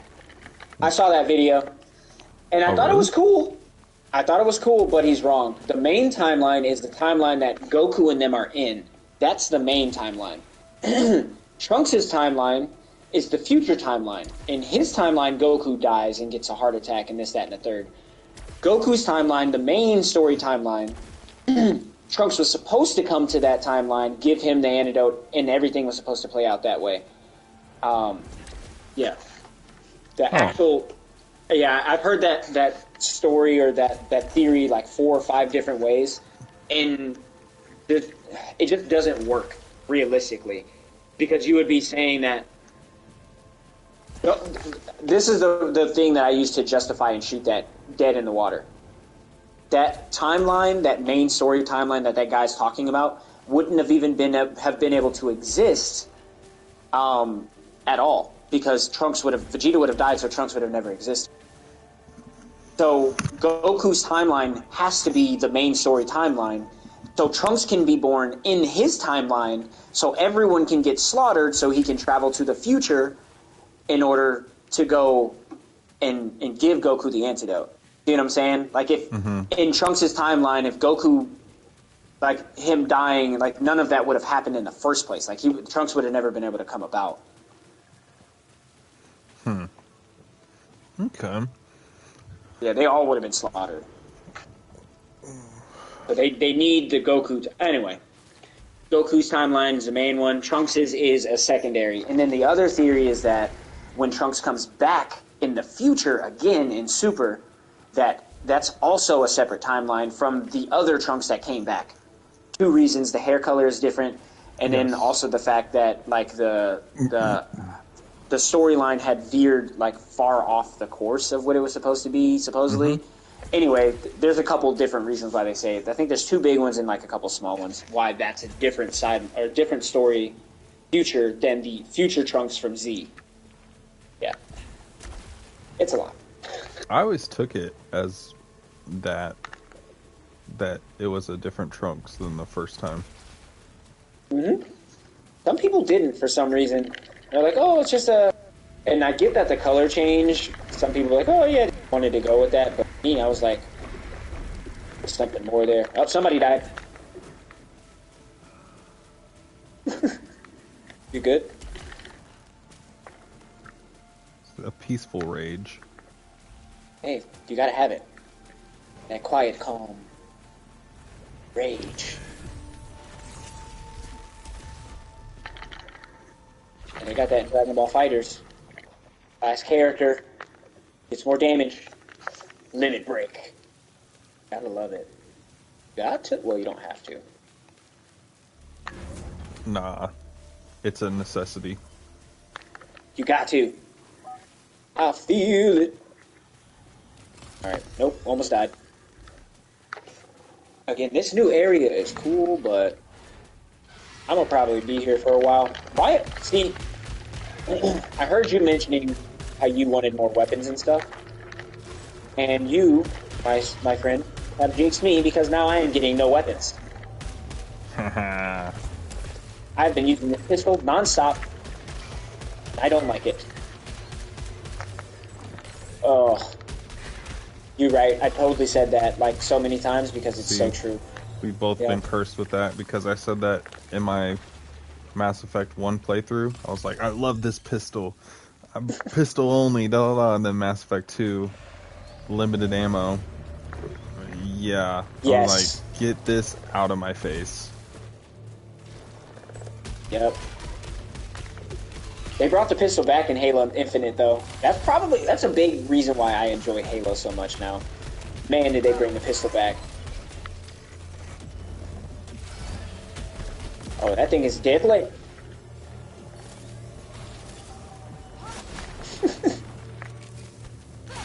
Ain't happen, ain't gonna happen.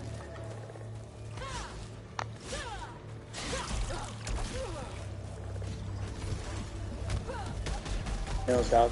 Let it happen, just let shh happen. Ew. Peel back my skin. What could I discover hiding inside? Some of the audio logs in this game are quite disturbing. I am not gonna lie. I've never listened to any of them. Dog. You need to, like, you should really listen to some of them. They're pretty dark. They're really good, but they're pretty crazy. Yeah, Holy smokes. I'll have to go back and because there's only so much plot I can deal with at a time. And, True. Like, I feel that. I just like.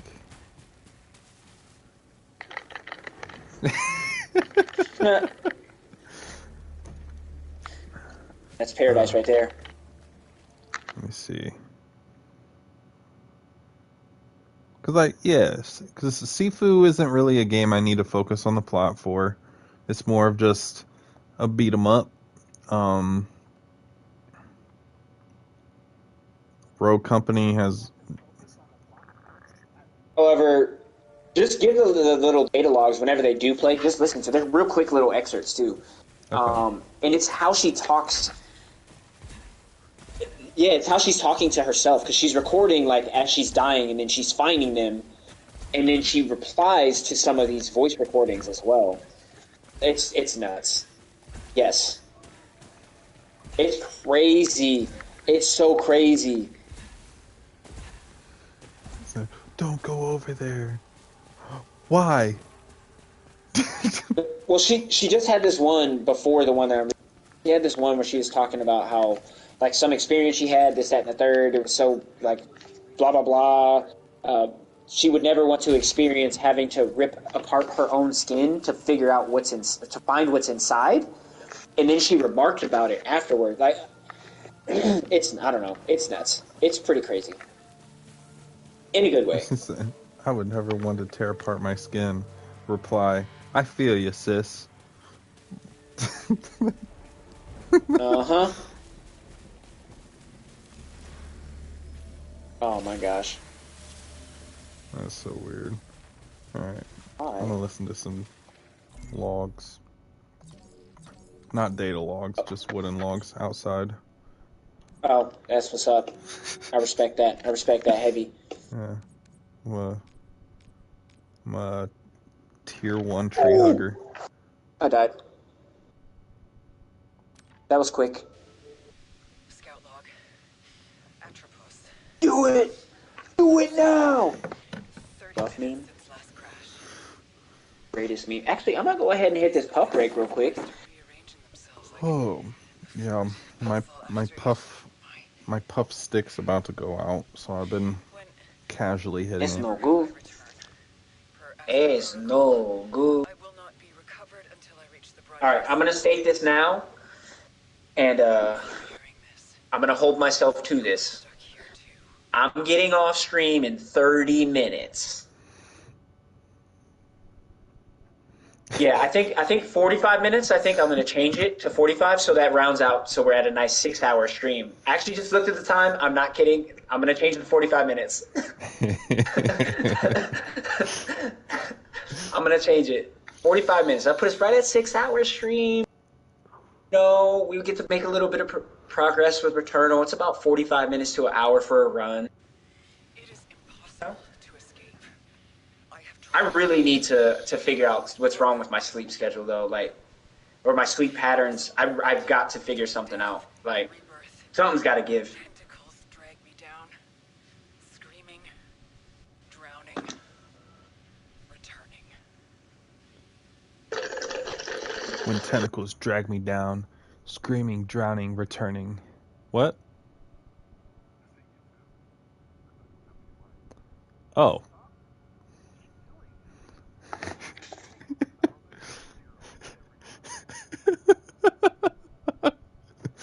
Dog, I wish I could watch your gameplay right now, Alex.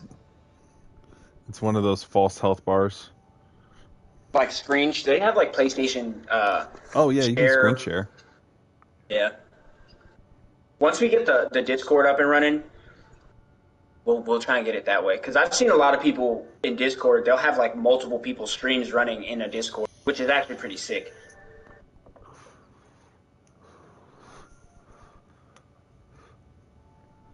You're what? Oh, I thought you said you're Hitler. I was like, huh? We might have to change our. There he is. Well, I didn't Wait, know. you're Hitler? That's what I was thinking. I was like, That's the name of you're his dog. Hitler. He wasn't my Hitler. I mean, he was the world. He was not my Hitler. Not my Hitler. That's not my Hitler. My Hitler would never. My Hitler. No. Oh my God. My Hitler was an artist. Right when you said that, all I thought of, that's not my president. That's not my president. Everybody been saying that the last like 12 years. That's not my president. Shut up. I almost said the A word. I almost said shut your A up. Almost got me slipping. Everybody, not my president. But no, that's not my Hitler for real though.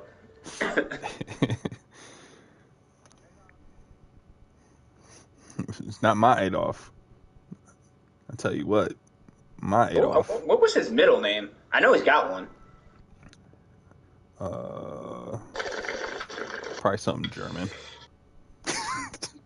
Hot take. Could be right. You right. Oh. You know who I'm gonna ask? I'm gonna ask my older sister. She's got I'm not gonna say a fascination, but she really enjoys learning about the Holocaust. She's even since we were in like middle school and high school, it's always been something that's perplexed her to the end. She's always been really intrigued to learn about it because I mean, you got to think it's one of the greatest human disasters in history. So, and I think that's probably why she's drawn to it so much. That like man could do something like that in the ways that they were doing it. I think is more of the crazy part of it, like what they were actually doing to people was kind of crazy. Yeah, that's the other. So there's a movie I'm really interested in watching, and it's called Past Lives, and it's about a family who has a home, and like they're living their life, but their home is next to a concentration camp. Oh. And they were talking about it on this movie podcast. They didn't really spoil anything plot wise, but there was a portion in the movie, I guess, that was super morbid, where they were all at the dinner table eating food, and the windows were open and everything, and there was smoke coming from the concentration camp, and the wind was carrying the smoke over to the house, and the family was eating their food, and they started to smell the smoke, and all of them just went, like, all of them kind of like made like a disgusted face at the smell, and just went and closed the window. What? Yeah, like, yeah, it's just like, ugh. For people to know, like, oh, there's some dirty stuff going on over there, but it's not my business. Let me just close the window and continue on with my I'll life. just shut this real quick. Yeah. The shy shut, if you will. They were calling it back in the day. I don't know if that's what they were calling it. That's crazy. Yeah, I really want to watch it. I remember going to the... Let me know if you like it after you've watched it. Oh, for sure. I remember going to DC in 8th grade, and we went to the Holocaust Museum, and just seeing, like, the pile of shoes that they have in there. It was just like... Gosh. Yeah, it just made me, like... It made me really queasy just thinking about how many pairs of shoes there were. I think I have it sounds weird, but I have a different take. Anytime I think about the Holocaust, and like, obviously it was a very bad thing, I think of the first place my mind goes every single time, Genghis Khan, every time. Yeah. Because I think, didn't Genghis, if I'm not mistaken, I'm pretty sure Genghis Khan had like enslaved, or not enslaved, but essentially had control of like a third of the world's population. And he essentially did similar things to the people that he subjugated, similar to what Hitler did. Like, he was running experimental tests and this, that, and the third. Like, he was very, very, very similar, like their methodologies. Well, in the things that they were trying to... Oh, my bad. Go ahead. No, go ahead. Genghis Khan, unless I'm confusing him with Attila the Hun, like, I'm pretty sure Genghis Khan just kind of conquered and like sexually assaulted so many women that his DNA is present in like 10% of the world's population. No, that could be it then. I think that's what it is. I Yeah. think you're right. Attila the Hun. What is that one? That sounds familiar. I forget who Attila the Hun is. That sounds familiar. Very familiar. But yeah, I might have to Genghis Google Khan that. just was. That's definitely Genghis Khan. That's what it Yeah. was. That's crazy. That's even worse. Yeah.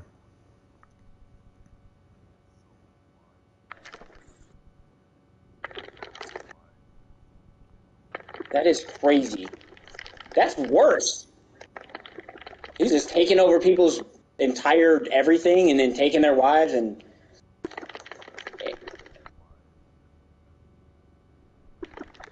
So what's the fact? The 10% thing? What is that stat Okay, so again? I'm looking it up right now. A 2003 study found evidence that Genghis Khan's DNA is present in about 16 million men alive today. Wow. 16 million, you said? 16 million, and that's just men. Holy smokes. Goodness gracious. Um, Man.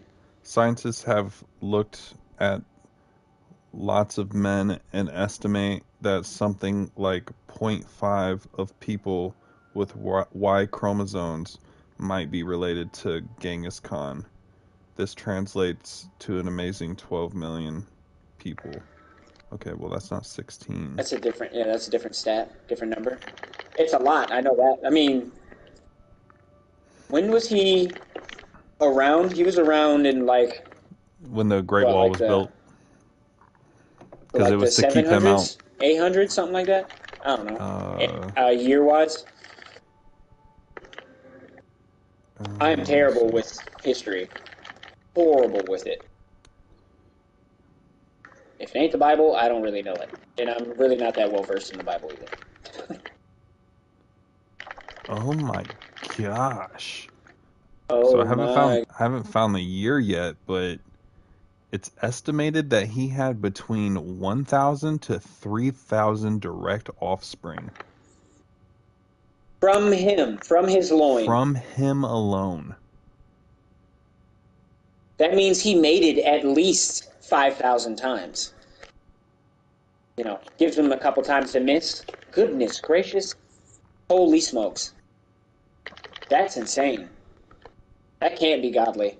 That's wild. I'm in my head trying to think of that, conceptualize that. Jeez. Oh my gosh. He's got a city worth of wives and offspring. And then he's got a nation worth of descendants. Holy smokes. 16, 12 million. That's actually a small country. That is wild. Okay, let's look up Genghis Khan life to death. Here.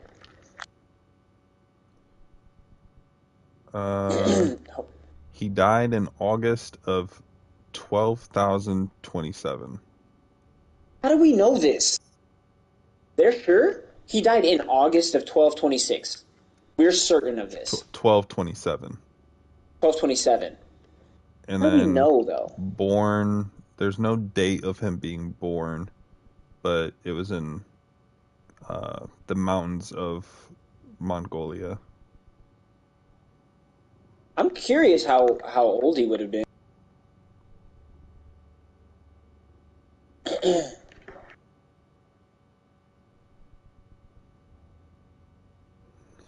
Uh-oh. Um, Uh-oh. it's Oh, you're depicting him echoing with hard, gray hair, Alex. so I'm guessing he died of old age.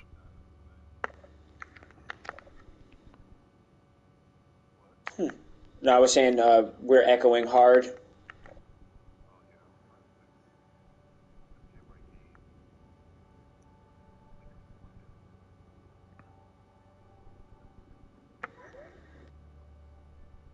I think you're probably having similar problems I was having with PlayStation. That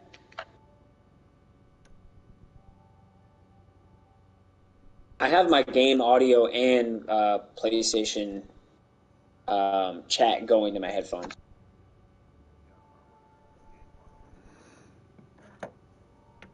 Oh, then just switch PlayStation Audio to just that only.